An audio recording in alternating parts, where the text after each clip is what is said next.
Wakey, wakey, eggs and bakey. We have made it to the finale of my favorite reality TV series. It's the National Football League.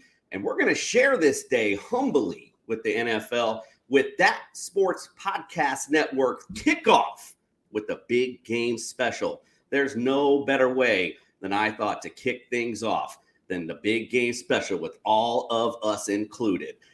Ladies and gentlemen, get ready. It's That Sports Podcast Network's kickoff.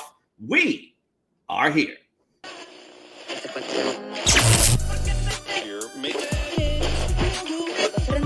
The world sets their eyes on Las Vegas today for America's favorite tradition. It's Super Bowl 58. Will the Chiefs' kingdom continue its reign over the NFL, or will a challenger from the West be a kingslayer and conquer gold? In any event, we are here to get you ready with That Sports Podcast Network's Big Game Special. We break down the game with NFL legends, have some spirited debates, we'll entertain you with some fun trivia, keep you fat and happy, and most importantly, get you paid. We are honored to have you here to start America's favorite tradition with us. It's That Sports Podcast Network's Big Game Special, hosted by Jason Cooper and Dan Nader.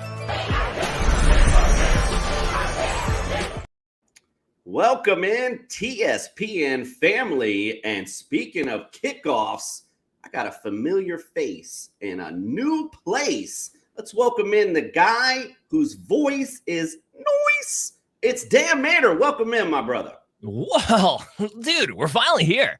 Finally the Super Bowl. Finally on a new network. Coming out with a new show. It's 2024. It's time for new beginnings. Are you ready for this, man? We got a new champion later today, hopefully. Well, yeah, I am ready indeed. And hopefully in your case, it lands out west. Absolutely. I'm super excited. We're going to kick this bad boy off today. And if you're watching on YouTube or Rumble, do us a solid. Hit the subscribe, hit a like, hit a comment for us. Little things stopping you from doing it, but big things popping up for us when you do. If you leave a score, and the closest score, we got a couple big giveaways today. We're going to take a couple of those winners and shout you out later on social media and hook you up with some good merch. So just make sure you leave those comments of those scores and we'll pop them up there for you. We got a busy show for you guys today with lots of fun in store. So let's start with our Queen of New York, Nikki Giss. She joins her friends from Kansas City, and we're going to take a look at the returning champions, Chiefs.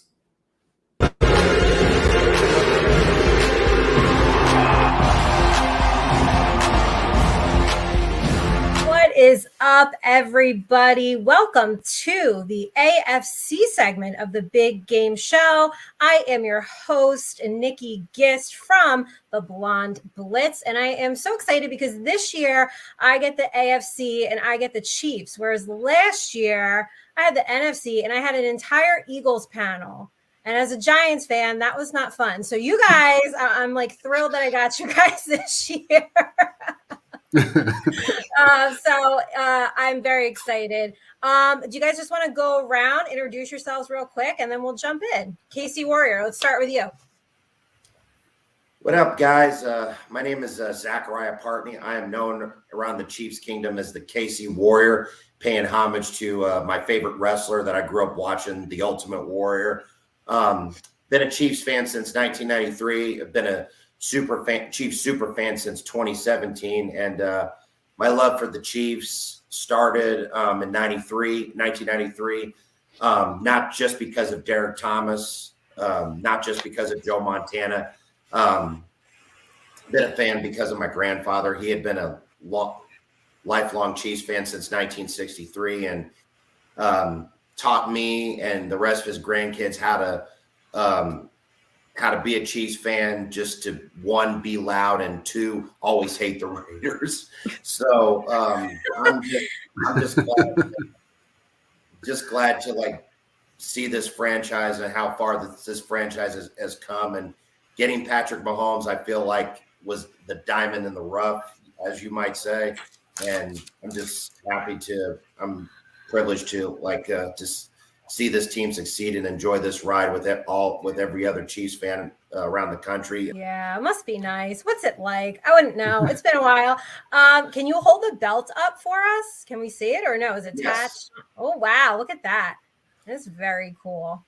So this is a replica of the Universal Championship, which was actually worn by Finn Balor, which he was the very first Universal champion, but then had to vacate the championship because he injured his shoulder. I've had this belt since we won Super Bowl 54, and I think after we won the Super Bowl last year, as you can see, I added the Chiefs Kingdom side plates on each one, just to signify that not only the Chiefs are defending world champions, but the Chiefs Kingdom, the greatest fans in the National Football League, were Universal champions of the whole NFL. The greatest fans. That might be up for debate. All right, Lexi, why don't you tell the lovely people who you are, how long you've been a Chiefs fan? I'm Lexi, better known in Chiefs Kingdom as Red Lex, Casey Extreme. I've been a Chiefs fan for 8 years now, going on 9. I'm young. I'm 20 years old. So, Wow. Of course, I'm going to be, early into my love for the Chiefs. I grew up as a football fan. My dad's a football fanatic. Living in New Jersey, he's a Giants fan, and we were watching the Chiefs play 8 years ago when we had Alex Smith, and I fell in love with it. I do want to say, I've been in my super fan era for about a month now. It was just I wanted to become like a really big super fan, but I needed help. And under unfortunate circumstances, Chiefs Kingdom lost a good one.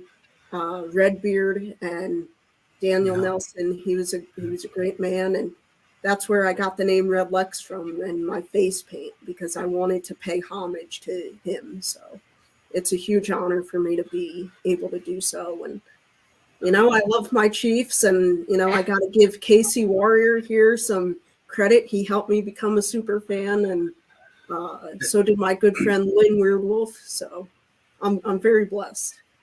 Lexi? JP the OG. Yeah. Give us a quick I'm the little old guy. intro, if you would, please. Hey, JP from Chiefs Focus. Been a fan for years and years and years. Years. Longer than probably everybody here has been alive. So, and a couple of you guys combined. So that's really about it. I own Chiefs Focus network, news and media outlet. About it. Okay, awesome. Very cool. What are the requirements to be a super fan? Lexi, you want to go first? Yeah, I'll go first. I guess your love and dedication and passion to the team.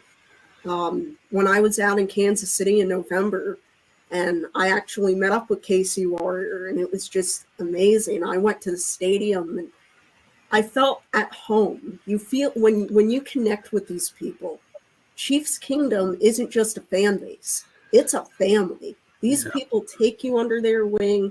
We look out for each other. Of course, I'm not going to throw names out there, but there are a few bad eggs in Chiefs Kingdom, but that's okay because no fan base is perfect. Yeah. And, we're family. That's it. That's the best way I can define it.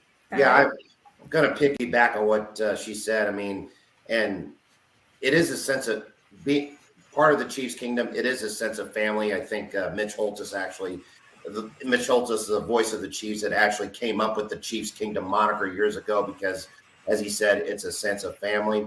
But also, you don't have to be a rocket scientist to be a Chiefs fan, let alone wanting to paint your face. It's just a way of showing your love for the Chiefs, but also to express yourself in what you do, not only as a Chiefs fan, but what you do throughout the community. And so, myself and all other super fans like Weird Wolf and some others, like we love the Chiefs, but at the same time, all we want to continue to strive to do is to get out there and be in the community and just to do pretty much do a lot of things for certain causes, like what I do, for instance. That is very cool. Family. It is a family. I need to open this up with Taylor Swift. All right. I could not host this segment without bringing her up. JP the OG, we'll start with you. Listen, hey, you know what? Say what you want to say about Taylor Swift.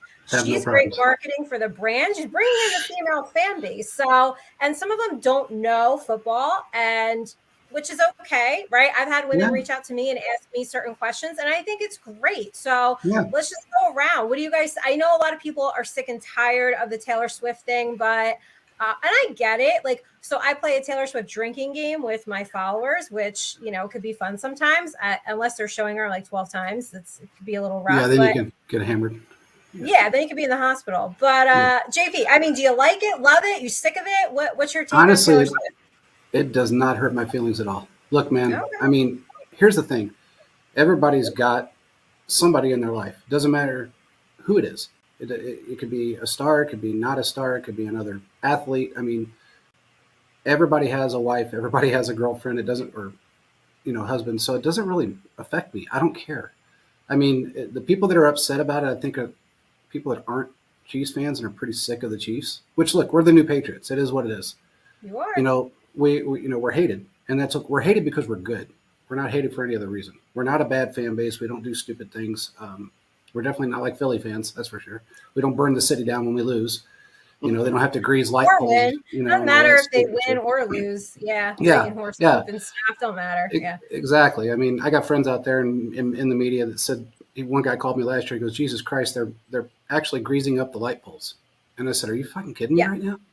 And he goes, "No, they're greasing up the light poles because these idiots climb light poles and break shit."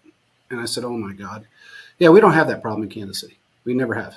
It's always been, hey, you know what? The more the merrier. You're welcome to be here. People could say they're sick of Paul Rudd too. What the fuck? I mean, Paul Rudd's a Chiefs fan. Rob Riggle's a Chiefs fan. So it is what it is. And a lot of these fans, look, same with me. I get hit up all the time on my page. People DMing me, asking me, because I had a lot of Swifties following me now, and they're asking me questions about, what's this? What's a first down? I'm not going to slaughter somebody for that. I mean, that's common. That a lot of people don't know what a first down is that actually watch football. So, especially with some of the stuff I see on Twitter, but I'm not sick of it at all. I'm fine with it. Awesome. Lexi, what's your take on Taylor Swift and being, a woman fan? That's a little bit different. Yeah, so how do you feel? I'm sure get women reaching out to you too. How do you feel? I do. Personally, I love it.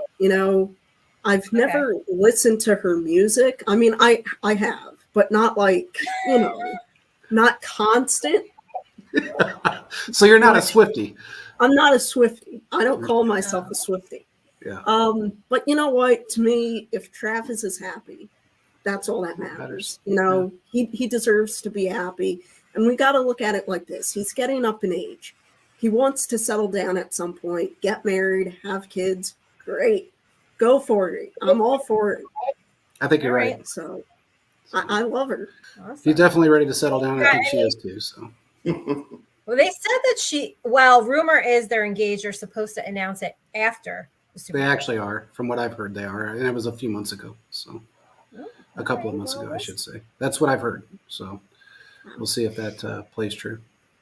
We'll see. I wonder if there's a prop bet on that when they're going to announce it. You never know. I don't know. I'm out in Vegas right now, so we'll see. All right, Casey, thoughts on Taylor Swift? Love it, hate it, indifferent? I mean, let's just say I don't really I don't really listen to Taylor Swift's music like some of these hardcore Swifties do. I mean, I do like a few of her songs. I'm not gonna deny that. But in regards to the whole this whole coverage, with her coming to Chiefs games and everything, I just don't really understand why people are making such a big deal out of it. It's like she's just basically just there just to celebrate, a win, and also to root for her man. I mean, if you think about it, whenever Mahomes first got into the NFL and finally became a starter and everything, I mean, of course, you would see like some people on Twitter bashing Brittany Mahomes and her crazy antics like during the game. But hey, she's just there having fun with relatives and cheering on her man. So I don't see any difference in that. But in a way, I will say it. I think the NFL is doing a good job of like using Taylor Swift's influence to try to bring new fans into football. I mean, of course, like JP, I've had like a few people, let's just say like a few people on social media, like asking me like about football and like what it is and like what it like and whatnot. So, I mean, bottom line is that I think it's really a good thing. And to piggyback what JP said, I mean, it's okay for us to be the villain. I mean, of course, yeah, we're the new, we're like the new version of the New England Patriots. I mean, it's okay to embrace being the villain. So it's good to be a Chiefs fan. That's all I can say. Nikki, you know what's funny? I remember about 4 years ago, somebody asked me on my show, it was a live show, and somebody asked me, they said, why does Mahomes, I brought it up originally. I said, you know, it's crazy that our team plays so much better on the road than they do at home. Mm-hmm. This is not normal. You know, we're just more dominant on the road. So somebody asked me on the show, they said, why is that? Why are we playing better on the road? We've never played better on the road. I said, well, from what I understand, Mahomes likes to play, like he likes to embarrass you at your own home. And he's not a dick by any means, but he likes to embarrass you at home. And when he's on the road and he gets all the rhetoric and all that, well, he came out this year and said, I like to be the villain. And he does. I mean, it's crazy to think that this kid that really nobody was that hyped on at the beginning has turned out to be what he is. Everybody thought he was going to be a poor man's version of Brett Favre. He's nowhere near it. If anybody's close to Brett Favre right now, it's Josh Allen without the Super Bowl rings. So it's kind of crazy to think that we've turned out to be who we are with this whole, and it was a 50-year run, you know, not having anything. You know, I mean, I was on the field for 14 years. I think I told you this the last time. I mean, 14 years I spent on the field. I was at the 93 AFC Championship game in Buffalo when Montana got knocked out. It was miserable. I cried like a fucking baby. I'll be honest with you. I mean, I did. We all did. I mean, we were all bawling. I mean, me and JJ Burton stood there like, and Derek like, fuck, what the hell just happened? You know, I mean, how did this happen? So it was the whole Casey curse and, you know, all that crap, Arrowhead curse. Mahomes broke it. You know, Andy broke it. Yeah, no, they absolutely did. So embrace being the villain. It's just something I do every day. And that's okay. You know, people are going to hate you when you're on top. Believe me, I do. They hate you when you're on top. And you guys are like, you know, Patriots 2.0. But let's talk about the season. And you guys can just kind of jump in, you know, as you want here. So guys hit a point in the season where it's kind of like, uh-oh. Chiefs aren't looking as sharp as they were, right? And I understand, you know, let's look at the season as a whole. You've had a ton of injuries, right? More penalties than usual, a lot of distractions, if you want to call like the whole Taylor Swift thing a distraction. And so you kind of hit this point in the season where the narrative is like, oh boy, here we go. Super Bowl hangover. Are the Chiefs taking a step back, you know, losing some games that they shouldn't, right? All the criticism comes in, which to be expected, right? You're at the top. So, and then you guys kind of turn it around. So, but at that point where you're like, we're not looking like we're supposed to, are you guys concerned? Did you ever lose faith? Were you just going to accept like, you know what, maybe this just isn't our year? Or was it like, hey, we hit the skid for a few weeks, but we're going to turn this around? I never lost faith. The one thing about Mahomes is that he's very good with these wide receivers and getting them acclimated. And I don't think people realize that there was a lot of changes within the organization. You know, we had a new OC. We had a new wide receiver coach that has never been a wide receiver coach. A lot of new faces in the room. And there were some guys that took a step back. There was no doubt about it. Sky Moore took a step back this year. He regressed, and there was no doubt about that. Yeah. So the whole point behind this is you have to look at the team as a whole and say, okay, how do you adjust this and how do you move forward?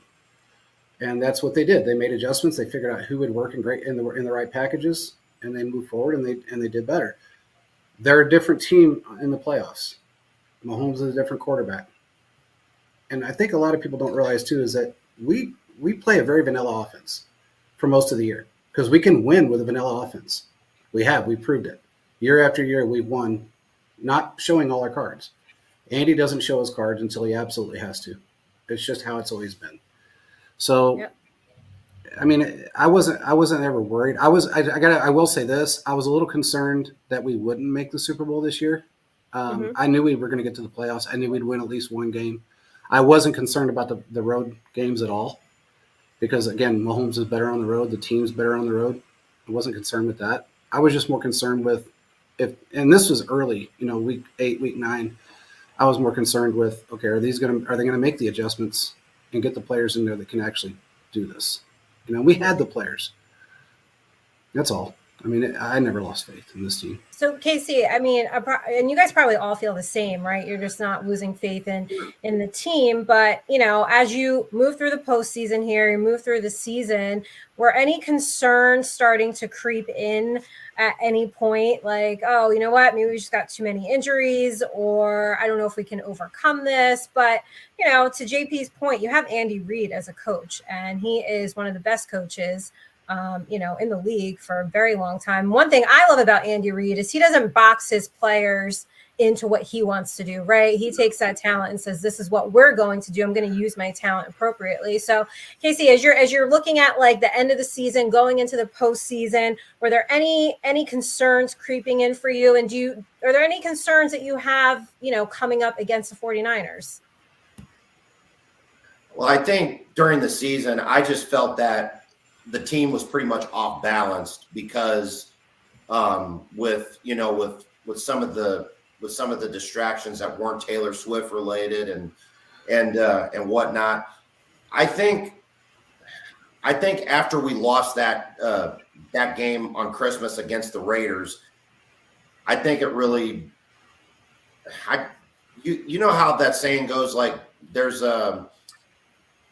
like a single play or a single thing that is the turning point of the season. I really think that losing to the Raiders helped us a lot figuring out what we need to do heading into the playoffs. And I think Andy Reid made a wise approach into that game, New Year's Eve game against the Bengals, is just to simplify the offense, make sure to get Isaiah Pacheco as many carries, and give the ball to your trusted receivers like Travis Kelce and Rashee Rice. And I will say this, like Rashee Rice,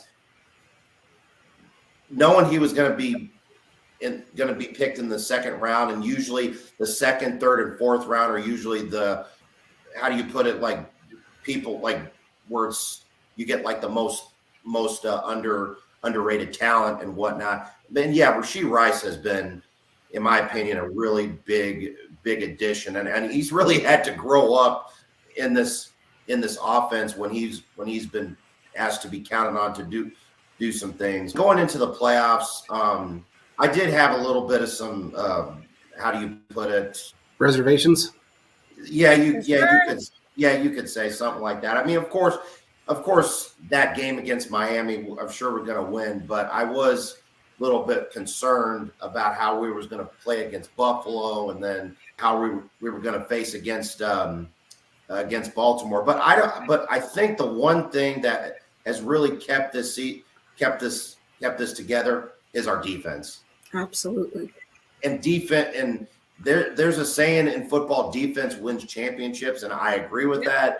But yeah, our defense in a way has stepped up tremendously whenever Mahomes and the offense wasn't doing so well. And give props to the defense for keeping Josh Allen intact in the divisional game, and then also doing the same thing for Lamar Jackson, which I'm sure he's going to win the MVP this year. But honestly, I wasn't sure how our team was going to fare in the playoffs. But yeah, here we are, another chance at the Super Bowl and an opportunity to become a dynasty like the Patriots. Yeah. So Lexi, as you guys are heading into the Super Bowl, I mean, both teams have good defenses, but where are you concerned with the Niners? Because there's got to be a concern in there somewhere.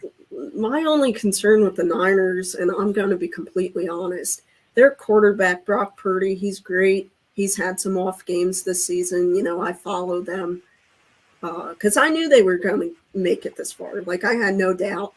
But my main concern would have to be their running back, Christian McCaffrey. That dude's a beast. I mean, we have Isaiah Pacheco, which, he's young, he's great. But Christian McCaffrey, he's gone off this season. And I think our defense needs to stop him. That's the key player we need to stop. Not so much Brock Purdy. And let me just say, I saw Nick Bosa made a comment about us holding. Yeah. You got to That love was so fucking stupid. But, his team's not that perfect. So I don't think he should be running his mouth about that. But Well, here's the thing with that, though, Lexi. Here's the thing. If you can go through any football game ever, and you're going to look, especially the Chiefs games, tell me when Chris Jones isn't held. Tell me. I mean, I'll wait because it never happens. The man's held on every play, every down, every time he's on the field. There's no denying that. Does he ever get called? Heck no. Never does he get the penalty to go his way. Ever. It pisses me off, to be honest with you. All these fans out here saying, "Oh, the Chiefs got the refs." My ass. We're the second most penalized team in football this year. absolutely. Yeah. And some of them were ticky-tack bullshit penalties. Honestly, they really were. They went after Jawan Taylor this year. And it was all because of Doug Peterson. Doug Peterson went out there and said, well, he used to play for me. I know this move that he has, so you got to kind of keep an eye on that. And then they targeted his ass for 7 straight weeks. Yeah. The man had 17 penalties this year in the regular season by himself. 17 freaking penalties. That's insane. Yeah. And I agree with you. Look, our run defense has been sketchy at times. We don't have a Minihue now. You got to watch McCaffrey because that guy will run a 60-yard run on you in a minute. It's crazy to think that he's that good. So they're going to have to, Spags get, as good as he is. And I think, you'll know you're a Giants fan. He's the best damn DC in the league. There's not another DC out there that's got 5 rings or gone to 5 Super Bowls, and he has. So it's going to be up to him to make the adjustments and put the right players in place to keep McCaffrey in check. Absolutely. Our secondary is the best. So, there's no better secondary in football. So I'm not worried about them. I'm concerned with McCaffrey as well. So any concern for Nick Bosa? You guys concerned about Nick Bosa at all? No. He doesn't scare me. No. No. Oh, okay. Nick has been good. He was non-existent in what we played them 3 times. Well, there's a revenge factor to this game too. There is. You can't count it out. You can't discount No. I just think there's a lot of aged players on that team, a lot of older players, a lot of guys that haven't faced us in a while. And I think Brock Purdy's done a great job in a system that, you and I could do well in, but I don't think he's ready for a Super Bowl yet. No. I just don't. That's interesting. Well, one area I think you guys can take advantage of, and then I'll go to you, KC, so you can add your thoughts in before we wrap up, is the Niners tend to start off pretty slow, especially in big games, and you really cannot do that against the Chiefs. So if I had to say, edge to one team, I do think the Chiefs can really take advantage there if San Francisco starts slow again. So, Casey, any thoughts on that or anything you want to add in about the matchup before we wrap up and get some predictions rolling here? I do want to add something that JP had said, trying to hold Christian McCaffrey. Of course, our linebackers have to be good. And of course, we'll be getting Willie Gay back for the Super Bowl. And also we'll possibly be getting Jerick McKinnon back for the Super Bowl, which that'll be good. Add another weapon to that. But I think, and you're right, Nikki. We just need to start fast. The Chiefs need to pretty much just start fast and finish strong, because what happened in the NFC title game, the Lions were up, and guess what happened after halftime? The Niners came back, which I will admit, I was rooting for the Lions to win. Me too.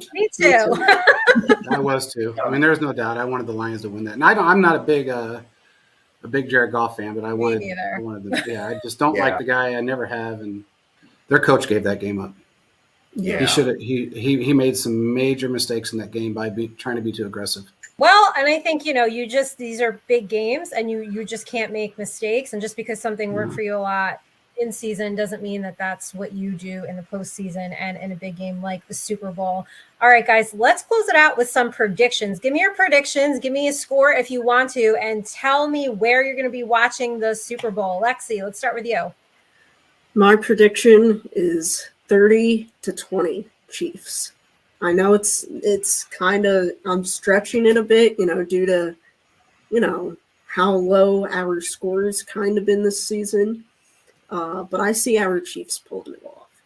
I have faith in the Chiefs, and a wise friend of mine told me to never, ever lose faith in the Chiefs. And he had faith the whole season, and I'm sitting there, I'm like, I don't think we're going to go that far in the playoffs. And, here we are, and I'm going to be watching it from the comfort of my living room.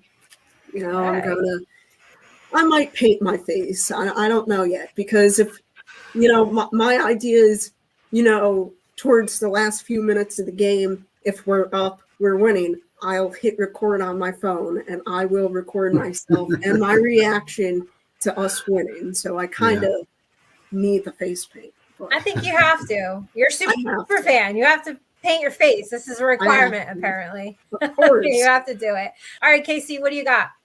My score prediction, Chiefs 24, 49ers 21.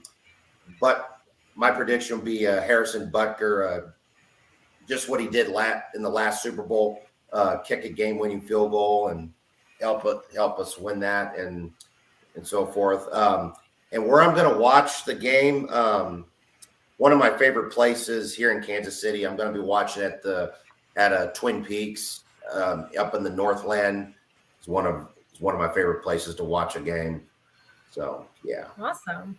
All right, JP, what do you got? I'm watching it here. I'm in Vegas, so I'm actually going to be down there. So, I kind of didn't want to bring my prediction up yet, but I will throw out a early prediction. I am going to say the Chiefs put 28 on the board. I think it's going to be 28-17 Chiefs. All right, fantastic. Anybody got a favorite Taylor Swift song they want to throw out before we get on out of here? Is there one song you like? Come on, everybody's got one on their playlist. Karma, baby. That's a good one. Karma. Shake it off. Tell the haters to shake it off. That's the one. That's the one. Mine is Bad Blood. That's a good one. Me too. I love Bad Blood. I'm with you, Casey. All right, guys. Thank you so much for joining us for our AFC panel. Here's hoping that we don't see you again next year, because we're sick and tired of you guys winning. All right, guys. Thank you so much. Stay tuned. Good luck and enjoy the game, everybody. Bye. Thank you. 3,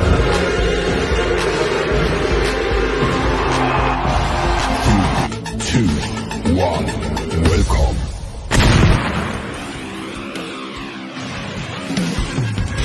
Be sure to send the house every Wednesday night at 8 p.m. with two-time Emmy Award winner Deb Wickes and our co-host Nikki Gist, where they talk everything NFL. Make sure to tune in. Blonde Noble.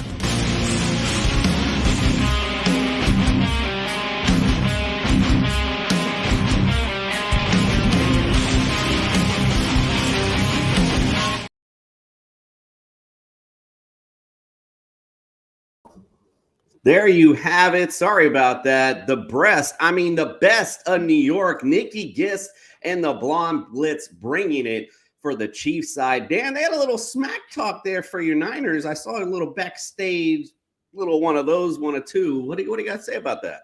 Well, I would expect no less from Chiefs fans. That's completely fine. I just hope the Chiefs are as distracted as the fans are having Swiftie power and not actually talking about what's happening on the field.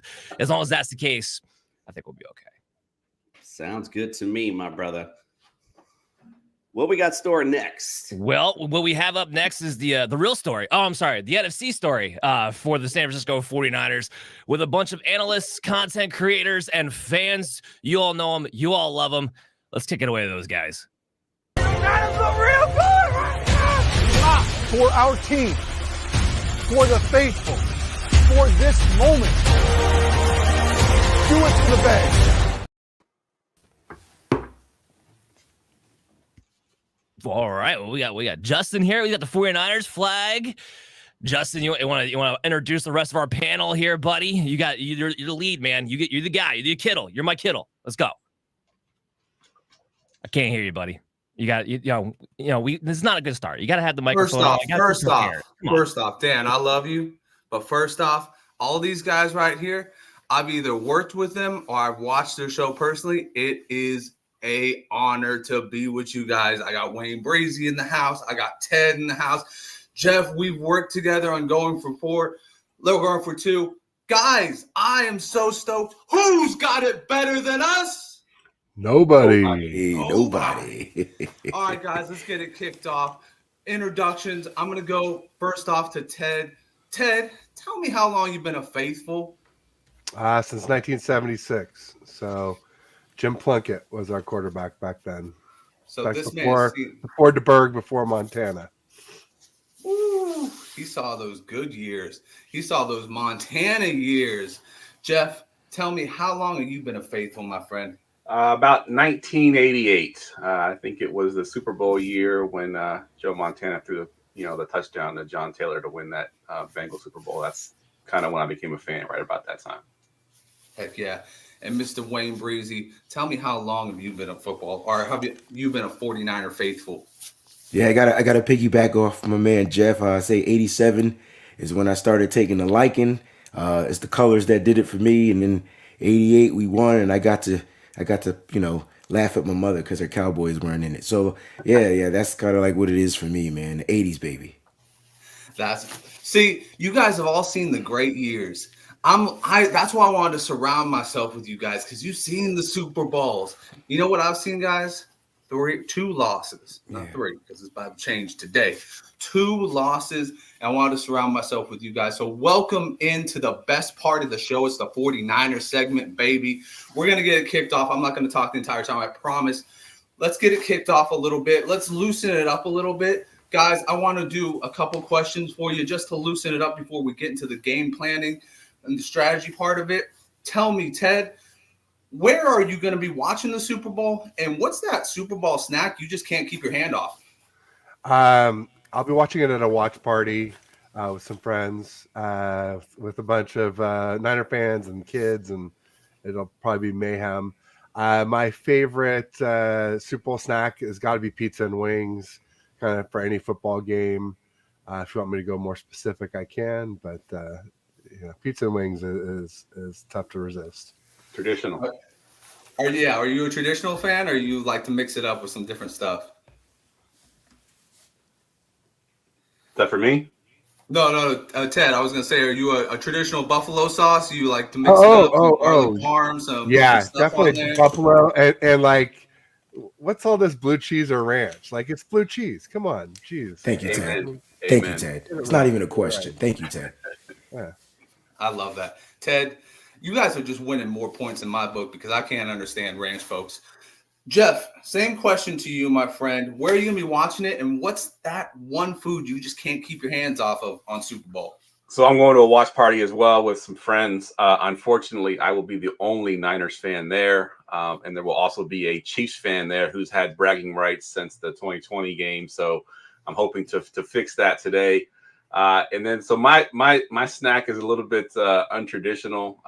My friend who has the watch party has one every single year, and they're Afghan, and they make the best chicken kebab. So we'll be having chicken kebab at the game today. So no, it's not the normal thing to eat at a Super Bowl party, but it's definitely become one of my favorites for sure.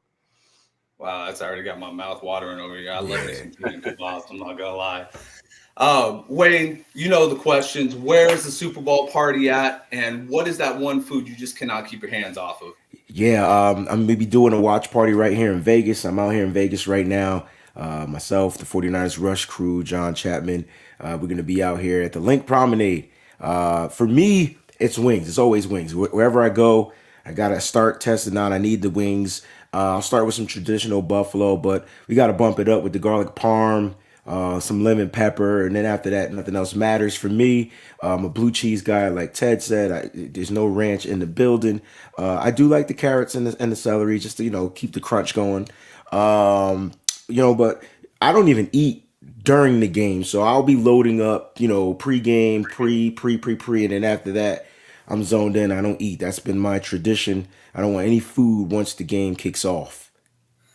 Excellent, excellent. Hey, Wayne, I gotta ask you, what's the vibe out there, man? Oh my gosh, man. It's like, it's like 90-10. Like I can count on one hand how many Chiefs fans I've seen, and I need about 8,000 hands to count the 49er fans out here. So the Niner faithful have traveled very well. The vibe is good. Even like the employees, you go into these, the different venues, the different casinos and things like that. It's just they're wearing Niner stuff if they can, to their job. And it's just Niners. It's a good Niner vibe out here right now. So all we got to do is come out here and just take the 6th Super Bowl. I love hearing that, because that's why we're the faithful, and that's why the Chiefs ain't the faithful. Ain't nobody said anything about what the Chiefs are. Fan base there. What are they? Are they just the Mahomes and go homes? But guys, I want to ask right now a real question, and that is, how do you feel going into this game? Does it feel like a revenge game? I know that's been the narrative going out there. But does it really feel like a revenge game, or does it feel like just that opportunity to really just, go out there and solidify that we can get over the hump? Doesn't matter if it's Mahomes on the other side or anybody else, that we're just here to get that 6th title, and we're here to establish ourselves as Super Bowl contenders for however long Brock Purdy wants to play. I'm going to give that to Wayne real quick. Tell me, does it feel like a revenge game, or does it feel like just that Super Bowl we got to get? I think it's both. I think for, maybe some of the coaches, a couple of the players, few of the players, it's like, they wanted to get back to this moment. And how cool is it to play against the team that they lost to in 2019 or the 2020 Super Bowl? So for like guys like George Kittle, even Deebo Samuel, Coach Shanahan, like these are some of the guys that really, they weren't able to capitalize and close out or seal the deal in a particular game. Even Nick Bosa, these guys want to go out there, and I think they're happy that they're playing the Chiefs. So for them, it could be a little bit of revenge, but I think for this team, this is just this was the goal all season long, and they talked about it, particularly in Fred Warner. It was always one game at a time. And it wasn't about, seeding. It wasn't about getting that first seed. It was always just getting to this game. And so there were games we didn't see them at their best, right? A lot of people feel like, especially like the NFL, the talking heads out there, the pundits, they feel like the 49ers have the worst defense as of right now, in the playoffs. And when they say stuff like that, and I know statistically it may look like that, it kind of doesn't make any sense, because you ask yourself, well, how they get here? And then when I look at that, I'm like, well, didn't the defense, seal the deal in those games? And so it does look a little different. They do look like they struggle against the run, but I think this team is just, their goal was to get here, and their goal is to win it, just like every other team. But it's something different about this 49ers team, and I think the world knows it. They're just afraid to unleash it until they start to see it. So not everybody, I just want to put this out there, not everybody has faith. And so for the faithful, it's our job to show that we have the faith. It's our job to believe in this team, whether it looks good and pretty or whether it looks ugly. It doesn't matter how you win. It just matters if you win. See, that's why I love tuning into your show, Breezy, because you bring that energy that every faithful fan should have had during the offseason when we were shit talking the Trey Lance versus Purdy talk. It doesn't matter as long as we win. But guys, I got to say this real quick. I have been so negligent here. I have left my producer Dan out because he's always been like my producer type of guy. He's always been the guy to make it go well. You know what? I forgot myself that Dan is a mad 49ers fan. Even though he's a little skeptical sometimes, I do love him. He's a mad 49ers fan. So Dan, tell me, is this a revenge game or is this a setting the tone game for the future? This is a setting the tone game, without a doubt, because if you win this game, now we have a franchise quarterback with a head coach for years to come. Remember, Purdy can't even get paid after this year, regardless of what happens in this game. So this is setting up for a future dynasty. People want to talk about the team getting older. Well, you still have Ayuk under contract for another year. You'll probably get his deal done. The Debo thing can get reworked out. And now we have draft picks. Finally, after 3 years, we finally have draft picks. So this is a team that can easily retool if we prove today that the quarterback is actually intact here. So for me, this is setting the tone for me. Yeah, I love that. I love that answer 1,000%. Ted, please tell me, revenge game, setting the tone game. What are we talking here with the 49ers? Absolutely revenge. I've been talking about it on my shows. My article is out to the my publisher, but hasn't been published just yet, but it'll be in there. And it's not just the guys who played in 2019. There's a couple other guys that are looking for revenge. Mooney Ward was let go by the Chiefs. We picked him up. It's Charvarius Ward. So he's got an axe to grind with the Chiefs. And another one that a lot of people don't talk about, Javon Hargrave. Obviously, the Chiefs beat the Eagles last year in the Super Bowl. You bet he's looking for revenge this year by coming to the Niners. Knowing that the Eagles weren't going to get there, he wisely chose to come to the 49ers. And I agree with what everybody else said, too, about setting the stage for the future. I mean, one way it sets the stage for the future is that, quarterbacks who lose their first Super Bowl never go back. And that's, only true until it isn't, but it's true now. And so it's something to keep in mind.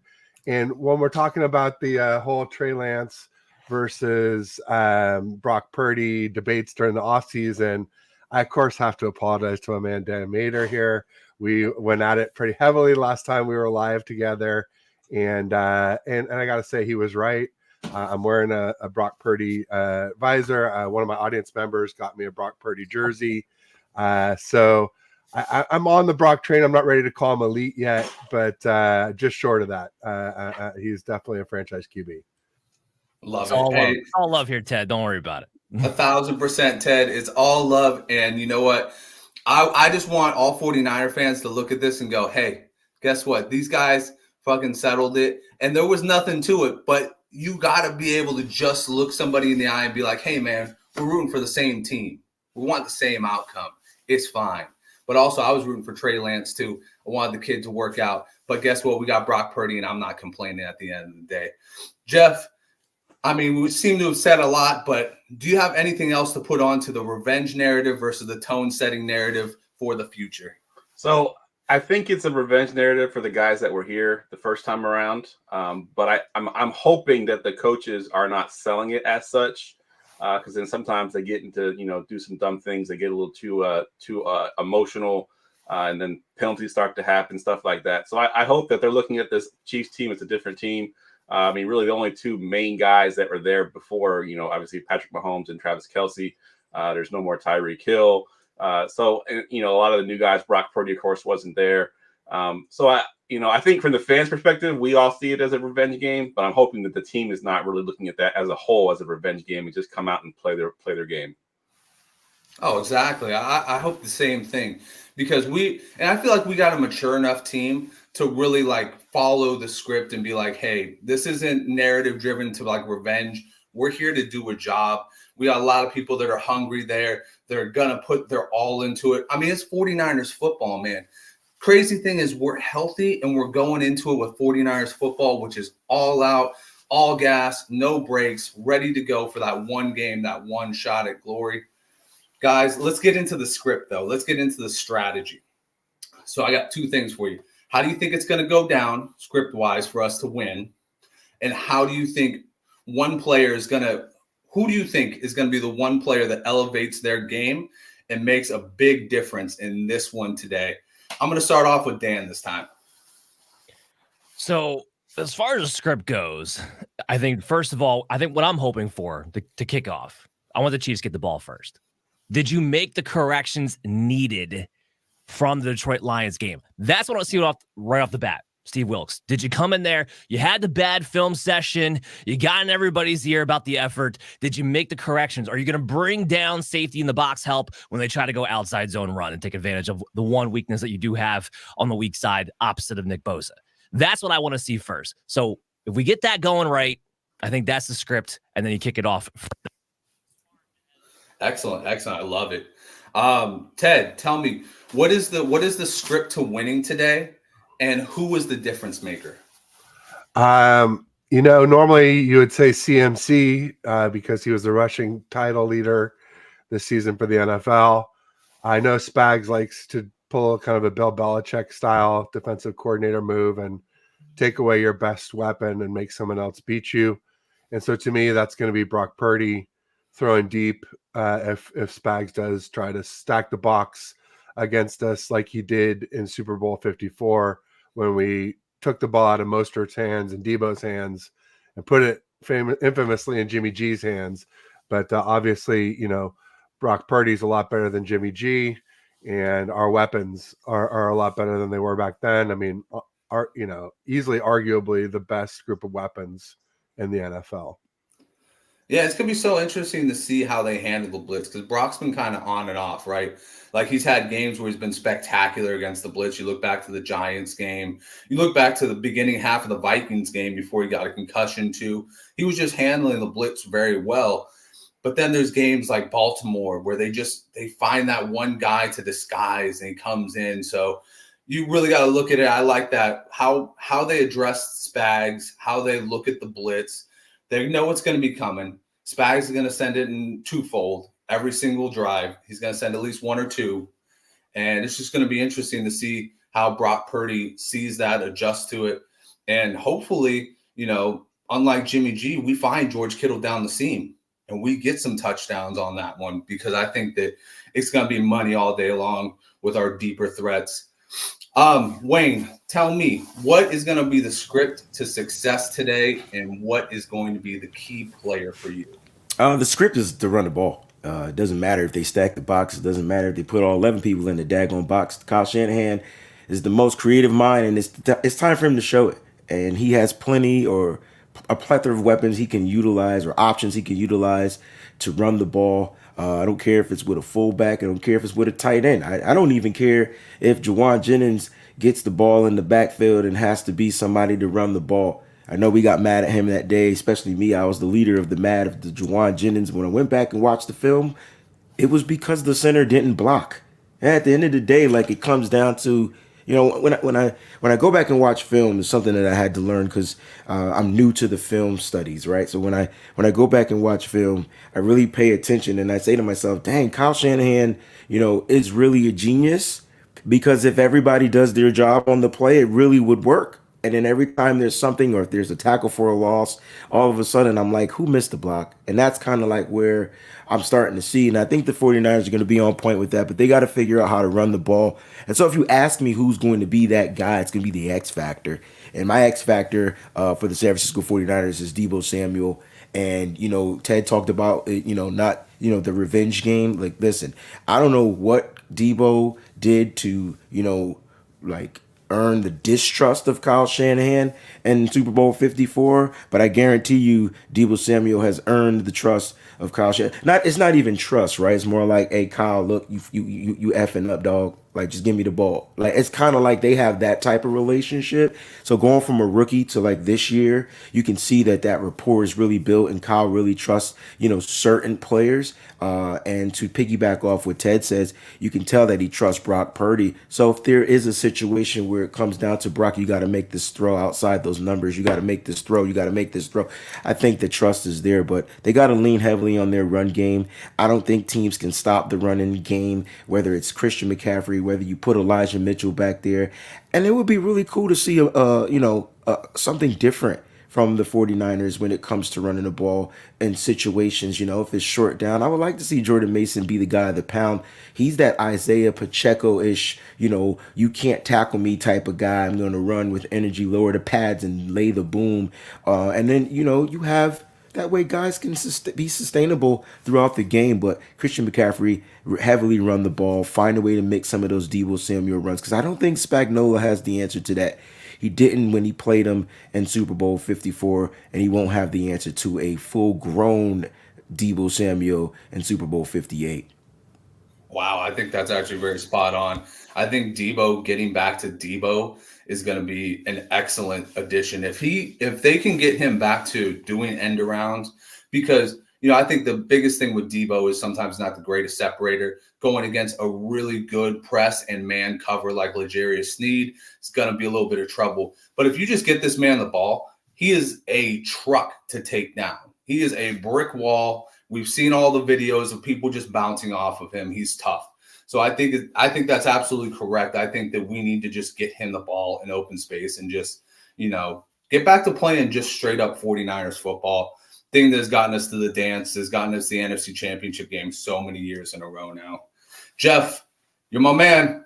Final one on this one. Tell me, who's going to be the player that needs to step up and make the highlight plays, and then tell me what is the game plan for success in this one?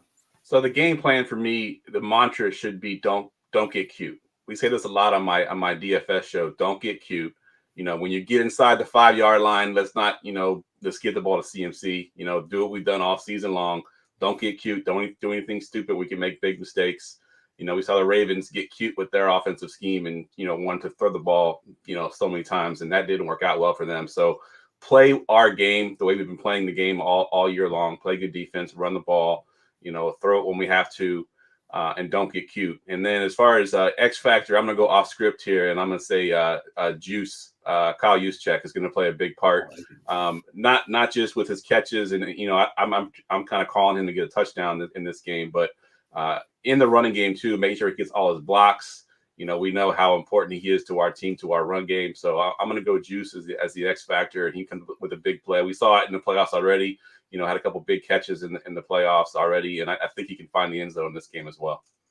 Nice. I like it a lot. One of my best friends told me that Juice is going to be an X factor as well. So I believe you on that one. I think he's going to get a couple catches, maybe a run or so today. Just not to cut you off, but I got 1.5 catches. Got the over on Juice right now going in this game. We're going to talk about props later on, but I just want to throw that in there. Anytime touchdown, let's go Juice.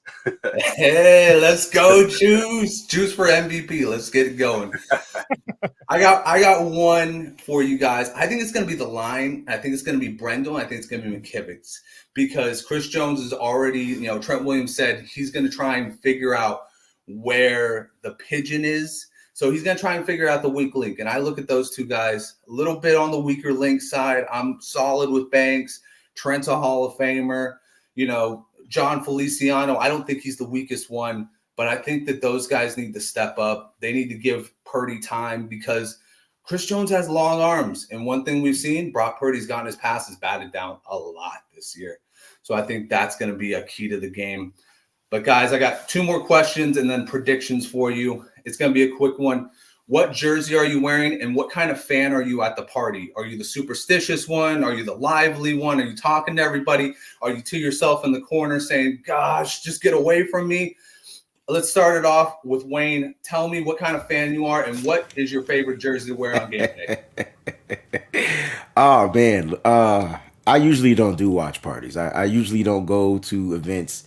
Either I'm at the game, and even at a game, I'm kind of like, I got a wall up, right? Because I'm watching the game, I'm analyzing the game, I'm doing so many things at the same time. So I'm not just being a fan.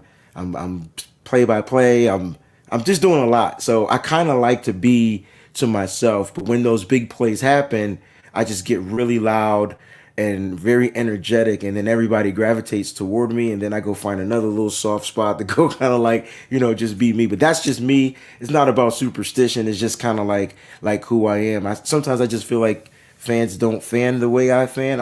I'm very energetic. I'm very, very loud. And sometimes I feel like when I'm in places, they be like, why is he so? And I'm like, it's a football game, but that's me. So that's why I kind of like being to myself. So it's going to be interesting. I'm glad I'm going to be around a bunch of faithful that's going to have to cheer, because I'm going to be wilding them up. And as far as the jerseys, I'm rocking the Brock. I got my Brock out today, man.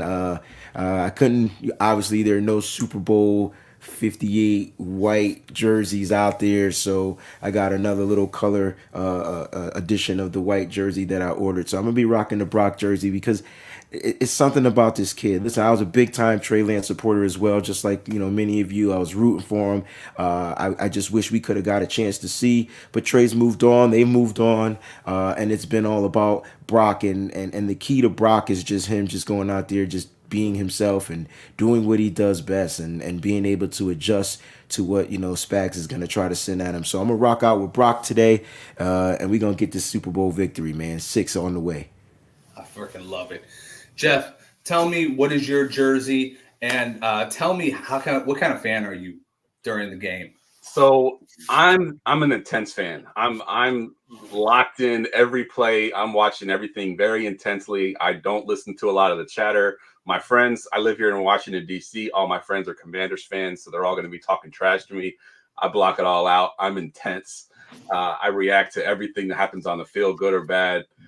So I'm that guy that's like locked in. I'll be pacing at some point. I'm sure I won't be sitting down. I'll be pacing. I'll be nervous as hell.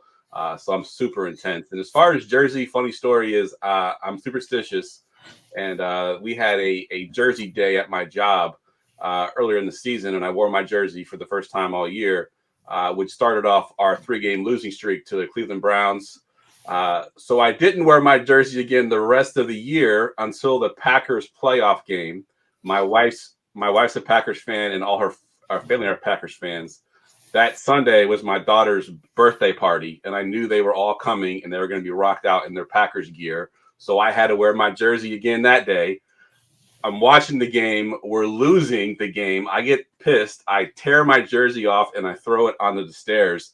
The very next play was the first interception for Dre Greenlaw. So I will not be wearing a jersey today. So I'll be rocking a hat or something, but I'm definitely not putting on a jersey because I'm superstitious and I don't want to jinx us. So it'll be just a hat today. I'm not gonna lie, I respect the hell out fandom, because I was repping a Jerry Rice until we got beat down by the Ravens, and then I had to switch it up. I'm going Kittle the rest of the year. All right, guys. So we're kind of wrapping it up on time here. So I'm going to direct it to Dan. I'm going to say, Dan, give me those same facts, but also give me your breakdown, and then I'll wrap it around with everybody else. Well, first of all, I'll be rocking the Christian McCaffrey, the beautiful white jersey. That's number one.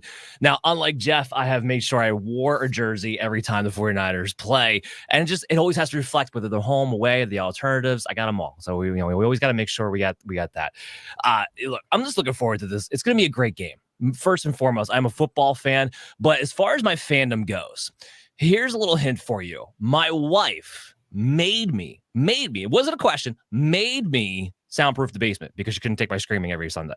So that tells you anything. That's all you need to know.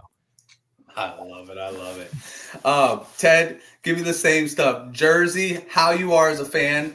Oh, and your breakdown of the game, your breakdown of the score prediction. Yeah, I'm the same as all these other guys. Super intense. That's why I was, when I found out we were going to a party, I started looking around. I was like, maybe I can find something a little more intimate with just a few people who are really hardcore fans, because casuals are going to wonder what the hell is wrong with me. Or people that aren't 49ers fans really are going to think I'm nuts. As far as the jersey goes, I actually really only wear jerseys when I'm going to Levi's. So I don't wear them for watch parties. Kind of the same thing. I've had a good luck streak with this like red Niners shirt that has a Niners logo that I wore to camp a lot. So that's what I'll be wearing along with my Purdy visor today. And, as far as a score prediction, 28-24 Niners. I just think that our weapons are too much for the Chiefs. And I think that we will tighten up our run defense later in the game, as we have repeatedly. And, Mahomes is the best, but he just doesn't have enough weapons. And that's why he's going to restructure his contract to take less money to get more weapons, because he knows he'd much rather have a setup more like Brock Purdy's than the one he has currently, with just Kelsey and Rashee Rice as guys he trusts to throw to. Nice. And Ted, where can we find you on all social media and your podcast? Where can we find you? Yeah, it's all right here on Twitter and X. It's at TedH6. And that actually works on YouTube as well. But the name of my YouTube channel is Ted Talks Ball. Awesome. Thank you so much. Wayne, tell me your prediction, your score prediction, and where all the fans can find you. I'm going to predict that the 49ers are going to win. My score prediction is simple. It's going to be a good game. I'll leave it at that. But the Niners pull away by 4, 28-24, 49ers. And I just think we just see a good football game for, in a long time. And I think just winning this game is just what's most important. It's not, I said it earlier, it's not going to be how they do it. They just got to find a way to get the job done. And I think that's the thing that's kind of drawn me to Brock. And I think the reason why I like Brock so much is, just it's not just his story. Sometimes you can kind of for me personally, I can relate to Brock, right? So as a content creator, being new, no experience, no journalism credits in college, nothing. I feel like I'm like that 7th round draft pick underdog, and the world's against me, right? And so everybody's against Brock. No matter how good or how great he does, no matter how good his shows are, no matter how great he talks, none of that matters. And so I think Brock realizes that, he understands that, he deflects all of that, and he goes out there each and every week, puts on his uniform, and plays great damn football. I apologize for that word, but that's what he does. And I'm excited to watch him do it on the biggest stage, a stage that probably a lot of people told Brock he would never get to, right? The Super Bowl. And it's funny because he's won playoff games, he wins the NFC Championship game, and now it's time for him to lead his team to a victory. So I got the Niners winning this game. As far as predictions of who's going to score, that's to be seen. But I'm sure there's going to be some touchdowns. CMC, Kittle, Juice Check. Guys are going to get in the end zone. But watch Brock have a great game, and it's going to be great to watch. Yeah, Wayne, you once again steal my entire thought process here when I say this. I kid with people. I'm like, why don't you like Brock? He's the only one that looks like us. Everybody else looks like the Monstars. Bingo. But Jeff, tell me a score prediction and tell me where we can find you on social media. All right, so I got the score at 27-24. I think it's going to be a very close game. It'll come down towards the end. It'll be in the fourth quarter. We'll either be on defense trying to keep them from scoring, or we're driving down to get the game-winning field goal. But I think it will be a very close game. That's a good team over there for the Chiefs. As far as on social media, you can find me at Jeff Lambert 77. That's Jeff with a G. And then we have our YouTube channel. It's just Going For Two Live. And of course, all of our written content is at goingfor2.com. So you can find us at any of those places there. Awesome. Going For Two. Check them out. I've written a couple articles for them. It's a great spot. It's great for your fantasy, your dynasty, your everything. And then Dan, finally, my man, score predictions and where we can find you, and plug your new show too, man.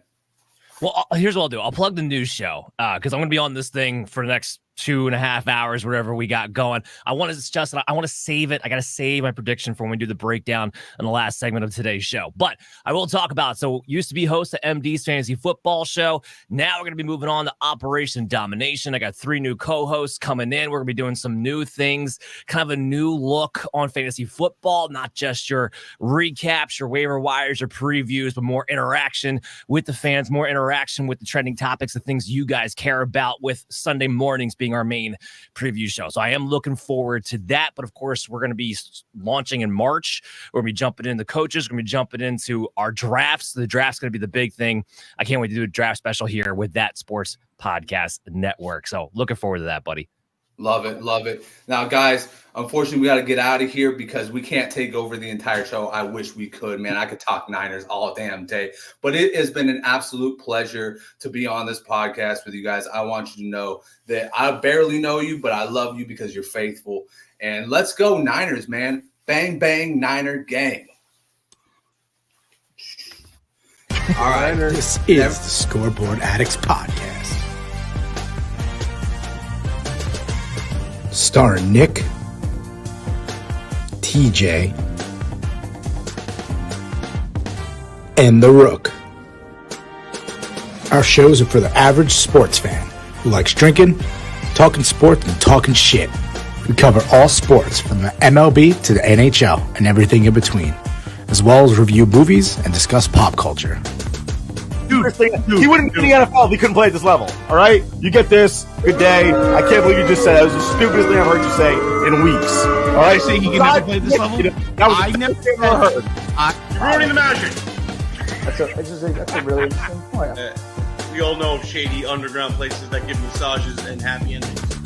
And does it not seem out of the realm of possibility? It's an embarrassment. I think fans are tired. We put the clown show organization. Guess what, Joe? It is still a man's sport. This is still hockey. Step the fuck up. He's looking. I don't know why, but he looked at me. I'm looking at you. He's looking at me. He goes. He's trying to eat it real low key. Join us Thursdays at 8 o'clock for your regular New York sports talk show. Oh, yeah. All right. That was your NFC story. Jason, I'm going to say right off the bat, I didn't hear any shots against Kansas City. All I heard was focus on what the 49ers need to do to execute this game. Just a little different taste of where the mindset and the fans are from those two stories. I'm just saying. I agree. It seems like if that's the case for these teams today, KC might be in a little bit of trouble. A little too much Taylor Swift, not enough X's and O's. So I'm 100% with you. Dan, I love reality TV, as I mentioned earlier, and no other show that I love better than BarRescue. And can you believe we are honored to have Chef Brian Duffy in the house? He's going to join Andrew LeDuc and Bud Copeland from Divots and Pivots, and our boys we just saw. We got Anthony from the Scoreboard Addicts in. They're going to give us some food and drink ideas. So warm up the grill, baby. It's time to chill. I just like the sound.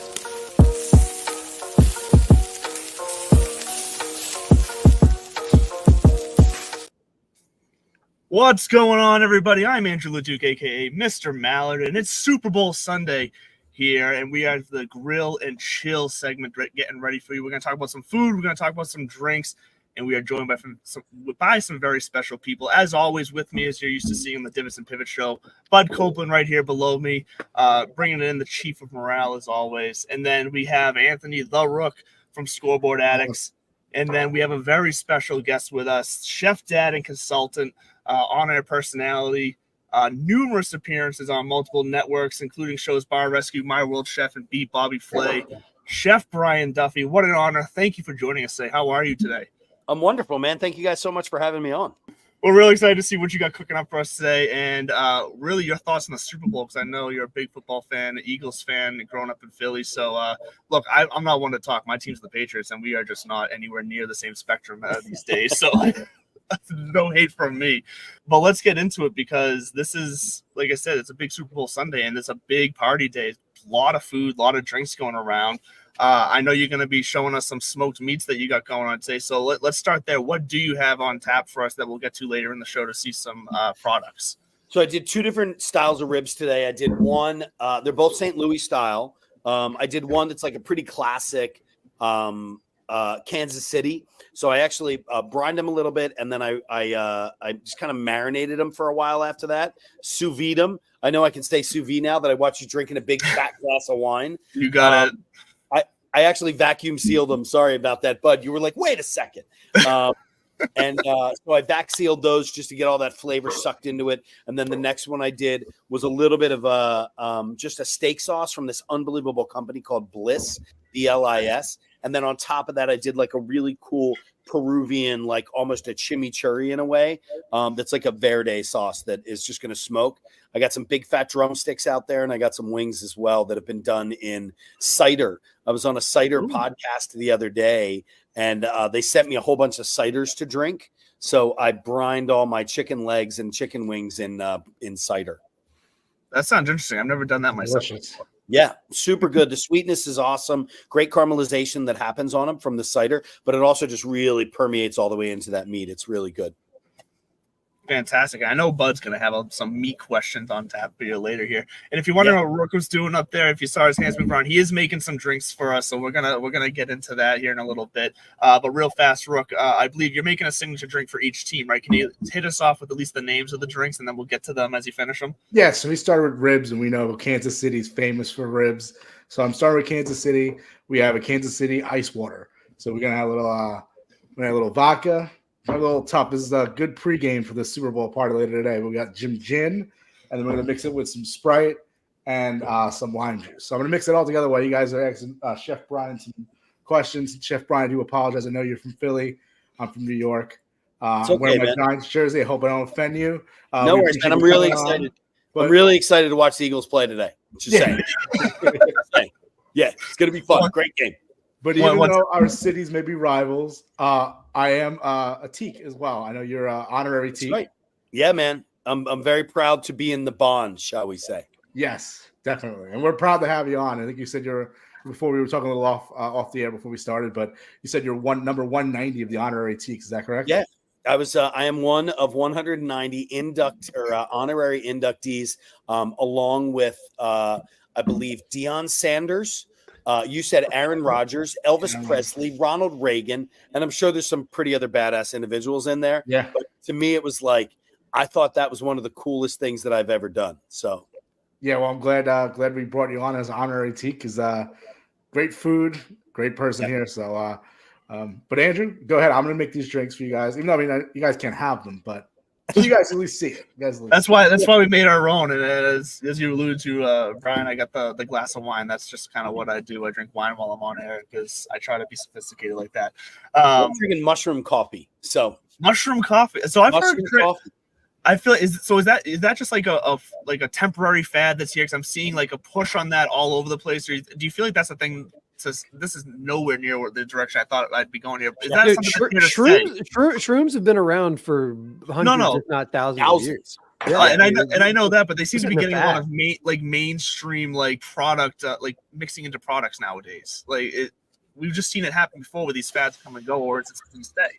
I mean, I think that look, we've known now that we've gotten into this world of mushrooms that in 1967 everything went to shit. Let's be real. Okay, the war on drugs, the whole 9 yards, everything just stopped. Everybody was angry about everything, and we had to take control of what was going on. So the government stopped all of the programs that were in place for mushrooms themselves, for psilocybin. And one of the biggest issues that they had with that was finding out that all these guys that were coming back from Vietnam and even wars prior to that were having this massive amount of PTSD. They were all on these, they were doing microdosing. And during that time frame, their lives were really very, very normal.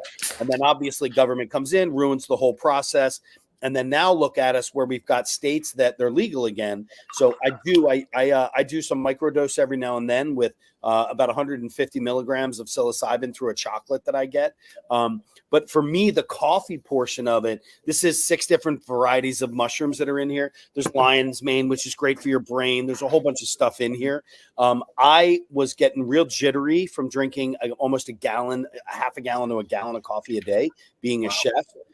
Yeah, I'm right there with you on the coffee thing. I'm trying to take notes because I too will hit that point in the day just of being jittery from basically mainlining caffeine all day. And I've been reading about this as well, where that's why I was kind of like laughing earlier. I was like, nah, this isn't a fad. Like this is kind of one of those things that's been rediscovered, because if you do think about that same time frame from 67 until present day, that was the bell curve of the pharmaceuticals. Now they're all getting their asses kicked in court, and people are starting to turn around and go, okay, we've been around for a couple thousand years. How did we do this before? And so that's why I was just laughing when you were like, is this a fad? No, not a fad. It's a resurrection or a renaissance, if I may. I mean, we've already thrown we've thrown sous vide out there, and I was actually a little surprised when you were talking about you sous vide these. Am I even saying that right? I just learned about this vacuum sealing shit the other day when I was watching Ogden, and he was talking to somebody. What's the best way to prepare them? And now he's like swearing by it because he does a lot of elk meat. I guess he kills what he eats. Stuff. Right, and he was saying.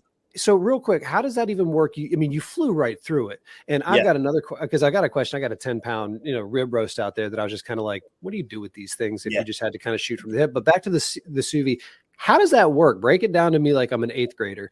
Okay. Sophomore. And I'm going to say sophomore. Step it up a notch because the kids are dumber these days. No worries. So sous vide is actually an immersion circulation.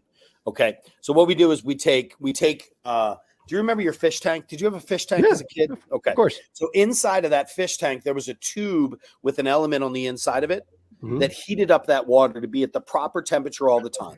And next to that was your filter that ran the water back into it. So as that water was heating up and circulating throughout that tube that was inside of that water was keeping that water at the optimum temperature for fish the entire time. Okay. So now let's move forward a little bit further. Now there's great products out there. There's one called Innova. There's another one called Poly-Sci. A couple of other companies, Joule, I think Joule, that do something as well. And they make an immersion circulator that has an element that goes into the water and then a fan behind that element that circulates that water around the whole time. So what it does is it creates almost the optimum cooking temperature or cooking atmosphere for the entire process of what you're going to do it. So for me, are you a steak guy? Do you like a ribeye? God, yes. Okay. How do you like your ribeyes? Medium rare.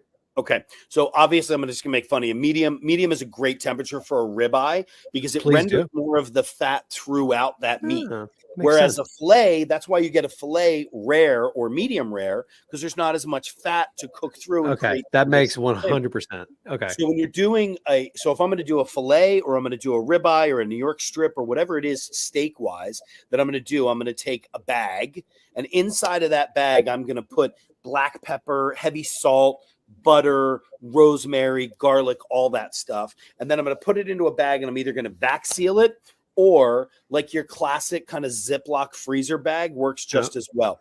And then I'm going to submerge that into that liquid that is at that perfect temperature. So for me, I cook my ribeyes, fillets, and New York strips to 119 degrees for 2 hours.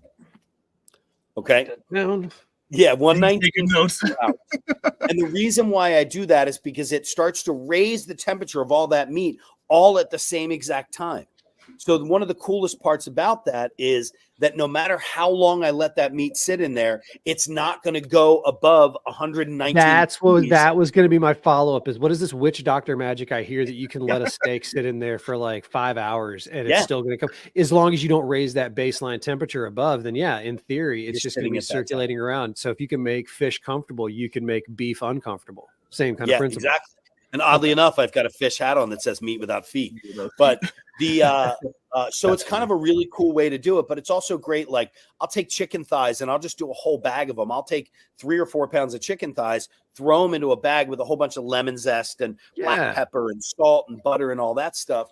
Pop them into a sous vide for a while, pull them out, let them sit. Then when I come home from being on the road or whatever, I can pull a chicken thigh out of that bag, skin on, ready to go, put it into a pan, crisp it up, bring that heat up above whatever temp I'm trying to hit it to. Same process happens with that steak. You're going to take that steak. I like to cool them down first, and then I'll raise that temperature back up in a pan, basting it with butter and all the good stuff that all the chefs show you how to do. So yeah. So it's like a crock pot for grilling almost in a weird kind of analogy where you can just kind of like set it and forget it. In a weird way. That's not a direct. Thanks for hanging in there with me on that. So it's a little Ron Popeil. I got you covered. That's a pull. That's a deep cut Ron Popeil. I have as seen on TV products, so I get it. I've got a dehydrator upstairs that I still haven't opened from like 2 years ago. So you sous vide some of these ribs. Did you use the Pit Boss for the other, the new smoker that you've been raving about on the social medias? So outside of the Pit Boss, though, what is your favorite? This is one of my questions. Thanks, Andrew. What is your favorite toy when you're grilling or smoking? And now I know you got the sous vide, so you can't go there. And obviously that's kind of one of those like. I don't know if that's more of a fad, Andrew. I'm just kidding. It's a sticker. So what is like your favorite toy? Is it on your Amazon storefront that you can point to? Is that I'm talking about some research? Holy shit. I like this guy. No, it's not. Listen, I'm sitting here taking notes. I got 119 for 2 hours. I've got don't be a bitch with your ribeyes and cook them to medium. It lets more fat loose, which fat means flavored. Everybody knows. My favorite toys are actually here, and I'll show you guys. I'm walking. We're going. We got to walk. We got to walk and talk. Aaron Sorkin. Take note. So these are some of my favorite toys. Okay. So these are carbon steel knives. This one is actually a sabatier that is from the early 1900s. Okay. So everybody else is out there and they're trying to get like, I'm not going to show a name brand on here, but everybody's trying to get like super fancy blades. Like this is my classic utility knife that I keep in the house. Oh, there's a name that I keep in the house all the time. Our viewers can't read. But nothing is going to beat slicing through something with a knife that is a carbon steel blade. Oh, look at that. These super old wooden handles and brass rivets that cut through the whole thing. So I buy these on eBay. And I've got, this is like one of my favorite barbecue knives. I use this for brisket right here. So this is a scimitar, and this is from the early 1900s. Wow. So, these those things look like what you see in those like Indian or whatever, or Pakistani, like the street vendor videos. They've got those long knives that look like they've been around for 150 years, but they just slice right through the onions. Meanwhile, we're crying and struggling with like serrated blades. Those things are dope. Oh, so get some good knives. That's what you do hear from a lot of cooks and chefs and people in the kitchen. It's if you're gonna, or like if you're a craftsman, buy some decent damn tools. So if you're gonna be cooking or you're gonna be working with meat, get some good knives. Oh, look at that. This is from the early 1890s. Wow. So from the like I think it was 1893 or 94 when this knife came out, and this is actually a pineapple knife that is a Joyce Chen from many years ago. It's still got Japanese stamping on the inside of it, and this is just I mean, this to me, I actually cut myself on this knife on Barbecue Brawl when I did it with Bobby Flay. Literally, like took the tip of my knuckle off. Those are my toys. Like, I'm not a big fancy toy guy, not gadgets and that kind of stuff. Because the style of cooking you do is, for lack of a better, it's meat and potatoes. It's very basic. You get a good piece of meat, and then you dress that up. You season it, you brine it, you treat it right, you sous vide it. So I appreciate that. Get some decent knives.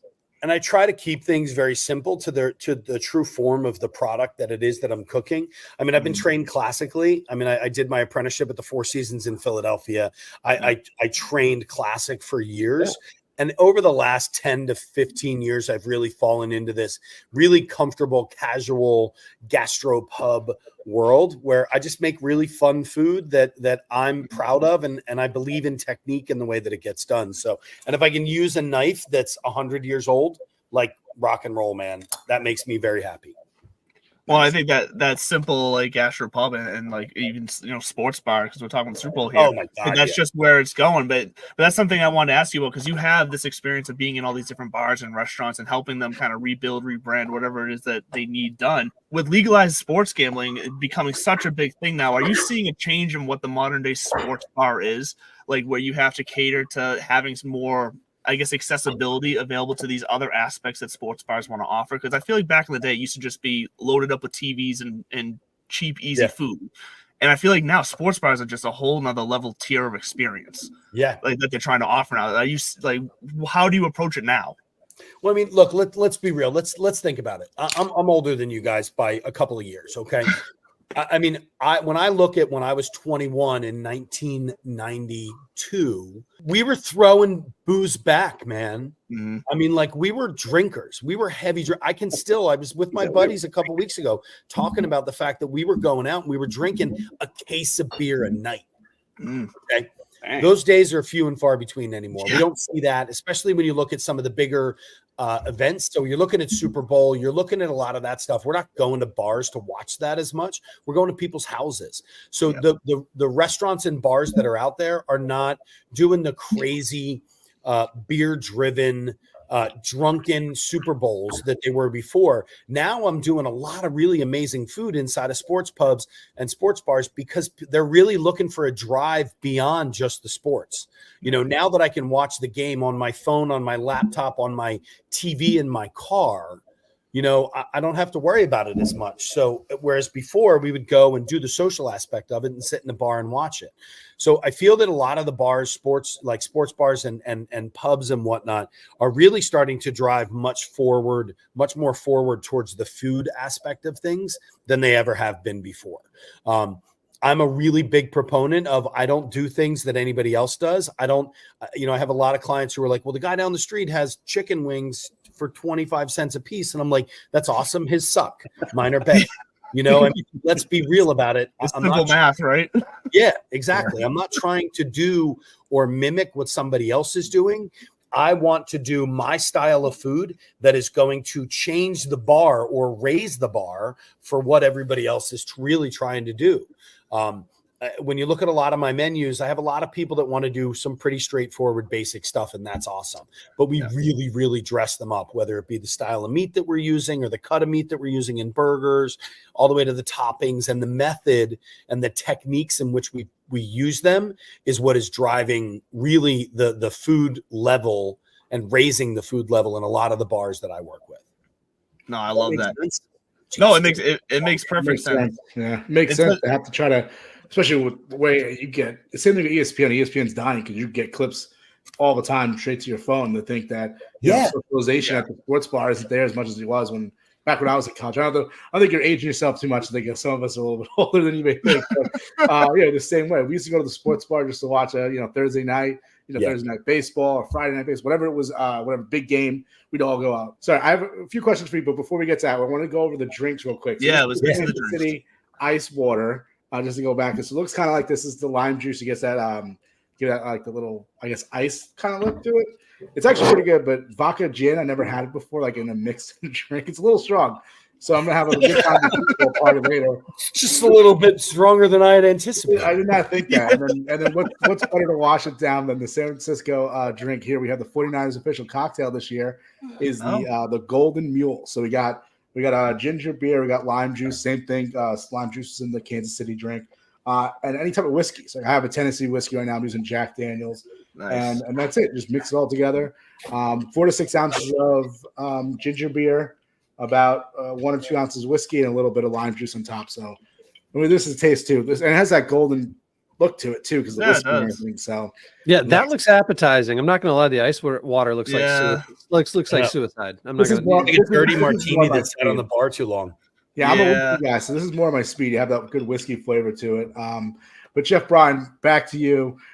Sorry to take that break there with the drinks, but no, we knew that you read my mind. I want to say someone who's getting into the industry. My 4-year-old daughter says she wants to be a chef when she gets older. That could change at any point, but for someone who wants to get into the industry as a chef, working in a sports bar, restaurant, bar industry, trying to get your foot in, what would your advice be to them? I mean, getting your foot in now is easy. That's a no-brainer. I mean, everybody's dying for employees. But what it comes down to is, what are you going to gain? Whenever people say to me that they want to be a chef and they want to go and learn and do stuff like that, my first question is, do you really want to learn? Okay. Because I can throw you on the line and teach you how to run a fryer and teach you how to grill at the same time. But what exactly are you going to learn? So one of my big things that I talk to people about is, if you want to be in the industry and you want to stay in the industry, you got to learn the finances behind what operates restaurants. Okay. Because look, you look at El Bulli, the greatest restaurant in the world that was only open for 6 months.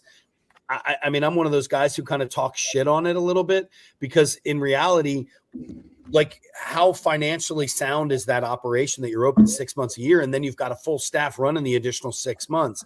They ended up closing down. They said they had reached their pivotal point in their careers of where they were. But to me, you've got to be financially stable. You've got to understand what food cost is, what labor cost is, how those things work out. There's 3 different types of costs that are involved in restaurants. There's a true cost, a theoretical, and a raw. Most restaurants operate on a raw cost, which is basically purchases divided by sales. Whereas in reality, you've got to have your utilization that happens in there, because that dictates your true cost. And if you think about it, let's break it down on a bottle level. Okay, so a bottle of whatever Absolute is costing me $21.50. I get how many drinks out of each bottle. Out of that bottle, I've got to make this much money. Every single time that somebody does an overpour, I lose money. Every single time that somebody overcooks an order of wings, I lose 100% of the revenue of that dish. Okay. So food is so perishable, and there's so much opportunity to lose money on it, that what I tell everybody is, go in and ask a shit ton of questions. I don't care who you're working for. Ask questions. Why are you doing it like that? Can you show me how to break that down? What are you guys doing when it comes to inventory? Why are you using that salt instead of this salt? When you ask questions like that, you're going to learn something instead of just accepting. Like, here's my house right now. This is Diamond Kosher. It's the best kosher salt. Actually, it looks like a bowl of cocaine, but it's not. This is Diamond Kosher salt. This is a really nice heavy grind of salt. It's a much cleaner salt than any other, like Morton or something like that. This is Maldon. This is a very, very heavy grain. It's a really fine flake of salt. And this is smoked Maldon. And I'm only showing 3 of the 4 salts that I have, or 3 of the 7 salts that I typically keep on my counter. But I mean, it's like, if you have a chef who's just using an iodized salt and you ask him why or her why, and they don't give you an answer, it's because they don't know what the fuck they're talking about. Sorry, I don't know how family this podcast is. Oh, it's all good. So I talk to people all the time about asking questions about what you're doing and why you're doing it. Instead of just asking about peeling a potato, find out what they're going to do with the potatoes afterwards. What are they going to do with the skins? Can I do anything with those skins? Can I put them in water and let them sit with salt for a little while and then blanch them off and sell them to the guests at the bar? What can I do with every single portion of that product? So I tell people all the time, you want to get into this industry, one, go in with a boatload of questions. And if your chefs are not answering your questions, then find a new chef. That's curiosity, basically. Be curious. That's a ton of questions to get involved in. Yeah. So tell your daughter, which you're going to hate me for because look, I've got a 23-year-old who argued with me for 47 minutes this morning about something that I said. And I finally just said, because I said so. Okay. That's why. It's like, and she's 23, but I raised her to ask questions. I raised her to stand up for the little guy. I raised her to be an unbelievably strong, independent woman. And now, every now and then, I want to shove her in her room and lock 2x4s and nail them to the front of her door so she just stops. Then you're doing it right. That's my that's fair. Definitely. All right, Chef Brian. On our way Thank out you, here, do you have some meat that you can show us? And as you're doing that, show your meat. Show your meat. As you're showing us the meat, maybe quickly tell us about your latest venture or anything you want to plug. This is the time. Let us know kind of what's going on as you close us out here. Yeah, man. So what I'm going to do is I'm going to flip this so that you guys can just see what's going on. Sure. All right. So this is the Pit Boss. I just started working with these guys. I'm really, really happy about it. Nice. Are you guys seeing meats in here yet? Yeah, we are. Delicious. I'm about to come down wherever you are and join you. These right here, the Peruvian, as you can see, they've got that really nice kind of green Peruvian sauce on it. These are my St. Louis or my Kansas City that have that beautiful bark and mahogany on top. And then these are my wings. So I'm going to take these wings off. I'm going to go this direction. Don't pay attention to my crazy backyard back here because it's wintertime in Philadelphia. But these are my wings. And these, you can hear them. I mean, just like that crust that's happening on the outside of it. And then I just did some butterfly or some now you're some just showing off lollipop candy, chicken. that are all set and ready to go, just big and fat. I love doing these things this way. So this is kind of what I'm doing. I mean, it's Super Bowl, man. I want people to sit down. I want them to be able to reach in, grab a wing with that perfect snap that happens all the way through, where that meat just pops right off. This is going to be 250 in my face, boys and girls. Now he's showing off. I'm jealous now. You can see the steam coming out of his mouth. Put that into the cold. All right, look. Chef Brian. So delicious. It's been an absolute honor to have you with us, to have you cooking here with us. Anthony, thank you for coming in with the drink set to pair it off. Great. Everybody, enjoy the Super Bowl tonight. Real fast on the way out here, real quick. Chiefs at 49ers. Who do you got, Brian? Got to ask. I know you're an Eagles fan. None of us can. Yeah, okay. That's the answer I expected. Eagles are playing. You know what I'd love to see? I'd love to see the 49ers come out, and play that game. I love Travis. I'm not going to lie. I'm a big fan of the Kels family and kind of what they got going on. So I'd love to see that happen, but they've had a bunch of showings. I think it's time for us to really start seeing some crazy new teams come out, bigger talents. Yes. Barbecue spice. So, yeah. I love the pick. All right, I love the pick. Thank you all for joining us here on this Grill and Chill segment of our Super Bowl special. Stick around right now, and we'll be back with the next segment up. Peace.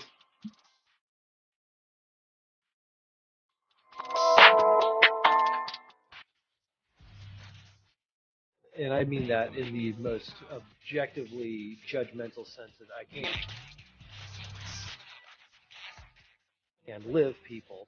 You live people who still claim that this is the future, this is the way, this is the path. No, it's not. It's a very splashy, high-priced alternative.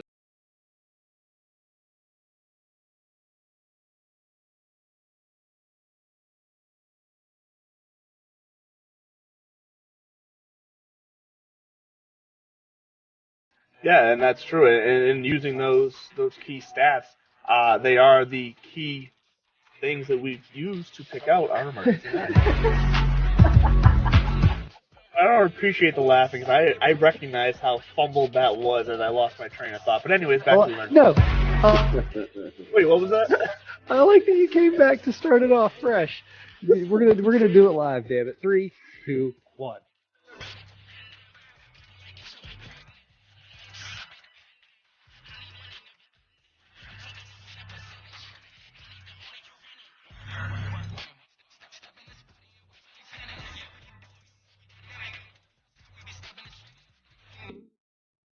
First of all, I feel hungry as you know what, and feel completely educated at the same time. I can't thank Chef Brian Duffy enough. Thank you so much for filling in and giving us all those great food ideas. And of course, our boys from Divots and Pivots, Angela Duke, Bud Copeland, and Anthony from the Scoreboard Addicts. Make sure you check them out on that Sports Podcast Network. Dan, what'd you think of that? Yeah, so I have some ribs actually in the oven that I'm making for today. And I feel very, very inadequate after watching that show. I'm just going to put that out there. So. You don't have 7 salts, bro? What's wrong with you? Yeah, I have 1. I didn't know there was more than that. That's my bad. But next up, Jason, we have your favorite daytime game show with you, taking on some former NFL players in some fantasy Jeopardy. I can't wait to see this. From the studios of that Sports Podcast Network, it's Fantasy Jeopardy! Let's meet today's contestants. Our first contestant is a Miami Dolphins legend. Not even in his own mind. A former Pro Bowler, but most importantly the defensive end I would use when playing Tecmo Bowl as the Miami Dolphins. It's Jeff Cross. Our second contestant is no slouch himself when it comes to the NFL. A Titan most of his career, and I don't mean just godlike. If you were near the red zone, it was time for a skadoop. Welcome in Ben Troupe. Our final contestant was one of the fastest athletes to grace the NFL and NCAA football. Even though now you might outrun him, you will never outrun his pen. Welcome Homeland Security's own, Randall the Thrill Hill.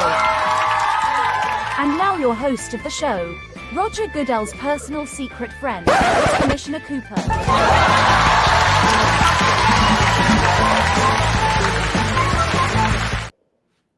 That's right, ladies and gentlemen. It is Super Bowl Jeopardy. I'm excited. We got 3 legends in the house, and I stole Randall's line when he was on our show when he said, "You might outrun him now, but you can't outrun his pen." Let's start with him first. Welcome in, Randall Hill. Welcome into the studio, my friend. Oh, that's good. You actually remember that. Thanks for having me, and let's have fun. Yeah, absolutely. I'm all about it. Ben Troupe, Skadoop, what's going on? Welcome into the studio, my friend. Hey, man, thanks for having me. Just like Randall, I just want to have a little fun tonight. Absolutely. I hope you like the way I pimped you out, boy. You looking. Yeah, at first I'm like, I don't know who that is, but I'll take that. I don't know who that was, but I'll take that. Absolutely. Let's welcome in our man, Jeff Cross, and Lisa in the background. What's going on? Welcome in. Got to make the screen bigger. Glad to be here. Glad to be here. Nice to meet you, Ben, and good seeing you again, Randall. One love, Jeff. Glad to have you all in tonight. This is going to be a lot of fun. Going to test your Super Bowl knowledge. All right, let's get to it. I'll explain the categories real quick. The first one is King of Kings. These are teams that have won multiple Super Bowls. So that'll be your category there. No Place Like Home. That is cities that have multiple Super Bowls. So that'll be your categories in that one. Put Me in Coach. These are coaches that have won multiple Super Bowls. Super Performances kind of explains itself. You'll basically be guessing record performing performances out in the Super Bowl. And then back-to-back players. Those are players that have won back-to-back Super Bowl titles, but with different teams. So that'll be a nice, interesting one. Jeff, we drew backstage. You are first. What's the first clue you want to bring up? Are we going with which category? Say no place like home. No place 200. like home. No place like home. No place like home. All right, we'll go for 200, just like we said. Here it is. This might be the easiest clue in this category. This city is number 2 on the list with 10 Super Bowls, and with a dome that's super. Why not? I got it. All right, Ben. With a dome. New Orleans. What is New Orleans is correct. Good job there. I guess I'm not holding it to the stickler. You don't have to say in a form of a question. It's all good. And again, gentlemen, just shout out your name if you know the response. Okay. All right, let's move on to the next question, and we'll go to Ben. You have the lead. We just said I'll do a no place like home for whatever was it 200, I guess 300. Yeah, we'll go for 100. That was the one. I'm sorry, 100. Yes. This tropical city has hosted the most Super Bowls with 11. What is Miami? Luke approves. What? It's Miami. It's correct. I couldn't see who Randall. shouted that out, but that is correct. I gotta go. Randall had said it. All right, Randall got it. All right. In the house with Luke. All right. Go ahead, Randall. No place like home. No place like home for 300. Here we go. You might love this city if you went to visit for a Super Bowl, which might be easy since they have hosted 8 Super Bowls all time. It could be. Go ahead, Jeff. What is L.A.? L.A. is correct. Good job there. Love it. All right. Go ahead, Jeff. You control. Put me in coach. Put me in coach for 100.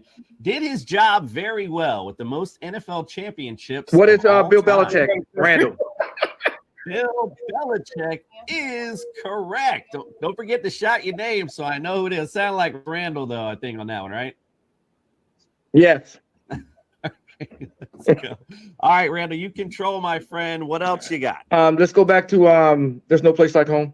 Place like home. Let's go for 400.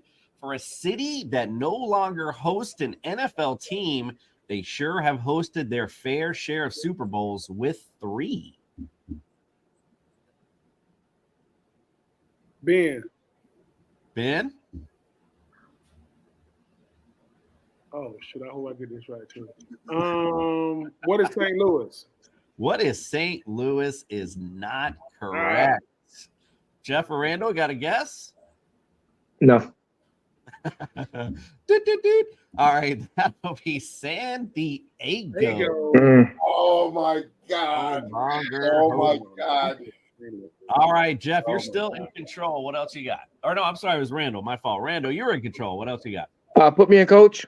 Put me in coach for 200. This coach still holds the record for the most regular season wins. He is, however, number 2 in most appearances, 6, with only 2 wins to show for it.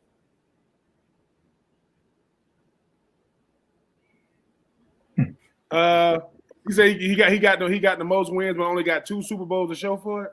Yes, sir. I don't know. I'm gonna get this wrong. What is I got it. Randall. What is Don Shula?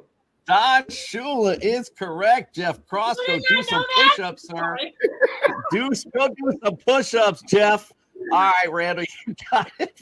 Don Shula is correct. the wife is in the background. Randall, what else you got? Go with put me in coach. All right, put me in coach for 300. This fedora-wearing legend brought America happiness with 5 appearances in the big game all time.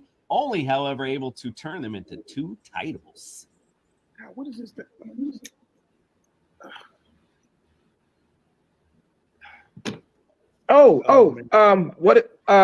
Kansas City Chiefs. That's Eddie Reed. Andy Reid is not correct, Randall. No. It's right on tip of Ben's time. No. They got document. Oh my God! I can't touching the hat. You ready? Coming. Cross here. Who is Tom Landry? Tom Landry. He's the only one I ever know wear a freaking fedora. I mean, oh man. Golly. Yeah. He's saying, it's all in the clues. It's all in the clues, fellas. Yes. All right, Jeff. What else you got? Should I say Lisa? What else you got? Back-to-back players. Thank you. Back-to-back players, please. Back-to-back players for 100. Here's your clue. This prime time player went back-to-back with the 49ers and the Cowboys. What is Deion Sanders? 29 and 30.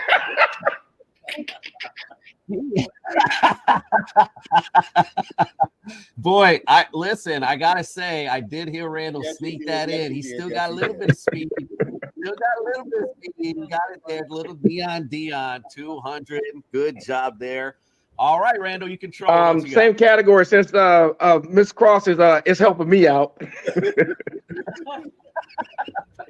Oh, my bad. Back-to-back players for 200. Nothing shady about this running back that went back-to-back. What is Shady McCoy?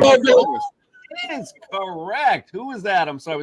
Was that Ben or Randall? Davis, Cross. I got it first. Cross. Randall throw his head. We all got it. I just had it first. They sticking together on me. Let's give you both the point for that because it was close. Let's do that. That's easy. That brings Ben up to slot 0, so that's good. Yeah, thank you. I got it. All right, Randall, we'll give you control though. What else you got? Same category. Same category, back-to-back players. You don't want the smoke of this running back that went back-to-back with the Patriots and the Eagles. I got it. Who is Curtis Martin? I first heard Curtis Martin from Jeff Cross, which is incorrect. And then I heard the correct answer, LeGarrette Blount. You don't want the smoke. Good call, Ray. Good job there, my friend. All right. Good call. You're still in control. What else you got? Same category. Same category. Back to back. Here we go. This son of a boxing legend will hit you just as hard from his linebacker position in Super Bowl 20. Ken Norton Jr. Go ahead, Jeff. Is correct. There, Jeff Cross jumping in for that one. You're in control. What do you got? We'll stick with the same category. And it's the daily double. You got 700. How much of that do you want to risk here? Let's go 300. 300. All right. Here is your clue. With legendary on-field and off-the-field DNA, this defensive end struck gold with the Patriots and the Eagles.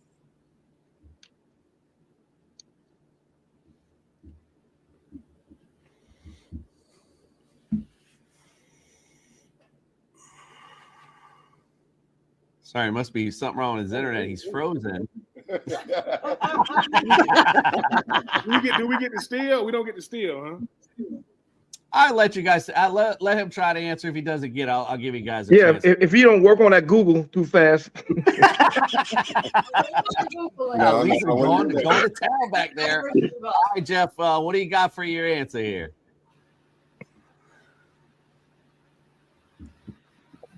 Willie McGinnis. Willie McGinnis is not correct, my friend. That'll take you down 300. Ben or Randall, do you know it? Yeah. What you got? Chris Long. Chris Long is correct. Good snag there. That about evens this thing up. So, Ben, you got control. What you got now? Same category. We still got any left. Same category. We got any left. Well, the back-to-back's all done now. So we got what we got? Give me what is it? King of Kings. All right, let's start there with 100. This team is tied for the most titles in Super Bowl history with 6. Do your job. This is the Eagles. Patriots. New England Patriots is correct. All right, Jeff, who you got next? King of Kings. King of Kings for 200. This team's quest for gold has them seeing stars this Sunday in their quest to tie for the most titles ever. What is San Francisco 49ers? 49ers is correct. Randall, good job there. You got control. Same category. Same category for 300. You would be taking a leap of faith with this team whose cheesy fans have been able to relegate the Super Bowl. Green Bay Packers is correct. Ben, was that you on that one? Yes, Green Bay, the cheesy head. All right. You're the cheesy heads. That is correct. All right. So all the clues. Ben, what you got? Same category. Same category. Let's run it out for 400. King of Kings, from buses to towels to clock towers in London. This team's dominance has them tied for the most titles with Pittsburgh. 6.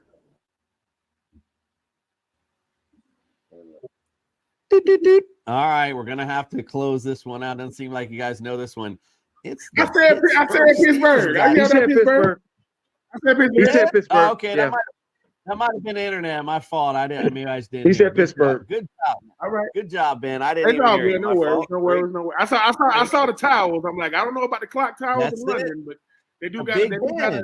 Big Ben. And you got Jerome Bettis, the bus. Like, you know, throwing it out there. All right. What you got, Ben? What do you got next? Man, let's finish out King of Kings for 500. Let's finish it out for 500. Out of the 7 teams that have won back-to-back Super Bowls, this team is the only one of those teams that has never won it again. Miami Dolphins. Cross. As I hate to say it, Jeff is right. It's America's team, the Miami Dolphins. You got your own team right. Oh, please. Waiting. We've been living it. All right, my friend. What else you got? Let's do put me in coach. Put me in coach for 400. This coach is the only active NFL coach with 4 Super Bowl appearances. Ben. Andy Reid, there he is. We heard him earlier. That is correct, Andy Reid. All right, you control that. I did. You can. Put me in coach for 500. Put me in coach 500. Here's your clue. With a minimum of 4 Super Bowl appearances, he is the only one undefeated at a perfect 4-0. Bill Walsh, cross. Bill Walsh is not correct. Ben or Randall? Nah, I'll keep my points. Yeah. Randall's the guy that's not very fun in Vegas. It's Chuck Noll. 4-0 in Super Bowl appearances. All right, Ben, you control. You got 1 left on No Place Like Home, and then we got the rest with super performances. Let's go super performance for 100. Let's go for 100. Holding the record for the most career receptions in the Super Bowl, he's certainly a San Francisco. Who's Jerry Rice? Jerry Rice is correct. I don't know who the hell got that one, though. So that's Randall. That was Randall. All right, they're judge in the back. Chris Fox, thank you so much. Randall still showing the speed. Good job, my friend. All right, what else you got? All right. Let's go super performance, but let's go 500. Oh, he's going big money. Here we go. 500. Here's your clue. Holds the record for the most interceptions thrown in a Super Bowl, but being a color commentator after he retired has worked out well. Rich Gannon, cross. Rich Gannon is correct. I was like, ain't nobody getting that. Great job. Wow. Good job, Jeff. Wow. Oh, you nailed that one. You nailed that. I got money. Tampa had money on him. Got it. That's good. Oh, that is too funny. All right. Well, who else you got, Jeff? No Place Like Home for 500. For 500. Here's your clue. This gritty city team may have never won a Super Bowl, but they were at least able to host 2 of them. What is Arizona? Phoenix. Cardinals. Phoenix. Arizona is Phoenix. not correct. Phoenix also is not correct. Ben? They've never. I should just let it go, but Detroit. Gritty City, yes, Detroit is correct. Have hosted 2 Super Bowls. Nice call, Ben. I mean, I know they hosted one. I know Jerome Bettis won one there. I know they ain't never won. That is correct. You got it. All right. Well, super performances is all we got left, Ben. Which one you want? Super performances for 400. 400. Here we go. Although they played two different positions, they are tied for the most TDs in a Super Bowl.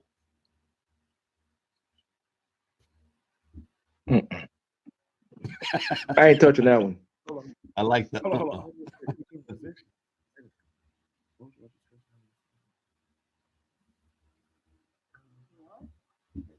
They played. All right.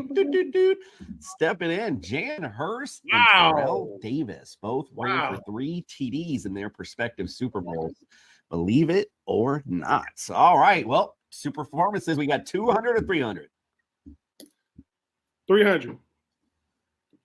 This Louisiana-born QB holds the record for the longest TD thrown in a Super Bowl to Mashin Muhammad for 85 yards. Trent Dilfer. Trent Dilfer is not correct. Man. Right. Randall Jeff? I'm good.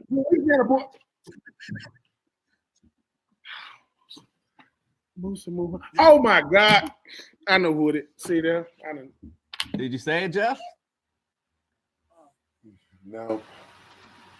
All right. It's Jake Delhomme. Jake Delhomme. Yeah, man. Jake Delhomme. Delhomme was slinging the rock for a little bit. All right. So this last one will be the true daily double for Ben. What is your bet here for this one? Last one, Ben. I mean, I'm just looking at. I mean, I'll go 300. I'll go 300. A big spender tonight. Ben's hey, I'm right big. All right, here we go with 300. This terrific QB holds the record for the most yards passed in a game, 505. That would be the one Tom Brady against them Eagles, but they came up short. That would be correct. Mr. Tom Brady will add in that is it right there. So final scores right now. We have Ben with 2,100, Randall with 500, and Jeff with 500 as well. That's going to close out the Jeopardy board here. So let's bring it back in, and we're going to bring up your final Jeopardy clue. So I'm going to have you guys now with your pen and paper write down how much you want to wager. Although for Randall and Jeff, I mean, you might as well just go all in at this point. But here's your clue. It's team records. So this is a team records in a Super Bowl. All right. So at least it's a little bit of an easier one. All right. Let's get it started. We're going to play your final Jeopardy clue. Here we go. Here is your final Jeopardy clue. This is the only team in NFL history that has played in 4 Super Bowls and has never held a lead. You have 60 seconds, gentlemen. Good luck.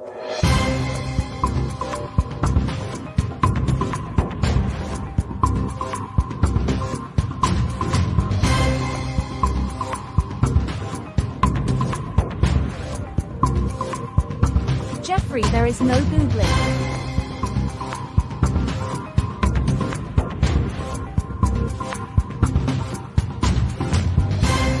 Same goes for you, Mr. Hill. Not very thrilling.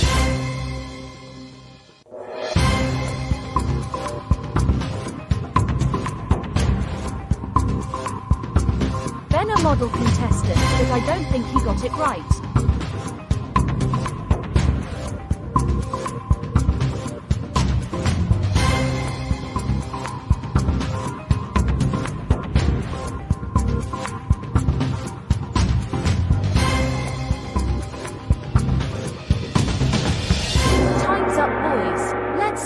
It.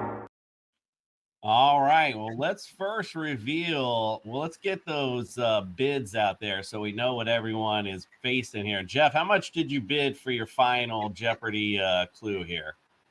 All in. Minnesota Vikings. All right, answer the Minnesota Vikings. All right, Ben Troupe, what is your answer? How much did you wager? I said Buffalo in my wager, and I put 100. I wagered 100. We just call him Big Money Ben. He puts it all on the line for sure. The game is never on the line when Ben's in the lead. Randall Hill, what is your guess, my friend? How much did you wager? I wagered everything, and I was going to say the Chargers. The Charger. Everyone got a different answer. Let's see who got it. Skull. It's the Minnesota Vikings.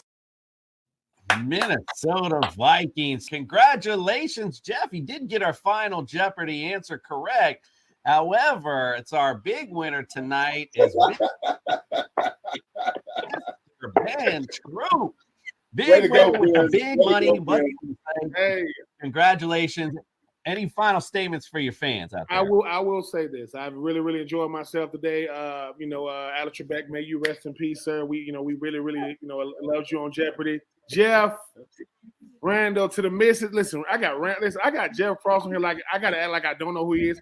Who don't know who Randall Hill Thrill is? I mean, the Thrill. Come on, man, stop playing with me. But I have enjoyed myself. But I'm gonna go ahead and say this. I'm gonna go ahead and retire. I don't. So I don't know if I'll be on next year. I don't want to mess up the record. No. I've enjoyed this. At first, though, Randall was scaring me because he was running off with all these dances. I'm like, I know he was getting me a little nervous too. Listen, we do got a little something. Kind of like Detroit. Exactly like Detroit. Kind of like Detroit. That's it. Exactly like Detroit. All right, we got a little something for our winner. So congratulations to our friend, Mr. Ben Troupe. You are tonight's winner. Congratulations to our winner of absolutely nothing.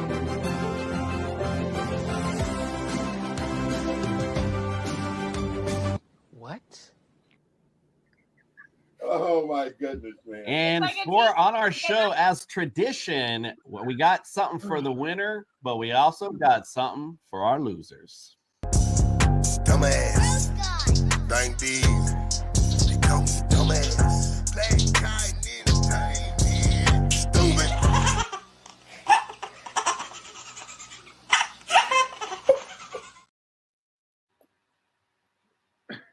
I hope you all had fun tonight. Appreciate you guys joining us. Awesome. Randall, you got anything going on? You want to shout out to the audience out there? Want to let know where to follow or anything? No, because I live my life like a men in black, so I don't even exist. I am them, we are they. I'm a figment of your imagination and dismissed as so. So, no, I don't have anything. But no, thanks for having me. I really appreciate it. Always good to see Jeff and Ben. Great time, honestly. I'm going to disappear because I do have some work to do. But no, thanks for having me on. I really appreciate it. No, we appreciate you. Jeff, any party words, my friend? It was awesome, and I look forward to coming back. That was fun. Or should I say Jeff or Lisa? Got me flat-footed a couple times. I look forward to coming back, Ben, and kind of, come back and defend your title. I will defend my crown next year. I will be. I just told my publicist we're gonna come out of retirement. And I fired her. Then I said, listen, send out the tweet, and then I'm gonna fire you because I'm not paying. All right, brother. Nice. Awesome meeting Absolutely. you. Jason, we'll talk. Thanks for having us. Absolutely. Thank you, Mr. Cross. We appreciate you. Lisa, appreciate you helping out Mr. Cross tonight. I know he needed it, so I know he appreciated that. Hey, I didn't know anything. Thank you all very much. We're gonna kick it to our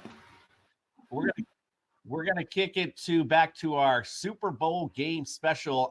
First, real quick, we'll do a commercial. You made it to 4th and Flex. Welcome. Just to put it kind of in perspective for you guys, this is probably going to surprise a lot of you, but because here at 4th and Flex, every day is game day. Every touchdown, every reception, every bust, we got you covered to push you to become a champion. We're dropping all the stats you need to succeed in fantasy football, baby. This is the place to be. 4th and Flex, baby. Let's go.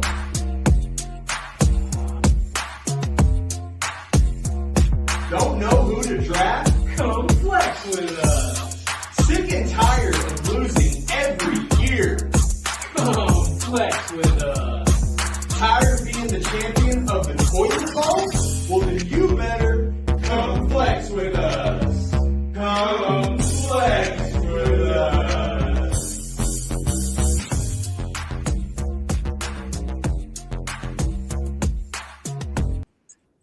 Well, how about that? Look at that, Jason. All the players getting involved. That's why it's our favorite daytime game show with you, man. You're such a game show host. It's great. Appreciate that, man. You know what? Who wasn't the big winner that night was Spectrum Internet. I'm looking at you, kid. All right, well, listen, on my show, Dan, speaking of game shows, my show is very character driven. We like to do little SNL type skits. One of those guys, one of those characters is our infamous Judge Jordan. He always comes around, presides over any type of disputes we have. Well, today he's going to use those judicial powers. These guys already been on earlier. We got JP from the Chiefs. We got Wayne Breezy from the 49ers side. He's going to preside over a little Champs or Chumps. Let's check it out.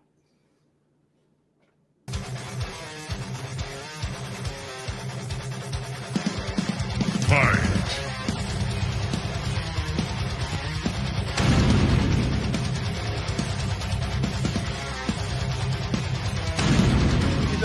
Detroit has been so bad. Everybody's just so hyped over one game. All rise for the Honorable Jordan C. Thomas. You may all be seated. Welcome back to Champs versus Chumps Super Bowl edition, brought to you as always by Pro Am Belts, the only place to get your championship hardware. And we're all about championship hardware today, tonight, as we wait for the big game tonight. We've got you squared up all day with the big game special. So I'm going to go ahead and bring in our guest. I'm going to bring in the OG himself. It's like a regular tradition to have JP on the Super Bowl special. Welcome in the king of the court, Kansas City Chiefs. We got our boy JP from Chiefs Focus. What's up, JP? How you doing, man? It's been a while. It's been a while. It's been a while. Hopefully you have a little bit better luck than last year, but we got some heavy competition tonight. We got representing the Bang Bang Niner gang. We've got Wayne Breezy himself. What's happening, Wayne? What's going on, fellas, man? It's good to be here. I'm excited to get down to the nitty gritty, man. Champs versus Chumps. It's different. I like it. Hey, man, it's fun. It's fun. I'm ready. The Super Bowl ain't going to have nothing on this matchup. So, all right, fellas, rules of the courtroom, real simple. We've got 5 rounds. We're going to start with the quarterback position. We're going to make our way all the way down the position groups, and ultimately you will make your case on who's going to win the game tonight. On number rounds, you're going to tell me why your team's position is the champ of the week's matchup.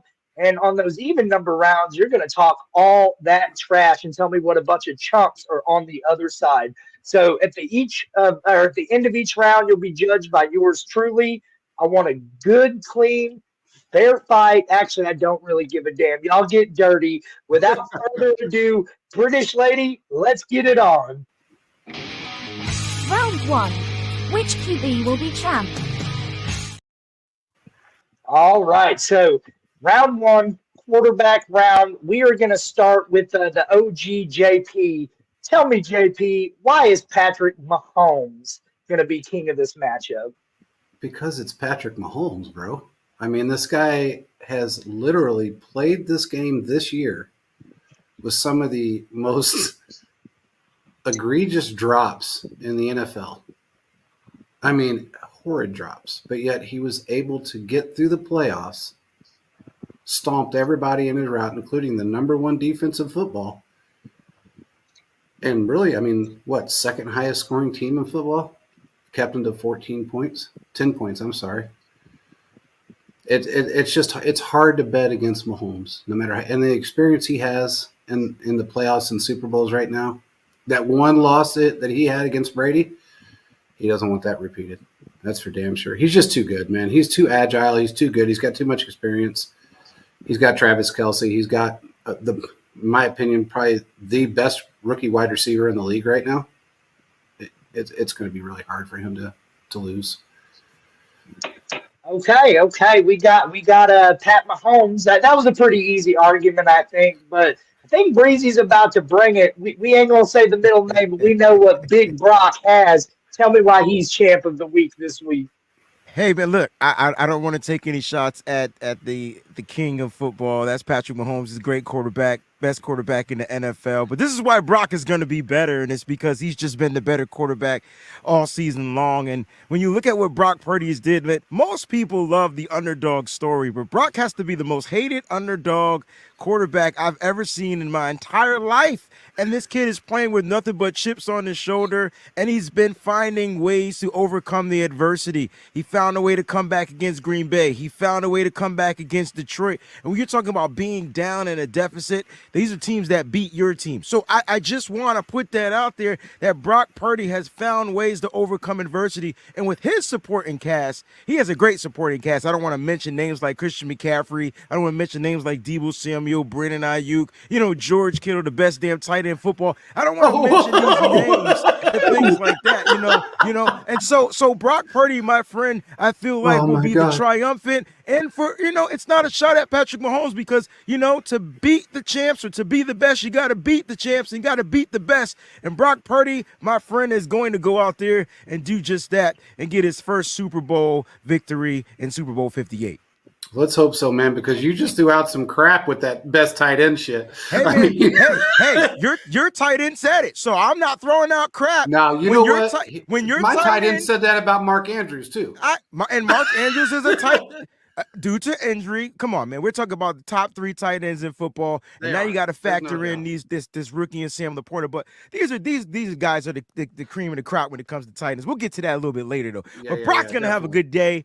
Just like Patrick Mahomes, man. I think it's going to be a good, not a shootout, but a nice, good old battle of who's going to be able to extend plays and make plays. And like I said, Brock's going to do so. All right. So this Super Bowl, it may not be a shootout. This champs versus chumps already a shootout. And I love it. Y'all both came out swinging, and I'm sorry, Wayne Breezy, but we talking about Patrick Mahomes. Round 1 goes to the OG JP. Round 2. Which running back will be a chump? Oh, well, that's all right, that's fucking impossible.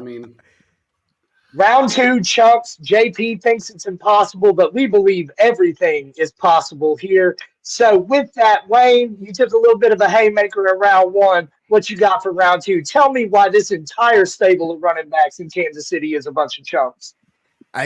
They just are. Listen, you better hope you get Jerick McKinnon back because he's going to probably be the little op intel that you're going to need to find a way to run against the San Francisco 49ers defense. But look, you're talking about going against the best running back in the NFL and Christian McCaffrey. He should be Offensive Player of the Year at some point. That'll be awarded to him. And then he's proved it, right, in the pass catching game as well as in the running game. Now, look, they do have a stable of running backs over in San Francisco. Will Kyle Shanahan utilize them? I'm not sure. But Isaiah Pacheco, strong runner, good runner, guy can catch the ball outside of the backfield. The Niners are going to look to take him away, and then you're going to have to figure out ways to add to your rushing attack, whether it's McCole Harmon out of the backfield, a little Rashee Rice. You talked about him probably being one of the best or the best receiving wide receiver as a rookie in the NFL. So you're going to have to figure out ways to find ways to be creative in running. And so now when the Niners have to factor that in, it just lets me know that the Niners just surpassed the Kansas City running backs. Now, the only other factor that you can add in is get a couple of yards with Patrick Mahomes, but I don't think he's going to want to run much in this game. And so for that, my friend, I think the stable of running backs or wide receivers, if you want to add those wide backs in there as well, they're chumps compared to the San Francisco 49ers rushing attack. Well, you know what? I can't argue the fact that Christian McCaffrey himself is the best running back in football. Now, the rest of your crew, they don't compare to Isaiah Pacheco. There's not one guy on your team that compares to him. This kid kills worms 6 inches under the ground. He runs so fucking angry. He hates everybody, and everybody hates him. And he takes out linebackers like there's no fucking tomorrow. This kid catches out of the backfield. He puts on a show every time he's on the field. He's got so much energy, so much power. And then factor in the fact that you talk about that San Francisco defense, that number 1 Ravens defense and defensive line, he put up 90 yards on him and a touchdown. And that's not even including the passing game. That was just his run game. He's done that to every top defense this year. So that's going to be pretty difficult to call him a chump, given the fact that he's a second-year player over 1,100 yards from scrimmage and just tore the field up. And then Clyde rotates in and out, and I know Clyde's not been a big factor, but he's got a lot of experience in the Super Bowl, and he's great out of the backfield. He can catch the ball out of the backfield. If Jerick McKinnon comes back, that's a kid, and I remember last year had 12 touchdowns, 12 fucking touchdowns, and 10 of those were passing touchdowns. Big if. No, he's looking pretty good for coming, but we'll see. They brought him back specifically for this Super Bowl. That was what their whole plan was. I agree with you. Christian McCaffrey is unbelievable, man. I have no qualms about that kid. But we have a stable of running backs that have proved it all year long that they could put it on the ground every damn time they're out there. They're averaging 6.5. Isaiah Pacheco averages 6.2 yards a carry. In the playoffs? In the playoffs right now, yeah. Okay. He's been killing it. Killing it. And during the season, he was right at 5 yards a carry. That's insane. I don't know, man. We got a great offensive line. We got really good running backs. He tore it up on every top defense this year. We'll have to see. All right, fellas. So I just got to say the OG JP, he knows how to tug on my heartstrings because I'm a Jerick McKinnon truther for life. But this is Christian McCaffrey we're talking about. Exactly. Point to the Wayne Breezy. All right, here we go. Round 3. Which wide receiver group will be champ? All right, we got a whole wide receiver group. We're going to exclude the tight ends here, so let's not talk about them tight ends yet. Let's save them for their spot. But JP, I'm going to let you go first. Tell me why Kansas City's wide receivers are ready to dominate. Well, here's the thing. It's going to be difficult no matter how you look at it. Our wide receivers have done great against every single defense out there, especially Rashee Rice. Rashee Rice is, without a doubt, hands down, the best rookie wide receiver out there. Nobody's become close to what he's done. I mean, Puka, is this his first year? Yeah. It is. He was great, but he wasn't great enough. I'll just put it that way. He did a good job, but he didn't do a great job when it counted. And that's what really matters. This team has got so many different packages that they can put not only him in, but then you've got Justin Watson that is Old Faithful. This kid catches everything. If he's 7 to 15 yards out, he's catching it. He makes uncontested catches. He's just phenomenal in that way. MVS has stepped up in the playoffs, just like he did last year. His bread and butter was in the playoffs. Made a hell of a catch against the Ravens, sealed the game. Made a couple other catches prior to that with the Bills, sealed the game. I have a feeling the 49ers are going to be very surprised at what this wide receiver group can do. Even though they haven't been great all year, as far as up to their standards, they're going to be a little dangerous. And honestly, look, man, as great as the Deebo Samuel is, you can't deny his greatness. They have not faced our secondary. And everybody I've said that to this year has said, oh, bullshit. Nah. Every single top wide receiver in this league, think about it from this perspective. Not one of them has gotten over 62 yards against our secondary. Tyreek Hill was the top at 62 yards because he knows our secondary. Okay, I like it. Breezy. That's spicy. That's real spicy. But you know what? None of those wide receivers are dogs. And so now you're going to be playing against the dogs in San Francisco.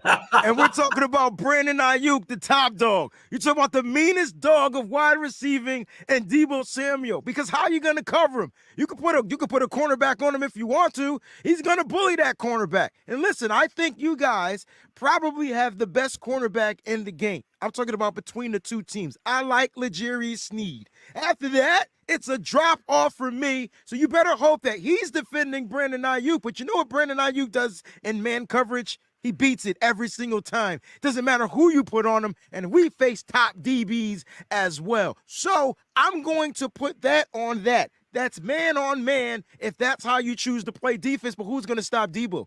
No safety can cover him. You're damn sure not going to put a linebacker on him. And I wish you try to cover him. You can bracket him. You can do whatever. But then that opens up our third wide receiver, because if we come with 3 wideouts, now we talk about big boy, the top dog, third and Juwan, who can just catch in the slot. He can catch lined up on the outside.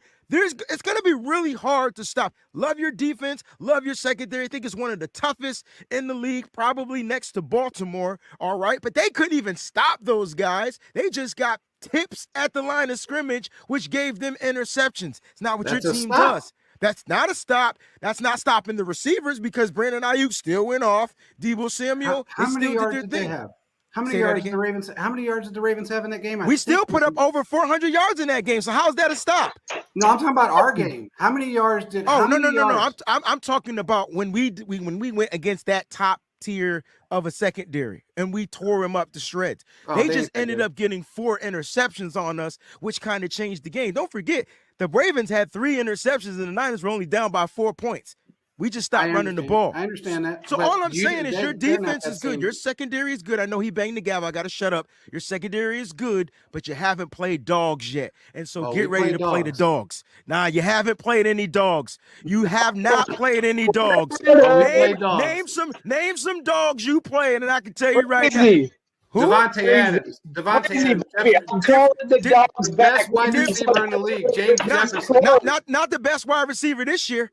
Definitely not the best wide receiver this year. He's still a top receiver. I'll give you that. But you guys know, man, who's his quarterback? Who's his quarterback? Who's his quarterback? It doesn't matter injured or not. Who's his quarterback? It's Jimmy freaking Garoppolo. I'm going to shut up. Yeah. Who's Devontae? Who's Devontae's quarterback? He played for the Raiders. So much time here, boys. We only got so much time. My fault. I got to learn the rules. I want to come back. My bad. Listen. Breezy, I know you got them dogs. I need you to bring them inside for just a minute. Let's calm down. But listen, it's wide receivers, like you had me at Debo, and then you had me even more at Ayuk, and then you threw in third and Juwan, I think you said. Point for Breezy. Yeah. Round 4. Which tight end will be a chump? Not going to do it. I'm not going to do it. This is the one I'm really looking forward to. Breezy, I'm going to start with you this time. I'm not going to do it. I'm you going got to bow out. About the greatest tight end of all time. Hey, just give JP the point. Tie this junk up. I'm not going to do it. Listen, Travis Kelce is one of the best tight ends. There's no way in any type of world, in any type of stratosphere, I can call that man a chump. Now, if you want to talk about some of the other guys, you know, like Noah Gray, maybe Blake Bell, if he play like the other Watson, maybe they chumps, but there's no way I could call Travis Kelce a chump. It's going to come down to I don't know. He's not a chump, so I don't know what to do. JP, you can have this point. I'll bow out. You know what, man? Look, here's the way I see it. Neither one of them are chumps. Neither one of them. The only thing that I can say is that Kelce, for some reason, I don't know what it is about him, but he's playoff Kelce. Mm-hmm. And he's so different in the fucking play. This year, he has been so different. You know, he's had that injury all year long, and it really nagged at him. A lot of off-field distractions that we know of. But when it's time to show up, he shows up. And, man, he showed up against the Ravens like none other. It was insane what he did against them. You know, he made their linebackers look like chumps. He made their secondary look like chumps. Everybody look like chumps. If anybody's a chump, it's anybody that has to go up against Travis Kelce or George Kittle for that matter.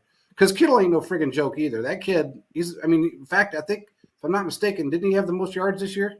Yes. Yeah. I mean, Kelce missed a game and a half, but still, you know. All right. So I'm going to call this round. Listen, I wish you to put up a little bit of a fight, Breezy, but if you're going to tell me to give JP the point, I don't know. Give JP the point. Give him the point. He can have it. Final round. Which team will be world champions?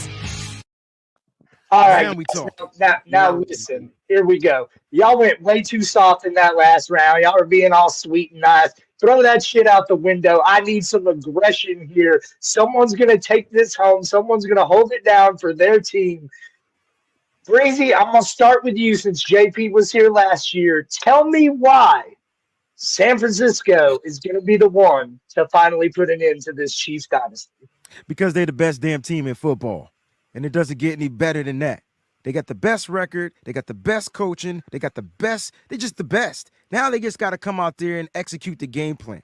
Now, look, I know what the Chiefs have done to the San Francisco 49ers over time. I know what they've done the past 3 times. They've been winning, and it is what it is. I will say it was different defensive coordinators, maybe 2 aggressive type of coordinators. Maybe for the 49er fans that are watching this or that are going to watch this, they'll find a way to appreciate a guy like Steve Wilkes, who doesn't struggle against a guy like Andy Reid's passing attack and things like that. If you check the history of those games when he's defensive coordinating or coaching for the team. So I will say that the 49ers are going to come out with a great game plan, and they're going to come out and do what teams do. You can run the ball on the Chiefs. They can't stop the run. I don't give a what the playoff says. Listen, the playoffs and Lamar Jackson, if he ain't running, they team ain't running. But see, that's the difference between San Francisco 49ers. They don't need their quarterback to run because they got a workhorse and a running back, and then they can also run with other weapons out of their backfield. So you run the ball, you keep Patrick Mahomes on that sideline, waiting to get in, biting his side piece, and the 49ers will find their way running into Super Bowl 58 as champions for the 2023 season. You run the ball, you attack them, and you play bully ball all game long.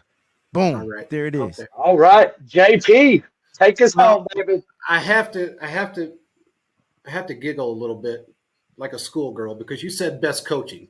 There is no best coaching when it comes. Look, there's best coaching, and then there's everybody else. You got a 5-time Super Bowl DC. Let's check this now. 5-time Super Bowl. He is the best defensive coordinator in football. There's no doubt about that.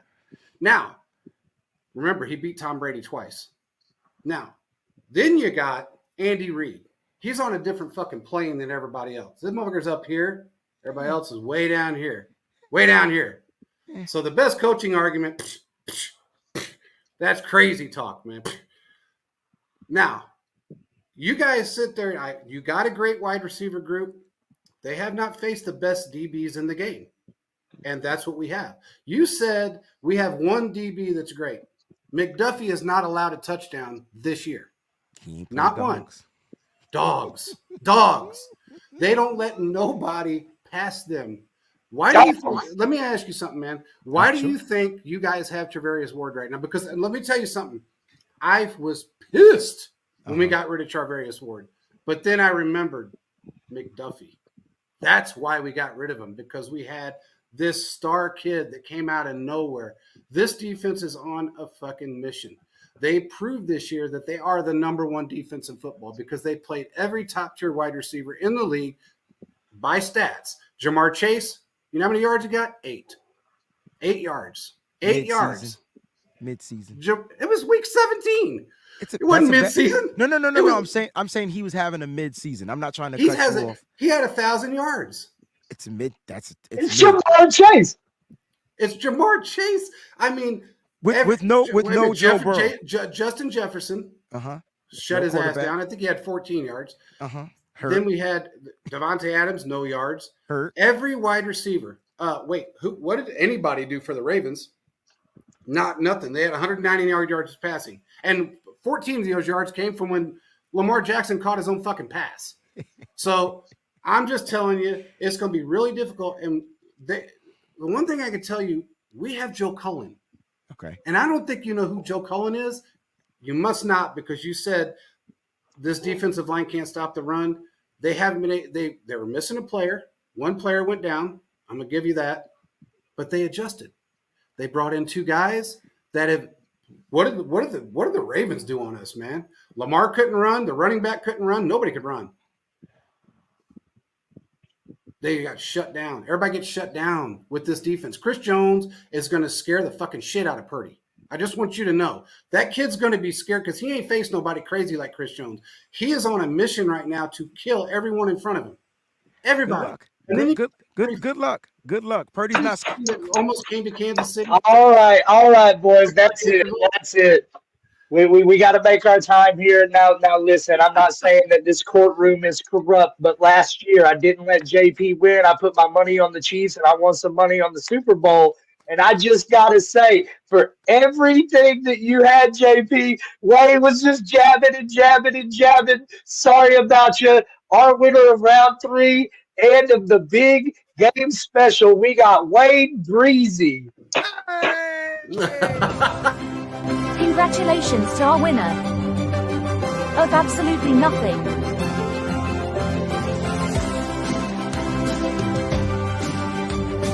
What? Hell yeah. And hey, we know, JP, we love you here. We ain't ever going to let you leave without giving you a little something, something. So, JP? Dumbass. Dang these. They call me dumbass. Play kind entertainment. Stupid.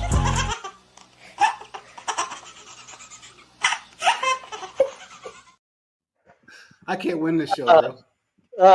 Hey, I'm always the underdog, man. I'm tired of this underdog shit. JP, we know you'll be back next year for round 3, so just be ready. You sure will. You sure will. And we got to wrap it up, guys. Thanks for joining us. Great stuff. Wayne, you were awesome. JP, awesome as always. Before we head out, Wayne, tell me where we can find all of your great content.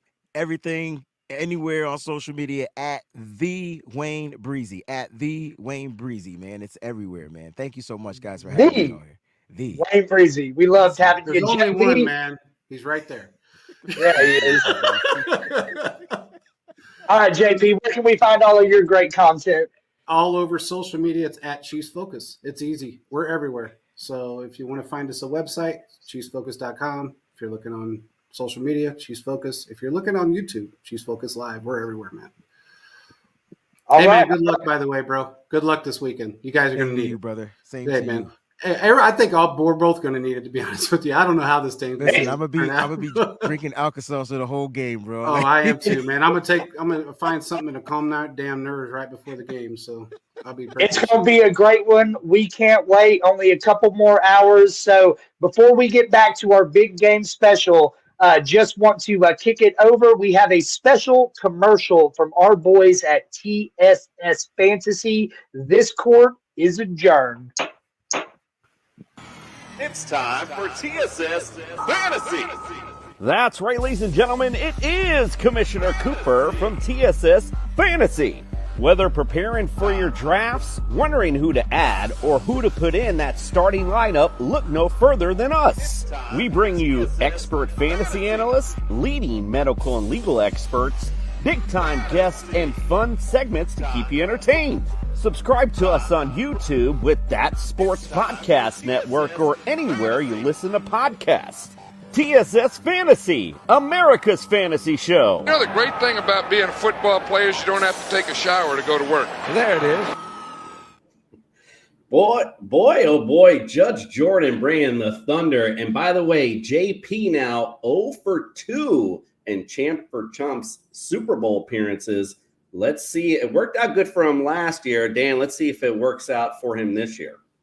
Yeah, if you're superstitious, maybe you want to lose that one. But for me, at the same time, it was nice. You got to be at the end of the bar. It was like listening to fans talk about their teams. And that's just what you're going to get when fans talk about the blinders are on. I'm focused on only one thing. But our next segment, we're going to be having guys on here who know the game better than anybody else and don't have blinders and know the ins and outs. And we're going to get a true game breakdown on the other side here. Let's get it for that game breakdown special.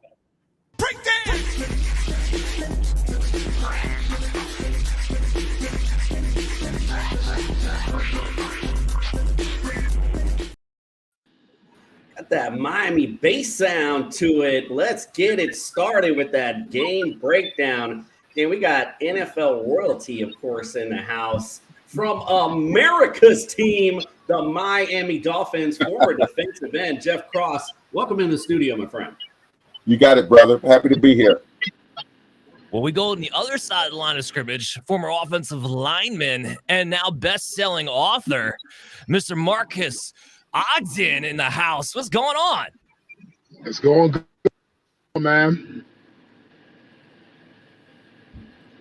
Good stuff. All right. Well, we're excited to have you in the house today, Marcus. And of course, on our side, it's our That Podcast Network's own Brian, orthopedic surgeon Brian Scott from the injured list. Welcome into the studio. Gentlemen, thanks for having me. Awesome. We appreciate you being here. The setup for this game, boys, is pretty simple. The 49ers versus the Chiefs in Las Vegas. It's Super Bowl 58. It's in a dome, so the weather's no factor. Overall, the Chiefs lead this series 8-7, and they've won 3 in a row, actually, including Super Bowl 54, won 44-23. Ooh, a little bit of a beatdown. Let's see if it's a little bit of opposite of that today. We want to hear from our experts, of course, because I could sit here and blab all day. I don't know what the hell I'm talking about. Let's hear from Jeff, my friend. Who you got winning today and why? First, that last meeting between these two in the Super Bowl, that game was a lot closer than the score indicated. So with that said, I wouldn't bet against Mahomes, but I think on paper, San Francisco is a better, more talented team. They're the more talented team, but at the same time, Kansas City's got a proven quarterback and a proven coach. Two of the best in the history of the league at what they're doing. So while I wouldn't bet against Mahomes, I'll say this. The easiest way for me to sum it up is I'd say that Kansas City was a slight favorite because there's a very good chance that Mahomes is going to play a good ball game. He's been in a lot of these games. Andy Reid has coached an awful lot of these games.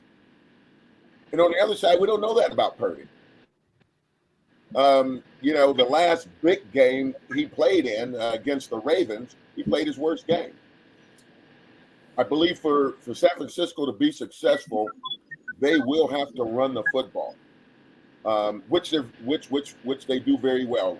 Christian McCaffrey, and let me also say this: if Kansas City plays run defense like they did against the Bills, they'll lose this game by 2 touchdowns. If they play run defense like they did against the Ravens, they got a very good chance to win this game. To me, that's what it really comes down to. Because if San Francisco can run the ball, Purdy's going to have the best chance he can have at playing a pretty good ball game. I think that's the key to the game. I like that. I mean, that's a thorough breakdown all the way through. Jason, I just had a question that popped in my mind. And because we have a defensive end and we have an offensive lineman, I really want to hear both these guys talk about this. So Nick Bosa, last week, trying a little PR out there, trying to say like, oh, these tackles, they hold all the time. There's that little gamesmanship between that. So I want to take it from the perspective of the defensive player. Are you putting that out there so you get in the ref's ear right away? And then Marcus, go to you from the offensive side of the ball. Are you taking slight to that if someone's trying to call you out like that leading up into a game right there? So Jeff, first to you. Well, first, it's true. But holding is legal within the framework of the body. So, and the guys, it's the reason that they're playing today. They're good at what they do, and yes, they will be holding. And Nick Bosa being one of the premier defensive ends in the league, they had better hold him, or he is getting to the quarterback. So, yes, they're going to be holding today. Marcus, what do you think when you hear a defensive player call you out like that? I mean, that's just what they're going to do. I mean, when you play football as offensive lineman, you're going to hold inside the shoulder frame. That's legal. And way with outside the shoulder frame, you're going to do that too. So it's part of football. Like, if someone is doing a job, they're going to do the job to the best of their ability. And the game, and it's part of the defense. Frustrated, lash out and try to hit you in the head, something like that, get a personal foul. And I think that's the way you play the game. It's like you're just wanting to really get you can. So yeah, they're going to be holding. Of course they are. That's just the way it is. Let me throw this in there also. These two teams one of the reasons that these two teams are playing today is they can withstand a holding penalty. Third and 15 isn't going to end a drive for these type of teams with these type of playmakers. That's the difference between playoff caliber teams and teams that don't make the playoffs. Teams that don't make the playoffs, once they get a holding penalty, it sets them back 10 yards, their drive is over. That's not true, and certainly of Mahomes. But they got, you got guys like McCaffrey and Samuels. These guys can catch a 5-yard pass and turn it into a 20-yard gain easy. So these offenses can overcome, negative plays. That's what these caliber teams do. Right, you can't make the Super Bowl unless you're able to overcome adversity throughout, without it. So, Marcus, I want to go to you, man. What's your keys to this game? How do you see this thing turning out? So I have Kansas City winning. San Francisco is better on paper today, where it counts at the quarterback position, at the head coach position, and a overall ability scale, especially in the. But Travis Kelce is the best tight end in football. So they've been there. They know how to do it. They know how to withstand the defense. They're very seasoned in that regard. Now, of course, yes, San Francisco has Deebo Samuel, Purdy, Kittle, Free, got Trent Williams, got Fred Warner, they got Nick Bosa. They've got some great playmakers. But at the end of the day, you're going to use down to which quarterback can withstand all pressure. And again, as Jeff said, has not really been tested in that regard yet. And again, Kyle Shanahan is an amazing coach, but I'll take Andy Reid over Kyle Shanahan any day of the week. So at the key, which I believe KC has the advantage, I believe they're going to get it. And again, as Jeff said, the Ravens weren't able to on the seats 2 weeks ago. And that is a big thing. If McCaffrey can't run the football, it's all on Purdy's shoulders, on their hands. So I have Kansas City. It's going to be a great matchup. But again, I think they have a lot of the key areas of quarterback, tight coaching, as a whole unit. In my regard, I think this is a little bit more experienced. And they've been there and they know how to handle the pressure. And this is a lot of outside pressure in the Super Bowl like never before, everything going on around the Super Bowl. So Casey's probably more used to their mind. 40 may not be able to do something for the young at certain key areas. Let me throw this in right quick. Elaborating on what he's saying about pressure. Patrick Mahomes, I think you can make the argument. Patrick Mahomes is the closest thing to Tom Brady when it comes to delivering in pressure situations, with needing to go the length of the field to get that score. And you can even make the argument, and he's better than Brady because he's more mobile. He can take off and pick up that first down, get that first down marker from 15 yards away. And that just gives him an element that nobody else in the game has. And if he stays healthy, he's going to play in a lot of these big games.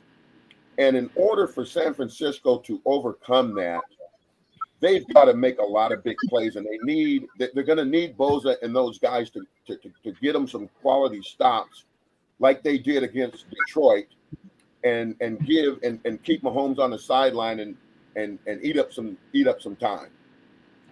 I think that's imperative for San Francisco to win. Just to add on to your point about Patrick Mahomes and that extra ability like Tom Brady, I'd like to add that matrix type ability to him where he could bend sideways, throw it backwards. It doesn't matter. It goes down the field and it's caught by someone. It's just an amazing playmaker, almost a la Brett Favre, but 2.50 of Brett Favre. The way he's able to make plays and without all those interceptions. Right, exactly. Well, speaking that you talked about health, I'm glad you know how to segue like a boss, Jeff. Let's get in our injury expert, Brian, talk about some of the injuries going on today's game today. Welcome in, Brian. Thanks for having me, guys. Great listening to these professional opinions here. It's awesome.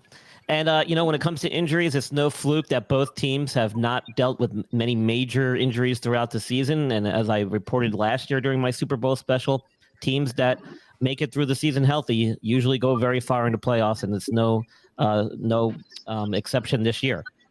49ers, though, definitely come in a little bit stronger on that front. They basically are coming in with a near full roster with a clean bill of health. George Kittle was a little banged up after the NFC Championship game, but has since made a full recovery. Shouldn't be any issues with him. On defense, the 49ers had a few names that we were keeping an eye on earlier in the week, in particular defensive lineman Arik Armstead, cornerback Ambry Thomas, and linebacker Oren Burks, but all guys were able to practice at least in a limited fashion this week and have been since removed from the injury report. Armstead's been dealing with injuries for a while now, nothing serious, and he's been able to play through it. And Burks is more of like a special teams guy and a rotational linebacker, so those guys shouldn't really affect the gameplay and shouldn't have a major impact. And then yesterday they announced that one of their defensive tackles, who they were anticipating possibly coming off IR, second-year player Kalia Davis, they decided not to release him or activate him, so he will not be playing. But other than that, I mean, they are basically fully healthy and ready to go. The Chiefs, conversely, on the other, are dealing with a few question marks throughout the week. Factor into that this Kadarius Toney thing going on. He likely probably isn't going to play. I don't know if that's a big deal, but I mean, he did contribute last year, so who knows. But the two big players that they're going to be missing are their left guard Joe Thuney, who's not going to be playing with a pec injury, and Nick Allegretti is going to get the start in his position. But they've also lost their edge rusher, Charles Omenihu, who tore his ACL in the AFC Championship game, and that has even further implications as you head into next season. But most of the guys on the Chiefs injury report this week probably on there for minor ailments, and things probably are not going to be any major limitations during the game, but certainly things to keep an eye on because a lot of them were skill position players. Richie James with a foot, Rashid Rice with an ankle issue were limited in practice and were questionable. Isaiah Pacheco dealing with a toe and an ankle issue, and Clyde Edwards-Helaire, who had some type of physical medical illness that he was dealing with as well. And then on defense, their defensive lineman Chris Jones had a little bit of an aggravated quad, and L'Jarius Sneed had a calf issue that they were kind of working through the week. So the big names that are more concerning and less predictable, though, were Jerick McKinnon and Sky Moore, both who were just recently activated off IR and haven't played for several weeks. So we don't really know what we're going to get out of them. So this is going to be their first game back in action since coming off IR, and these are two very important players in their backfield and in their offense. So we'll have to keep an eye. If you had to go on paper and you had to look at the injury stats, the 49ers definitely have an edge here. And just to give you an idea of why these two teams are where they are when it comes to injuries, if you look at the total number of games lost to injured reserve players or games lost because players were on injured reserve, both the 49ers and the Chiefs sit around 100 and 118, somewhere in between there. When you look at teams that were not successful this year, the New England Patriots, 131 games lost to IR. The Washington Commanders, 184 games lost to IR. The Panthers, 175 games lost to IR. And the Cardinals, 186 games lost to IR. Wow. So, if you have any chance at making it this far and possibly walking away with the title, you've got to stay healthy. And that's how big a factor this is. That's huge. That's huge, Brian. Love those stats. All right. So, Jason, I guess this is where you want me to break this thing down. Bring it on down for us, man. All right. So I'm more of a numbers guy, fantasy guy, props guy. It's kind of how I look at to tackle this thing. I am excited, though. This is going to be a great Super Bowl. We got to see a lot of these narratives that we've heard about for the past couple of weeks kind of get turned around, right? The Brock Purdy narrative, can he come back from behind? Well, he proved that the last 2 weeks. The Patrick Mahomes Chiefs narrative that was this season. Can they turn it on when it mattered most? Well, that's all they've done over the past 3 weeks themselves. So when I'm looking at a game like this that is so tight, number-wise, narrative-wise, talent-wise, what's the biggest mismatch? The biggest mismatch coming into this game comes down to both running schemes, outside zone versus man gap zone, and the ability to defend it on the other side. We got two linemen here. They know all about that. It's going to be one in the trenches, as it should be. So ultimately what happens here is the Chiefs their defense is 29th against outside zone run. And the San Francisco 49ers offense is 4th in running the ball on that. On the flip side, we know San Francisco, it's been well documented. Green Bay Packers, Detroit Lions, they attack them time and time again with that outside zone run scheme with two of the best offensive lines in the NFL. Well, the Chiefs have more of a middle of the pack offensive line. The Chiefs only 19th in success rate on that outside zone run. This game's going to come down who controls this thing, and the 49ers have the bigger mismatch in that. So that's why, for me, I actually see this going the San Francisco side because everything else is so close about this game. Yeah, I mean, and listen, you guys we got NFL guys. I got Dan with the numbers. I'm just the Mr. Host guy. So I'm not going to sit here and waste your time breaking down numbers. I'm just going to keep it real with you. The bottom line for me in this matchup is that there's just more skill players. You guys have said it all throughout your analysis. There's more skill players for me on the 49ers side that are here to make plays.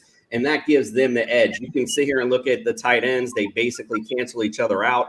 Both of these defenses are really good. Marcus, you brought up, you were talking about getting to Purdy, and that's going to be, I think, the biggest test today is this Spag defense going to be able to create the pressure to make Purdy feel a little bit off his feet and make mistakes. That is how the KC could get into this matchup. But I just see from the outsider's perspective, as far as skill position-wise, they have the edge. They have the edge in the running game, like their receivers more. Mention the coach, all of that. Lots of good stuff going on the 49ers side. I just give them the edge, of course, in that. But with speaking of talking about making pressure for Brock Purdy, Jeff, I'm going to go to you on this. When you talk about, and we'll kick it to Marcus, obviously, as well.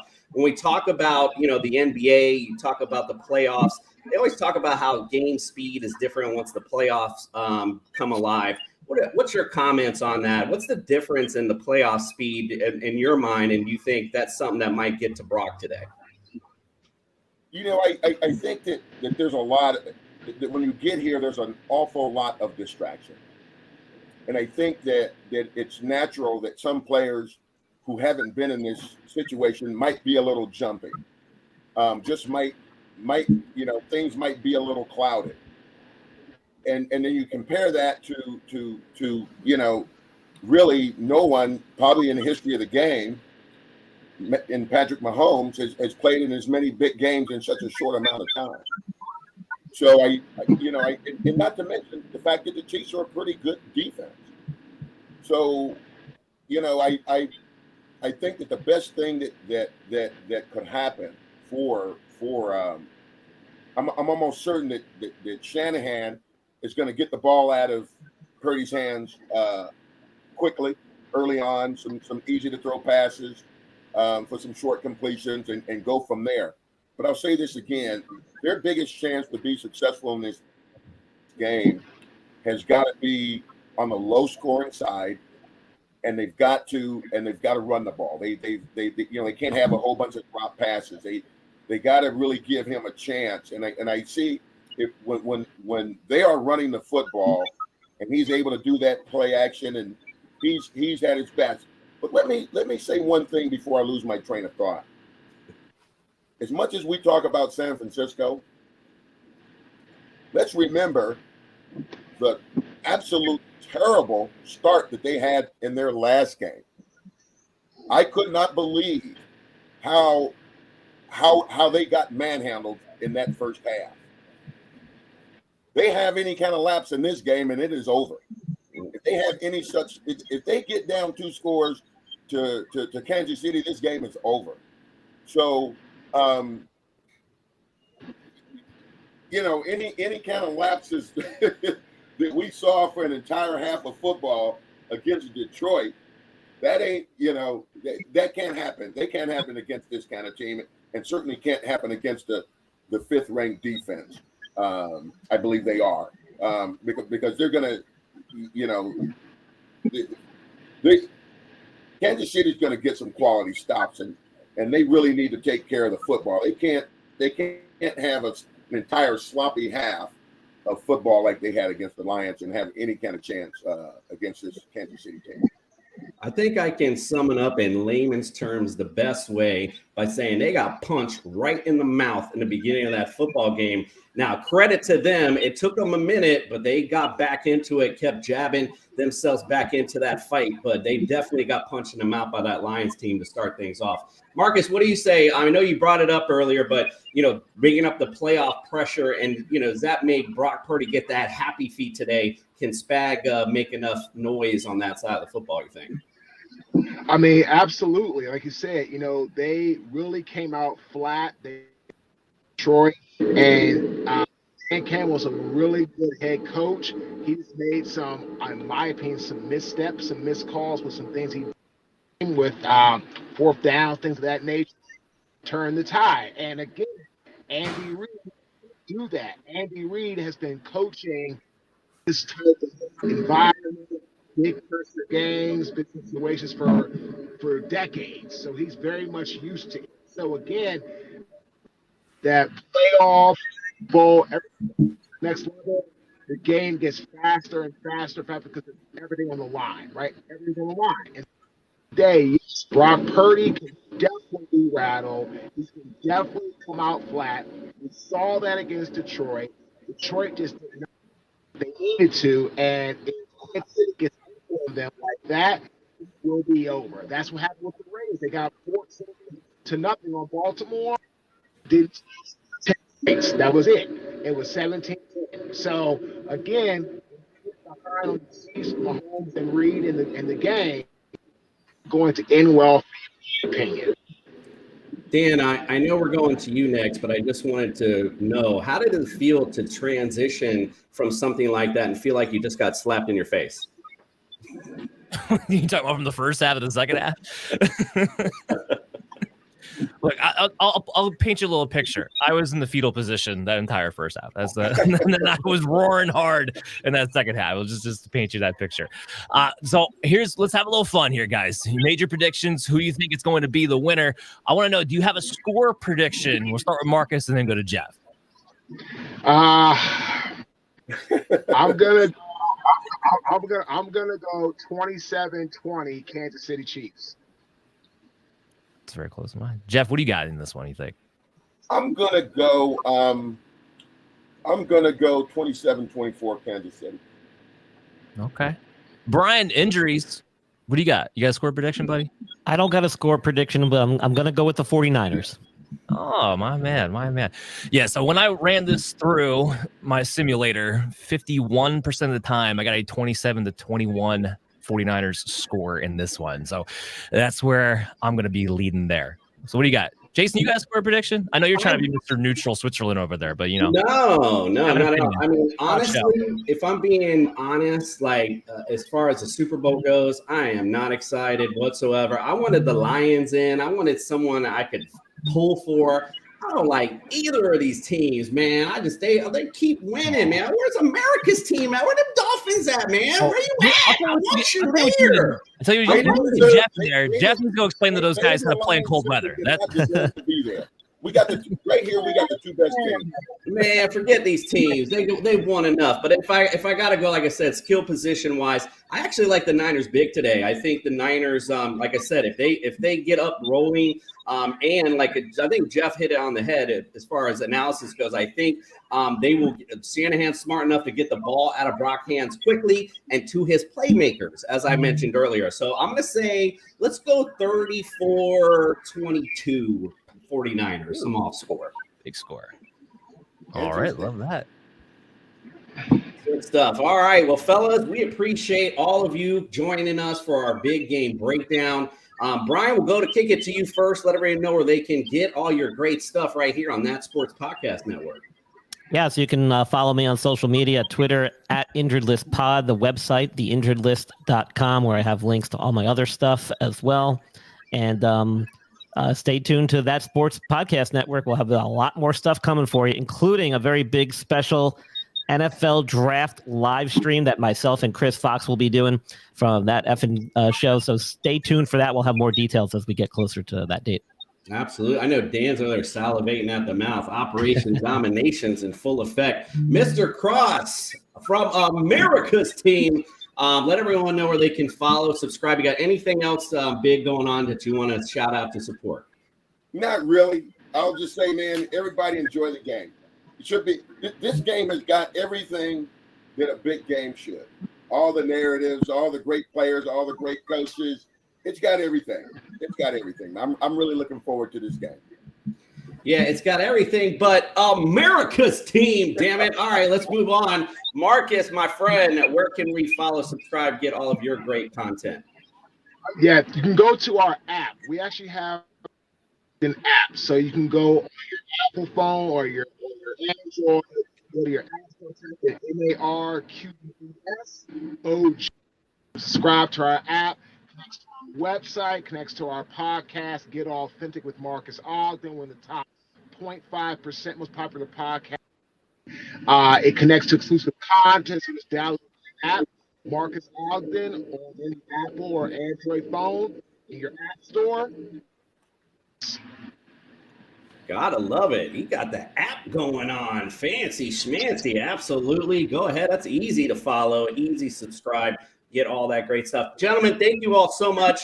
We are excited for a big Super Bowl Sunday. We're going to take a quick commercial break from a familiar face. We were just talking about Operation Domination. We're honored to have them on That Sports Podcast Network. Let's take a look at what they got in store for us.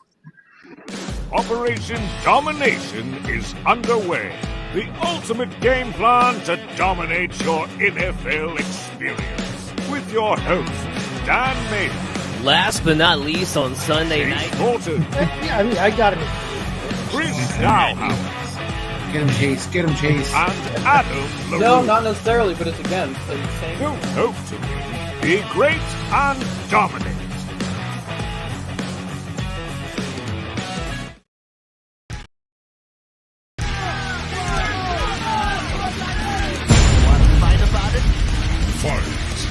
Do you like to fight? Or enjoy watching combat sports? Well, we have just the show for you. Whether you want to get to know the athletes on a personal level or just want to hear whose butt they are going to kick next, Steve has you covered. Join him here on That Sports Podcast Network. Want to fight about it? Catch me outside, how about that?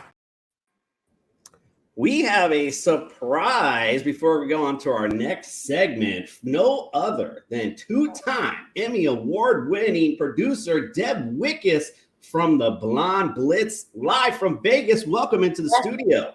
Thank you. Thanks for having me, guys. Always great to be here. We are so happy to have you here, home anyway. We gotta get you out of Vegas here soon, but I know it's where I've been here since Monday. I'm a little tired, not gonna lie. Just a little, because I would be dead on the floor right now if I was you. Yeah, almost there. We got one more day. So. It's been a big week and a big time for you. We appreciate you. Let us know what you've been up to in Vegas this week. Woo, so much. We started off Monday with media night. We started off at Allegiant Stadium. Super cool. We were on the field. All the players were there. We had media availability, asked all of our questions. Had to fight a little bit to ask some questions there, but we got in. Tuesday, same thing, media availability. I literally have my list. Went to Radio Row on Tuesday as well. Did that a little bit every day because you got to network and see all your colleagues, and it's always a big family reunion for Super Bowl. This is my 4th or 5th that I've covered, so always excited to see all my peeps. And then Wednesday, God, what did we do? Just so many. It's Vegas brain. That's what you got. Totally. I mean. I think you can remember anything from Monday and Tuesdays already. Well, and honestly, Thursday was such a huge day. Thursday was when all of the former athletes get here, and so Radio Row was really popping. We actually went to Jen Welter. Jen Welter did a day in the life. She did a football clinic for women. There was 200, 300 women in the same spot. Jen gave this amazing. Jen and her coaches, all former NFL players, some current as well, were there. We had a blast. I was O-line. I was quarterback. I'm a really good kicker. Who knew? I won the kicking contest. Can you replace Moody for me tonight? What was that? Can you replace Moody for me tonight? Because I know, right? Actually, good. I think it comes from my dance background. But yeah, and then so that was fun. We also did the off the field, the NFL Wives charity fashion show.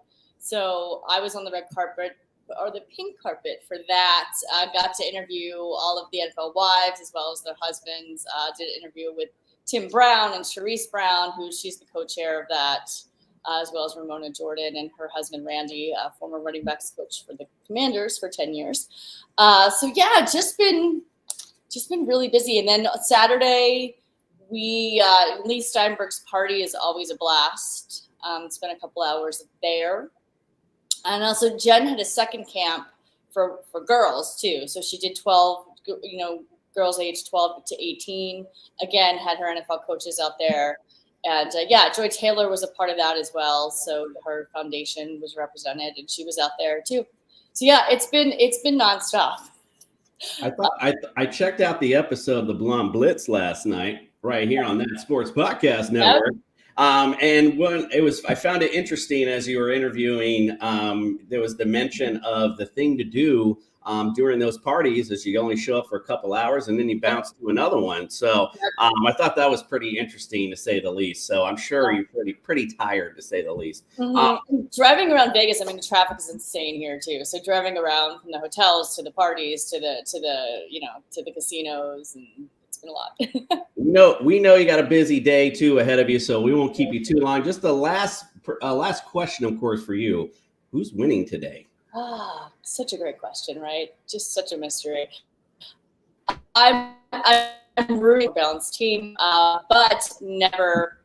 You just can't put Patrick Mahomes. You know what I mean? Like he's always. I feel like Kansas City's going to win this game. Both teams are definitely prepped. Both teams are definitely excited. I just feel like I can't bet against Patrick Mahomes. Just can't do it. I'm going Kansas City 21, San Francisco 20. It's like a reoccurring theme. We keep hearing that can't bet against Mahomes. That's very and Andy Reid just can't do it. I did it with the Eagles. I'm not doing it again. Very interesting theory. Well, let everyone else know where we can follow, subscribe, and watch the Blonde Blitz right here on That Sports Podcast Network. Basically, you just said it. That's where you can catch me and Nikki Gist on the Blonde Blitz. And you can catch me personally on Instagram at Sport Report Deb, also on Twitter and Facebook. I'm all over the socials, Twitter. Yeah. Just like a man to steal the thunder. Leave it to Jason. Go follow, subscribe, get all her individual content. A lot of great stuff on there as well. My fault, Deb. My fault. Oh, good. Always good. All right, guys. Happy Super Bowl. Appreciate you. Dan, what we got going on next? Well, it's the moment you've all been waiting for. We want to win money today, above all else. Put your fandom away. We want cash, green cash. That's the team that we root for. So we're going to have Smoke the Spread and DFS coming up after this.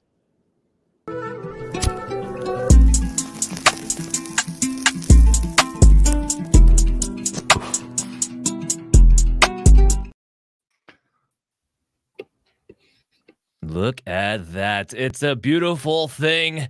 The whole crew from Smoke the Spread. And of course, a little help with us getting off some DFS in this segment. We're going to put together a lineup. We're going to talk about some props. It's going to be great. Eric, your crew, how's it going? Take it away. We are fired up. Let's get ready to gamble.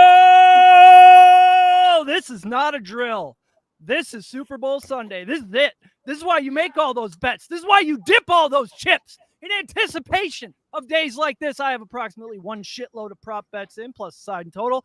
And that's just the proptology department. We have razor sharp, cold-blooded killers ready to lay out all the angles of this game. For us, Dan Mader of Operation Domination is here to help us, you guessed it, dominate. Keith Fleming from ESPN, ever heard of it? He's on Florida radio talking DFS, so he's going to cover that side for us. We got our good friend Andrew Robb, best ball aficionado for SGPN Fantasy and close personal friend of Lisa Ann. Cricket is a pro's pro. The guy wins. He practices smart bankroll management, and he can sit down and talk about just about any sport in an intelligent fashion with you. Speaking of fashion and saving the best for last, we have our friend Ariel Callista, who has you covered if you're into fashion. But More importantly, and what we're talking about today in the sports betting world, all she does is win, win, win, no matter what sport. She needed to rent a flatbed truck to bring her massive ROI to the show today. Ari, how are you doing this morning? I'm doing great. Thank you. I'm feeling great going into this game. And yeah, I have a 47% season-long NFL ROI. This is significantly better than last season's at 32%. So yeah, I'm feeling great. And I'm really excited to see the game today. Me too. I'm fired up. Can you tell? To kick this thing off, I'm going to go around and ask each of us to give us your favorite bet today and where you're going to be watching the game. Dan the man, what does your Sunday look like? My Sunday looks awesome. I'll be in my man cave with about 20 other people, and I got ribs on the grill as we speak. So I am getting pretty hungry. As far as my best bet for this game, it's got to be Christian McCaffrey, who we'll probably talking about in a little bit, but 90.5 rushing yards. He hasn't had less than 90 rushing yards in 8 games. 8 games that he started and finished. Let's throw away the Washington game where they didn't finish the whole thing. Over that, every single time, the Chiefs are terrible versus the run. The 49ers are going to have to lean on Christian McCaffrey to win this game. I don't see any reason why McCaffrey does not get over 90.5 rushing yards. So that's my favorite bet heading into this thing. Love it. And as the Injured List podcast said, don't forget about PSR producer, the man behind the curtain, making this whole thing go, shoveling the coal into the furnace. PSR producer Chris is over there. Chris is not on screen. I'm going to skip you for now. Andrew, what do you got? Where are you at today? What's going on, everybody? Man, favorite bet of the day. This is the punting bet. I know everyone gets all excited for a punting bet. I got any punt to be a touchback, plus 130 currently on DK. The Chiefs punter has been second overall in touchbacks in the postseason, 7th overall in the regular season. It doesn't have to just be the Chiefs; it could be the Niners as well. But it was plus 90 earlier, or plus 190 earlier in the week. It is currently plus 130 over on DK. So for all you punters out there, this one's for you. Bringing special teams already. Now, PSR producer, where are you going to be watching the game today? And what's your favorite bet today, Chris? Well, I'll be watching it right here at HQ. My favorite bet of the day, ladies and gentlemen, I bet that there will be more. It will be easier today to get across the southern border than it will be to get into Lions Stadium in Las Vegas, Nevada. And that is my fun fact for the day. Security is good in Las Vegas. On brand. Cricket, same question. Where are you watching the game? What's your favorite wager today?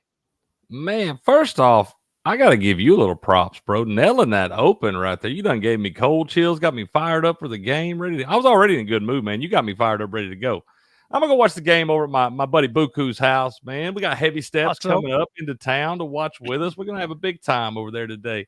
But my top prop for today, man, I look for Brandon Ayuk to have a big game. I've been waiting on this guy to have a big game in the playoffs the whole time.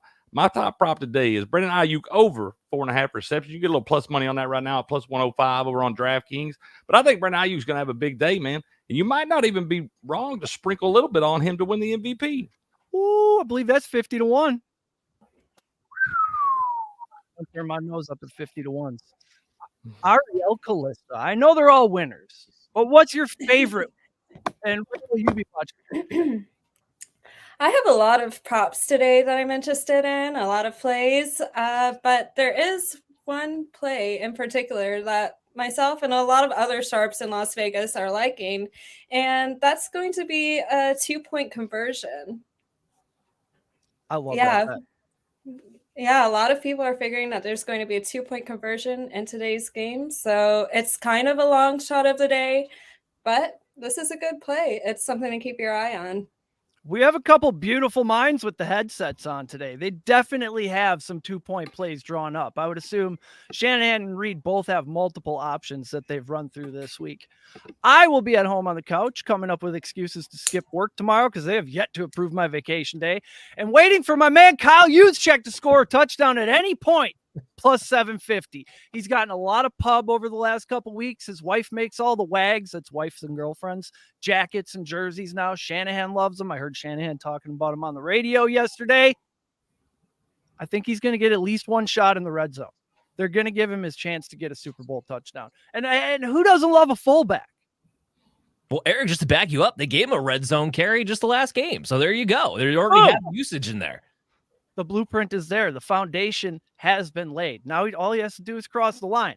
Now, at the base level, the line on this game is sitting at 49ers -2 with a 47.5 point total. The 49ers are -125 on the money line. The Chiefs are up to +115 last I checked to win outright. Ariel, what have these lines been doing over the past couple of weeks? This is really interesting because for those of you who are following my free daily emails, you know that I've been tracking this every day, tracking where the money is going, tracking how the line is moving, because I want to determine how to best play with the house, see what Las Vegas is doing and how they're reacting to the money. And that's how I've been able to establish the ROIs that I currently have that are really double the top handicappers in Las Vegas right now. This was interesting because the spread opened at -1. It then eventually moved to -1.5, and it's moved now to -2. And this is interesting because there has been a lot of money coming in on Kansas City, a lot of money, but Vegas is holding the line tight here. So to me, this looks like Las Vegas is leaning towards the Niners because they're holding the line tight, even though a lot of money is coming in. And then on the total is interesting because it just opened at 47.5 and it hasn't moved. There's level 1 significant money on under. And this is a grading scale that I use once it reaches a level of significance. And I mean, there's always a lot of money being played. So once it reaches a level of significance, that's when I really start tracking it. And there's level 1 money on the under here, but the total has not changed. So I'm staying away from the total today. Okay. Cricket, you're a totals guy. The more I look at this game over the last couple of weeks, I look into the referees, I look into the game plans possibly. I think I like the under 47.5. I'll ride with you, man. I do like that under today, man. I think there's going to be some of those jitters early on. You got two really good defenses here. You got the second scoring defense in the Chiefs, but you got the 49ers with a big-time turnover margin advantage. You got them sitting at +10 in the turnover margin with the Chiefs at -11. So I think that may be where the game's decided. But I do see a hard-hitting football game with some jitters, all the different things surrounding the game that gets these people pretty hyped up. I see it come out starting a little slow. I like the under in the first half as well, under 23.5. But I do like that under total 47.5 for the game today. I think we're going to see some hard hitting football. Love it. Now I feel a little better. Andrew, what do you say? Do you think there's going to be a lot of points today? So, yeah, I'm on an island. I think it's going to go over just by a smidge. I think it's going to end up being correct score, Chiefs 31, Niners 21. So I'll take 52 points. So, yeah, I'm taking the over. It is interesting, though, that, Ariel said that it's not moving. That leads me to believe that they think it's going to go over. They'll let everyone just continue to bet the under. So I'll be on the island by myself and take the over.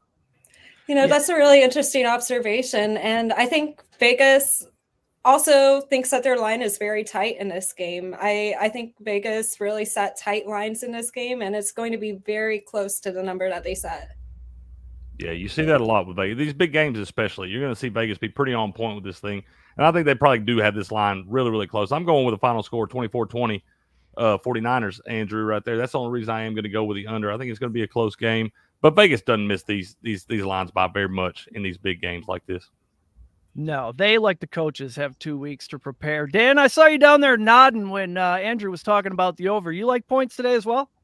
I bias like a smidge. Like, so it's 47.5, and I have it at 27-21 San Francisco. So it puts me right at 48. That line is right on the mark for me when it comes down to this one. But I do think in these Super Bowls, we talked about, last year, the Chiefs and the Eagles. I think a lot of people were expecting that one to go under, and we saw nothing but fireworks, especially in the second half. When these two teams have time to prepare the way that they do, it usually is advantage offense, not advantage defense. So I do think we have more of a chance for more points in this game because of that. And producer Chris, what do you think about this 47.5 point total? I'm a little worried that it hasn't moved with all this under money on it, some of it being mine. Well, I got a new favorite pick. So over on Rumble, one of the OGs of our chat over on Rumble, Mr. Chuck Science himself, is over there. He says if the main Vegas book holds the line -2 with the Chiefs money all week, you'd be nuts to play KC. So he's a sharp. He's telling you the truth. That's just the facts. A lot of field goals, a lot of booming pumps. And I'm glad he said that because this morning Patriot and I were chatting in the Rumble chat, and I did get over 3.5 field goals for the day, plus 360 on the odds booster on Bet Online. So I did smash that this morning. And then Chuck came in and just gave me a big pat on the back and said, "Good job, little man. Good job." And in one fell swoop, he also called me a crazy son of a bitch. Because I am on these Chiefs. I can't get off these Chiefs. Maybe I'm a little mad at these 49ers for edging out my Packers, but also I look at how they barely got past Jordan Love. I mean, he's an MVP candidate, sure. But then, I mean, Dan Campbell, I don't know. I feel like the Chiefs have put it together, and I'm not sure the 49ers have. Ari and I are excited that you're on the Chiefs. Because why, Ari? Because we have to have losers. If we didn't have any losers, then winning wouldn't even be fun. Where would your money come from? That's right. That's true. I'll make it up on props when Kyle Juszczyk cruises across the goal line in the first half, and then Usher comes out and plays boyfriend first. I'm going to be way in the black. I'm about to have to get into the tip jar, Eric, into the swear jar. Talking that Usher stuff. And then when Pitbull appears on stage, shut the front door. Andrew, Rob, why don't you come in here with some SGP and love and tell us about the fullback? I know you guys have been high on him all week. Yeah, man. Kyle J. First reception, 30-1. They've looked to him. He's either been the first read or the first target in 2 out of the last 3 games. I'll take that. That's a very good that in right now. 30-1. It's amazing. Let's go. Yeah, love Kyle. Ari's gonna roll her eyes. This whole segment roll her eyes at us. Love Kyle Juszczyk. I did want to piggyback something on what Ariel said about the 2-point conversion. I went in and looked when she said that. There's a will there be a scoreagami 25-1 currently set. If you like that, there's going to be any 2-point attempts or conversions. Both these coaches could probably try to go for 2 multiple times. That could increase our odds at a scoreagami. So I will put a little shekels on that at 25-1 as well. Ooh, I like that. Andrew, explain what the scoreagami is for those folks that may not know that out there. Scoreagami will be a score that has not happened before. So, it's going to look like an odd score, like 25 points, right? Like, obviously that's happened, but that's just an example. So it would be a score for each team that has never happened before. I think it's a good odd at 25-1 for 2 coaches that are somewhat gamblers. I think they both will read scenarios pretty fairly, but I think both of them are going to want to go for the win here, right? They're not going to sit back and just allow the other coach to try to dominate them. So I like Ari's angle there, and I just think it's a good value. That sounds like my kind of bet because I got 24-18. I think the 49ers score a late touchdown to try to catch up and get a 2-point conversion with the intent of winning 25-24 with the extra point, but that's just not going to materialize for them. I have a whole pile of props here. I don't know if you guys want to get into prop bets yet. Well, Eric, I was going to say, let's just try to put our DFS lineup together. I'm fired up, Dan. And then as we go through these players, you guys give me what props you have for these players. So in case you guys haven't played, it's the Super Bowl, right? We got new people betting, new people playing DFS all the way around. So if you don't know, this is on DraftKings lineup, their scoring system, PPR. You get bonus points for going over 100 yards. You get bonus points for getting 40-yard touchdowns or more. So all those things have to come together. If you haven't played a showdown before, you're going to be picking 6 players in this, one of them being a captain. The captain scores 1.5 times the amount of fantasy points that they accrue throughout the game. And then you have a salary cap. You have a $50,000 salary cap. And of course, these players all represent different values. The captain spot is also 1.5 their salary. So for instance, if we put in Christian McCaffrey there in the captain spot, as it tries to let me actually pick it here, but if we put him in the captain spot, he will wind up at $18,000. So that's how you kind of have to go through this lineup. Let me just see if I can get this thing to work correctly. Yep, there you go. And then you have Christian McCaffrey here at $18,000 up there. So that's how this kind of thing flows. So first, we want to pick out the rest of your team. We want to save the captain for last. And I want you guys' help here. Because when I'm looking at this, we're playing tournaments like we are.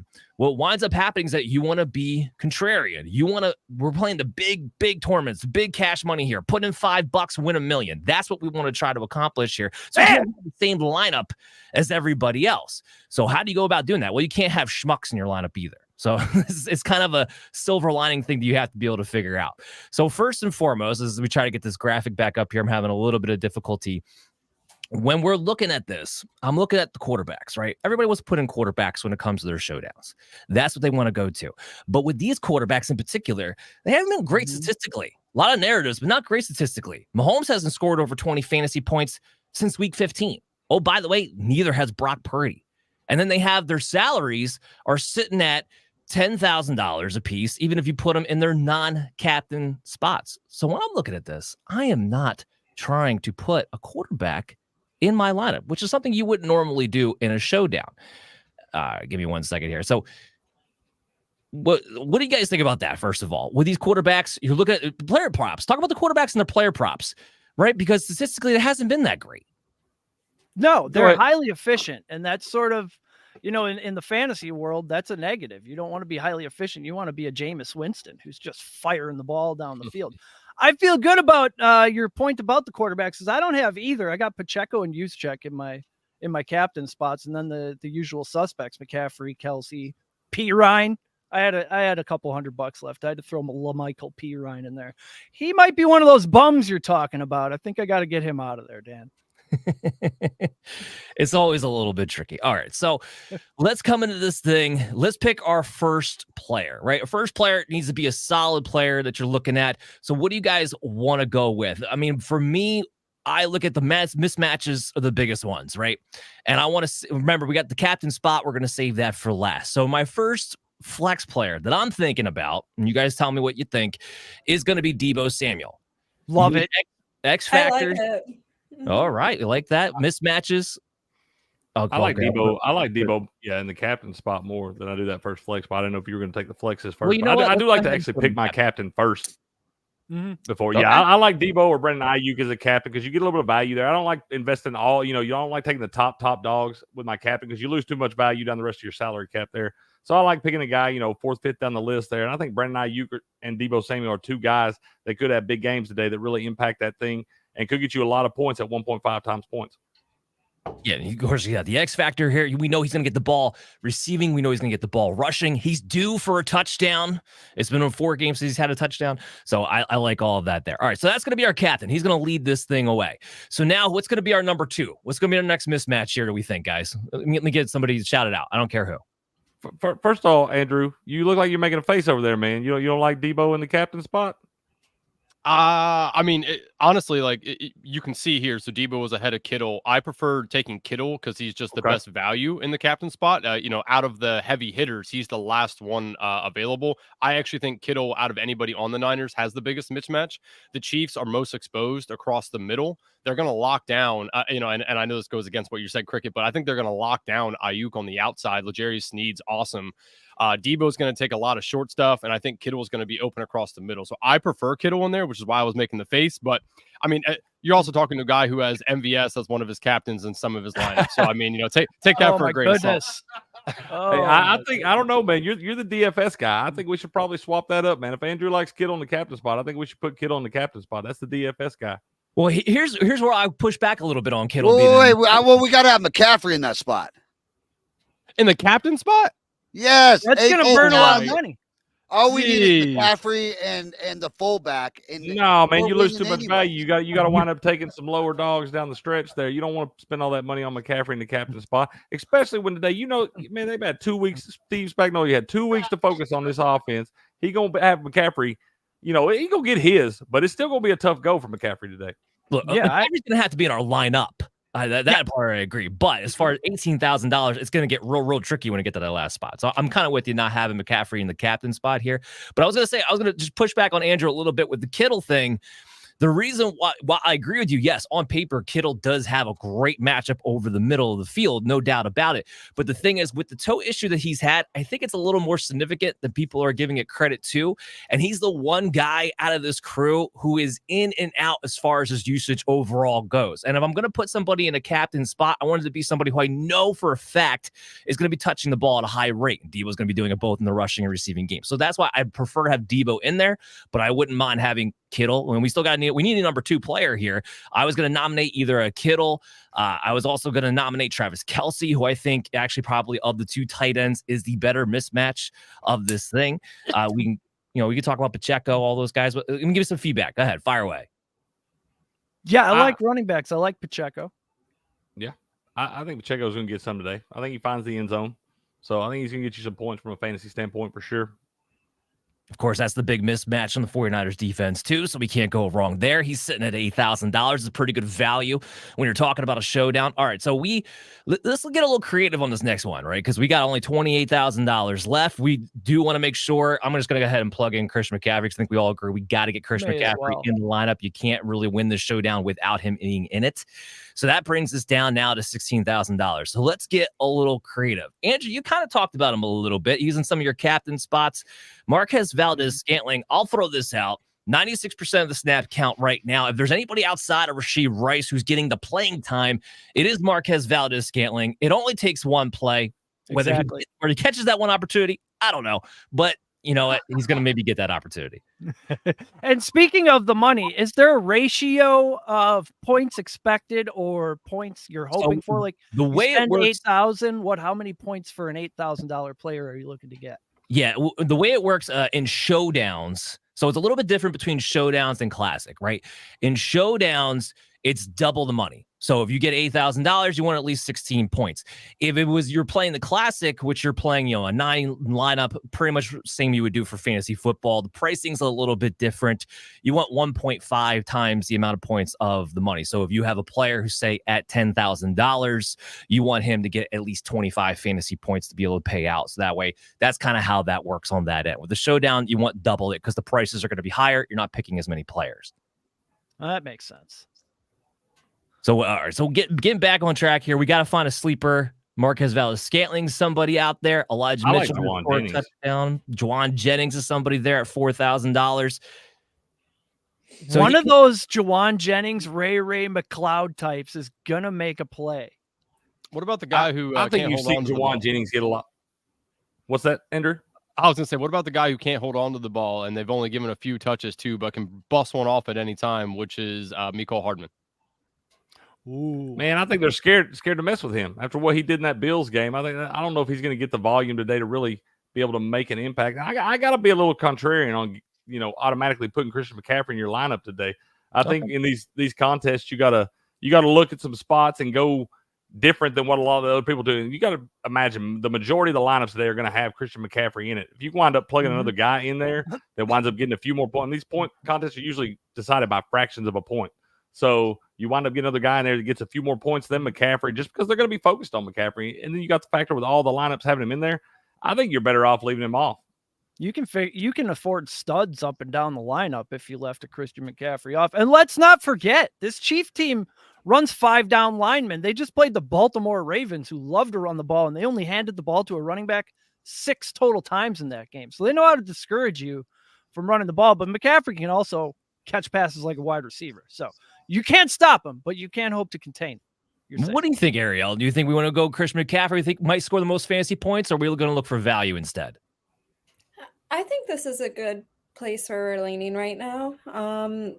But I'm excited to see the rest of the lineup. All right. Well, just for argument's sake, let's keep Chris McCaffrey in there because I want to talk about some of these lesser players. So we had a Mecole Hardman nomination. We had a Marquez Valdes-Scantling nomination. Do we have a third guy that we want to talk about that's down this lonely? We got Juice. Juice is $100. Juice. Where's Juice at? He's gonna get a tutty today. I got it picked. Anytime TD. What about Noah Gray? 5 receptions over his last 2 playoff games. He is a part of the game plan. They do like a little Noah Gray. I have a hard time trusting any of those Chiefs receivers outside of Rashee Rice and Travis Kelce. I just do. That's just my thing. I mean, they might get the ball thrown in the direction, but they might not catch it like they didn't do for a lot of this season. I think if you're looking for kind of unsung heroes, I think you got to look over in the 49ers squad because they got a lot of guys like that. Juwan Jennings, you've seen step up in big moments. You've seen him get some volume there. You've always got the injury factor with Debo, like we've seen before. God forbid, we hope that doesn't happen. But if he was to go down early and have to miss a little time in the middle of that game or something, Juwan Jennings automatically shoots up that receiver core, and he gets a lot more volume in that offense. So I think he's a guy you can look at to really, really make some plays today. All right. Well, I'm gonna make an executive decision here. Yes, I like that argument. Please do. Let's go with Juwan Jennings. Let's go because we got some more contrarian players we're gonna have to pick out from a hat real fast. All right, so now we got $12,000 left. We can go one of two ways. We can fill that with two players that are around that $6,000 mark, or we can pick one more contrarian player and see if we can save up and maybe get a bigger name player with our last spot. Which way you guys want to go? This is where I usually hit the bargain bin. Yeah. All right. I like putting a kicker in there.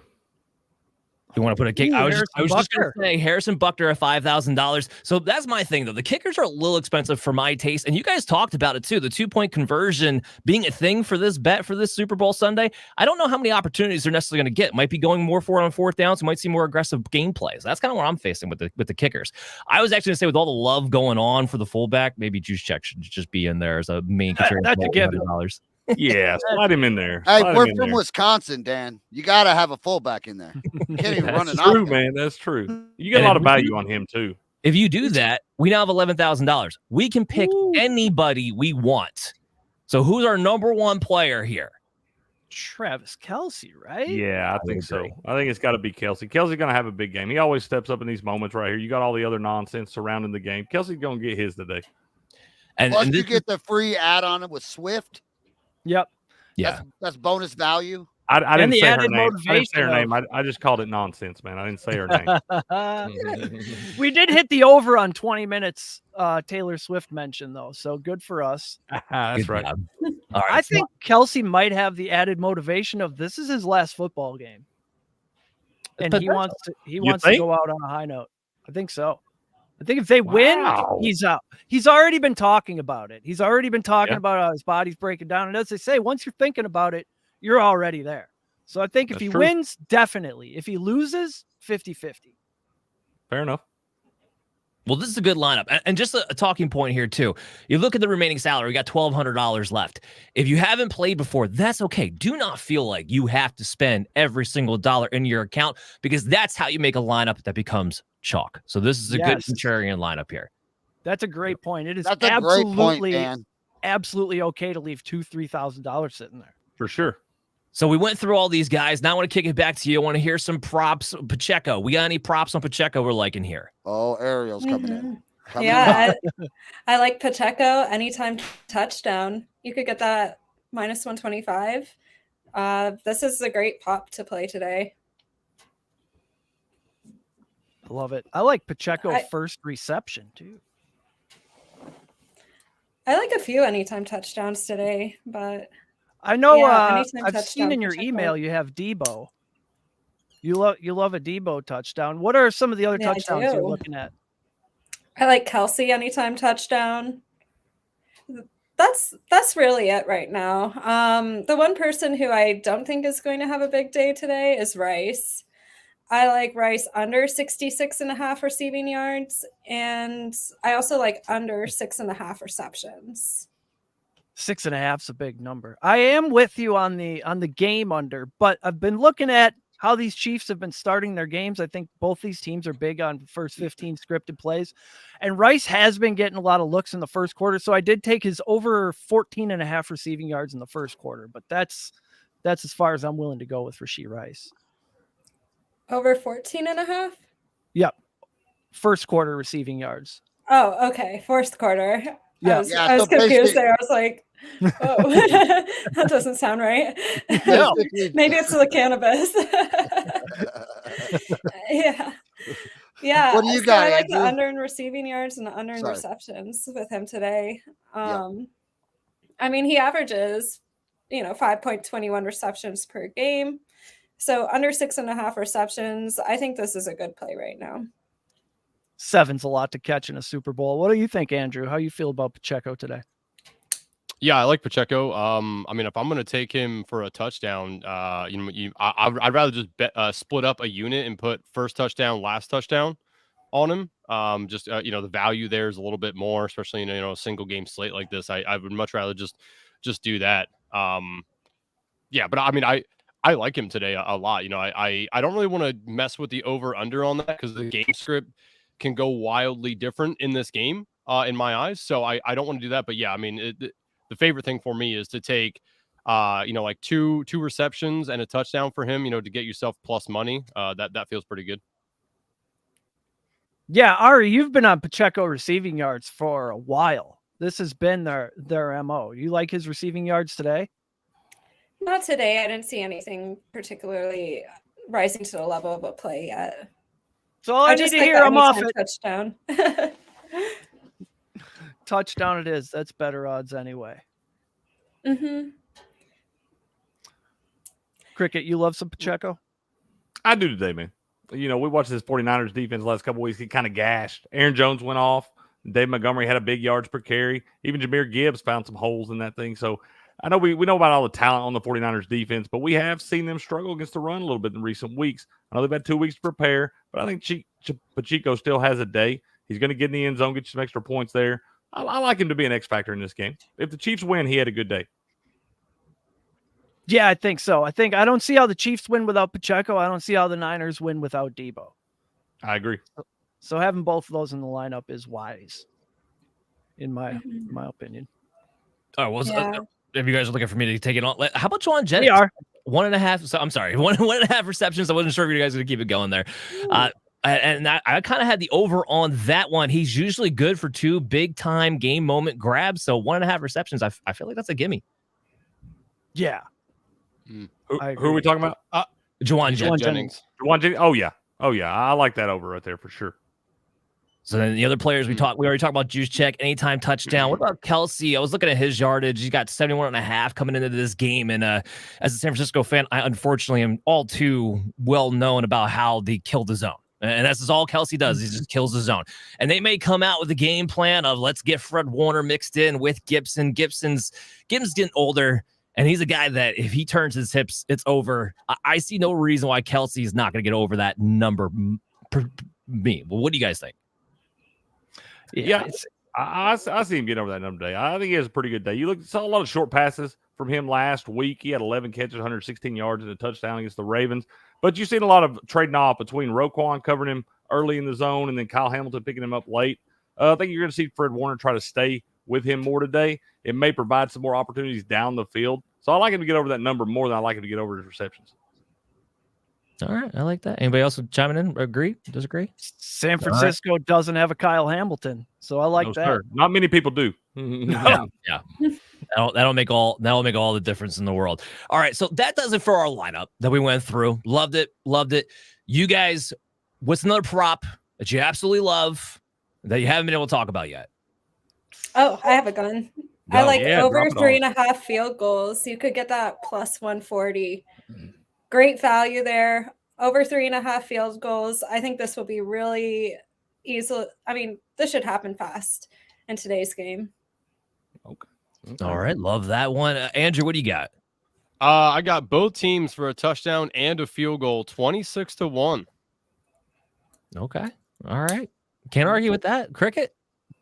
I like one of the big ones for me today. I like Elijah Mitchell over 4.5 rushing yards. I think he is going to get some opportunities today. I think you're going to see Christian McCaffrey try to spell him for the key moments in the game, maybe early in the second quarter for Elijah Mitchell, maybe late in the third, something like that, where you see him get in there for a few carries in the series. I don't think he's going to have a whole lot of volume, but I have seen that guy play well in recent weeks when he's gotten the opportunities. So I think 4.5 rushing yards is way too low on him. So I like the over on that. And I like sprinkling a little bit on Debo for Super Bowl MVP at plus 2,000, a little 20-1 action.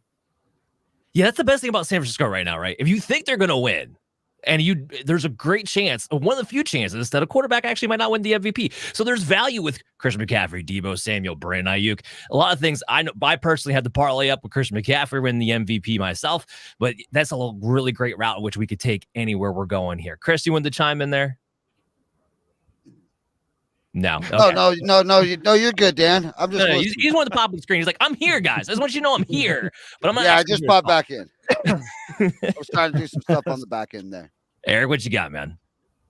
I'm looking at these exact carries bands. I did this last week. I dug back through Patrick Mahomes game logs, and in big games, he likes to run the ball. I took Mahomes. I bought up 2 positions. I took one unit, split it in half. Mahomes 6 to 8 carries plus 300. Mahomes 9 to 11 carries plus 425. So then you have 6 to 11 carries covered, and you're still getting a bit 725 divided by 2, like 382 plus 382. If either one hits. We love that. Absolutely. Getting a little cute. I also looked up how these guys throw touchdowns by quarter. Mahomes has 5 touchdowns this year in the first quarter, 12 in the second quarter, 6 in the third, 4 in the fourth. Purdy is 7, 7, 7, 10. So I took Mahomes over a half a passing touchdown in the second quarter, plus 115, and I took Purdy over a half passing touchdown in the fourth quarter, plus 135. Might be too cute, but it's a Super Bowl. We got to get these bets off. Do we have any fun props? Do we got any bets in the Gatorade? Any kind of craziness here going on that you guys are loving? I like Ayuk. Oh, sorry. Go ahead. No, go ahead. I like Ayuk first catch over 9.5 yards. Purdy over 12.5 rushing yards. You could get that minus 110, so good value there. Distance of longest punt over 56.5 yards. And largest lead under 14.5 points. That largest lead bet is one of my favorites today. I didn't see how either team gets that far out ahead. I subjected myself to the first 30 seconds of all the Usher songs offered, and it seems to me that Boyfriend plus 1100 is the move. A lot of the favorites are collaborations, and I don't see him taking the stage with somebody else right away. I think it's going to be a solo song, and I'm not going to put more than $5 into that kitty. I also $5 like American. Yeah, all of it. Yep, to win 55. Hey, I'm not even gonna know. I forgot what the song sounds like. I'm not even gonna know if I won right away. I thought y'all the time we were talking in pesos. We're not putting $5 American in Joe Biden's economy on a goddamn Usher song. Well, if you think about it, it used to be $2. Oh, there's a swear jar. I caught it, Cricket. Hey, You did catch it. I'm proud of you. What's the over and under on Reba today? Minute 28 was the last I saw. I grabbed the over 128 at plus 105. Does that not feel really low? It was like a minute 57 or something for Stapleton last year. That feels extremely low. She's notorious for doing very short. Guy. I feel like she is not. Is she gonna sing it like Fancy, Andrew? She gonna sing it like Fancy? I did a deep dive research on this. I found a gentleman that went through and watched every single one of her anthems that she ever did. At 90 seconds, under's going to hit 90% of the time. Oh, yeah, because she's a traditionalist. She's from Oklahoma. She's old school. She's going to sing it traditionally. And let me tell you that were you going for that, Ariel? Because that looks like a top that Reba wore in her fancy video, actually. She nailed the Reba look. There is a bet. I didn't make the connection, but I was wearing red because there is a bet on an offshore account that you can get. Will Reba reveal cleavage? Also took a deep dive down this. Way too much Reba cleavage, but she does tend to show the tatas more often than not. Just food for thought there. She's a strong, independent woman. She walks with her shoulders back. She's. I mean, did you guys ever watch the sitcom? Of course she does. Come on. Yeah. that was the giveaway. I like the Gatorade color to be blue. Oh, and hey, you nailed that. Hey, shout that out. I did nail it last year, but I got purple last year. I think I had 8-1 on that thing or something. So yeah, I'm going with blue this year, man. I went off the grid. I took no Gatorade poured on a coach because I think Shanahan's a pretty boy who's going to duck the Gatorade shower. Ooh, but you like the Chiefs? Well, yeah, that's my problem. See, once I laid it all out, most of my MVP bets are on the Chiefs, and my coach Gatorade bet is Shanahan centric. So lots of sweats, man. Yeah, I also love this. This is a bet I make every year. Times Goodell is shown on the screen under 1.5 plus 120. They have to show him once, but they know we hate him. I think he got 2 last year, but that was the first time in a while. And I went back to no touchback. This used to be an auto winner, and it's plus 235 now. There was a touchback last year. I think that's what drove the number up, but usually no touchback. It's like 17 out of the last 23, something like that. So another novelty prop here, but for the flyover, correct me if I'm wrong, but it is the Thunderbirds doing the flyover, correct? Anybody? Yes. Yes. So again, if you can still find this is a very easy Google search. There was some people doing over 4.5 for amount of planes in the flyover. If you search how many planes are in the Thunderbird flyover, it is 6. So this is a literally 100% hit rate. So here's the deal. So sometimes they don't bring the whole crew. All right, they did a press release and they said that they will have the whole crew in Vegas because they're in Vegas. They're from Vegas. They're bringing the whole crew. It's just an hour outside of Las Vegas. They're there. So you can still find that. Hammer anything over 5.5. Over 5.5. You're good. What don't we have the inside track on this morning? Absolutely nothing. That's why we do what we do. Yeah, that one's pretty easy to research. I mean, that one, they literally did a press release. I did want to piggyback. Somebody was talking about betting on, if you're going to go for the Niners, you have value in betting anybody but Purdy for the MVP, essentially. Same thing for the Chiefs. I don't know that they give it to Patrick Mahomes again. Kelsey's been lights out. You can still get him 12-1. On the defense side, I think the only person who can literally get it because maybe he kills Purdy like 8 times today is Chris Jones. That's 100-1. Few shekels on that does not feel bad. I did take Kelsey earlier in the week at 24-1. He's now down to 12-1. I don't know if they give it to Mahomes again if they win. Well, Trent McDuffie 200-1. I think a pick 6 puts him right in the mix. I also took him to have an interception today. George Kittle 60-1, sort of what you were talking about, and then Fred Warner 100-1. I also put $1 on just because he gets the media love, much like Juszczyk.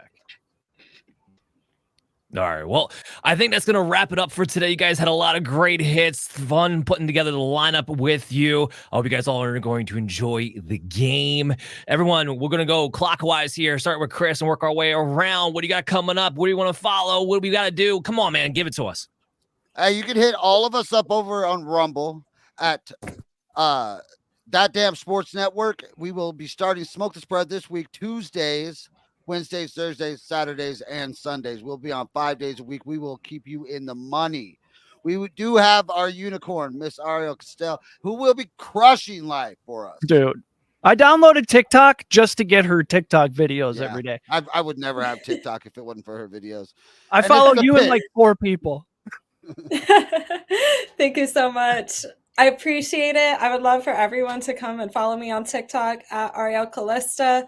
I post all the same videos on Instagram too at AriBet702 because 702 is the Las Vegas area code.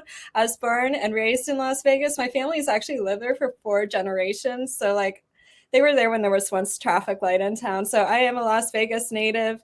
My methodology to have the ROI that I do is by playing with the books, and you can learn exactly how I play with the house and, attain the ROIs that I've been able to do at 47% this season. In the NFL, that's basically unheard of in Las Vegas. It's insane. And just to clarify for you guys out there, that's not win rate, that's return on investment. So that's a big difference.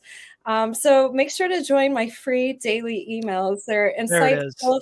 We have a lot of sports talk, wagering, and I show you exactly how I make my analysis. So you could follow along and play with me, learn how to play with the house. It's really a learning tool.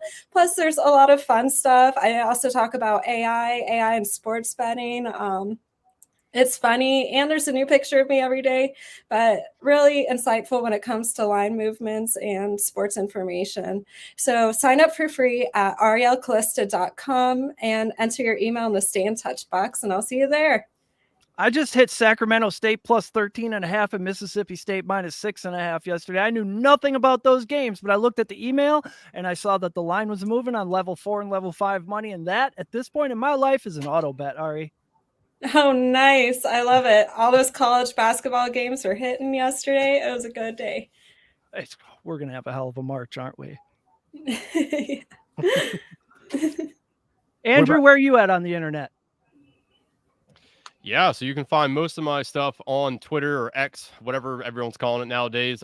Follow me at ARAUB23, ARAUB23. do a ton of best ball and fantasy stuff. That is what I do over at the Sports Gambling Podcast Network. Follow us, Sports Gambling Podcast Network, Fantasy Football on YouTube. Again, doing a ton of best ball. That is my specialty. Not to tout, but one of 400 people to make a 664,000 team final over on Best Ball Mania on Underdog Fantasy. So I mean, we do a ton of best ball, a ton of fantasy content. So if anybody has any questions or wants to dive into some best ball stuff, feel free to hit me up on Twitter. All right. You can find me on X over at Cricket1414. And for the best value in sports handicapping, come check us out over at sportspicks.locals.com. We got the great Robert Barnes making the official picks. He's got a big 5% play out today for the Super Bowl. We got a great community. You can interact, post your own videos, picks, things like that. We'll interact back with you. So come check us out, man. Sportspicks.locals.com, where we turn the odds in your favor. Excellent. Guys, pleasure to work with you. I'll be working with you more in the future. Cannot wait for that. But after this, we're going to conclude with Jason. So go ahead and drop that commercial, Jason. Welcome to the Injured List Podcast, where sports meet science. Are you a sports fanatic or a fantasy sports enthusiast? If so, you're in the right place. At the Injured List Podcast, we dive deep into the world of sports injuries, from the latest news to in-depth breakdowns. We keep you informed about your favorite athlete's health and its impact on the game. But it's not just about injuries. We go beyond the sidelines with exclusive interviews. Hear directly from the pros, gain insights into their recovery journeys, and learn about the cutting-edge techniques from experts in sports medicine. Calling all fantasy sports enthusiasts, we know how crucial injury updates are for your fantasy team. Get the edge with our expert advice and stay ahead in your leagues. Don't miss out on the action. Subscribe now to the Injured List Podcast. Stay informed, stay ahead, follow us on social media, and join the conversation. Your journey into the intersection of sports and science starts here.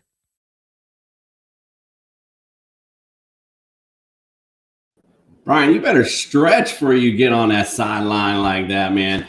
Damn, man, you guys killed it. Smoked the spread. I was sitting here and writing it down. I'm ready. I'm not usually a betting man, but today I'm going to put some money on because you guys are money. And again, follow on Rumble, that damn sports podcast network. A lot of great stuff coming from Smoke the Spread. So just make sure you follow, subscribe, and get all that great content. Dan, it's been a great day. Great way to get things fired up for the Super Bowl. Any final remarks before we head on out of here? No, just everyone enjoy the game. Be safe tonight. That being the number one thing. Stay home if you have to.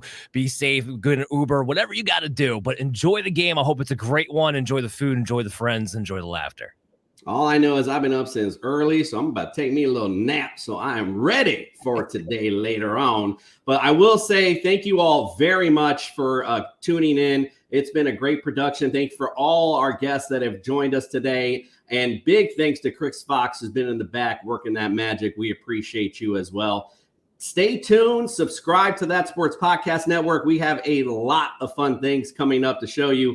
And I'm going to close us out with a final little outro from all the great things coming up from us. From us to you, we appreciate you, and we are out. In a world dominated by giants where media conglomerates cast colossal shadows over the airwaves, there exists a beacon of passion, determination, and unyielding spirit. That's Sports Podcast Network. We are not just another podcast network. We are the underdog striving to make our mark in a landscape dominated by big media entities. When you ask us who we are, we proudly declare, we are That Sports Podcast Network, and we are here. We are not defined by size or recognition. We are defined by the relentless pursuit of our dreams, the love for sports, and the burning desire to bring you authentic, unfiltered sports commentary. In a world where the loud roar of major networks may drown out the voices of the little guys, we stand tall, fueled by the passion that resides within each member of our team. We understand the struggles, the challenges, and the countless late nights spent perfecting our craft. We are the embodiment of the underdog spirit, the belief that hard work, dedication, and authenticity can overcome the odds stacked against us.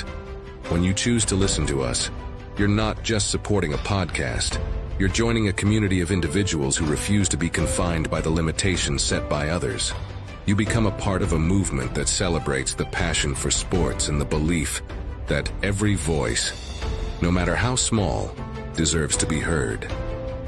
At That Sports Podcast Network, we are not afraid to be bold, to challenge the status quo, and to prove that size does not dictate impact. We may not have the resources of the giants, but what we lack in size, we make up for in heart, authenticity, and an unwavering commitment to delivering content that resonates with the true sports enthusiasts. So the next time you're searching for a sports podcast that goes beyond the mainstream, tune into That Sports Podcast Network. Embrace the underdog spirit, join the movement, and let our passion for sports inspire you to reach for your own dreams, no matter how big or small. We are not just a podcast network.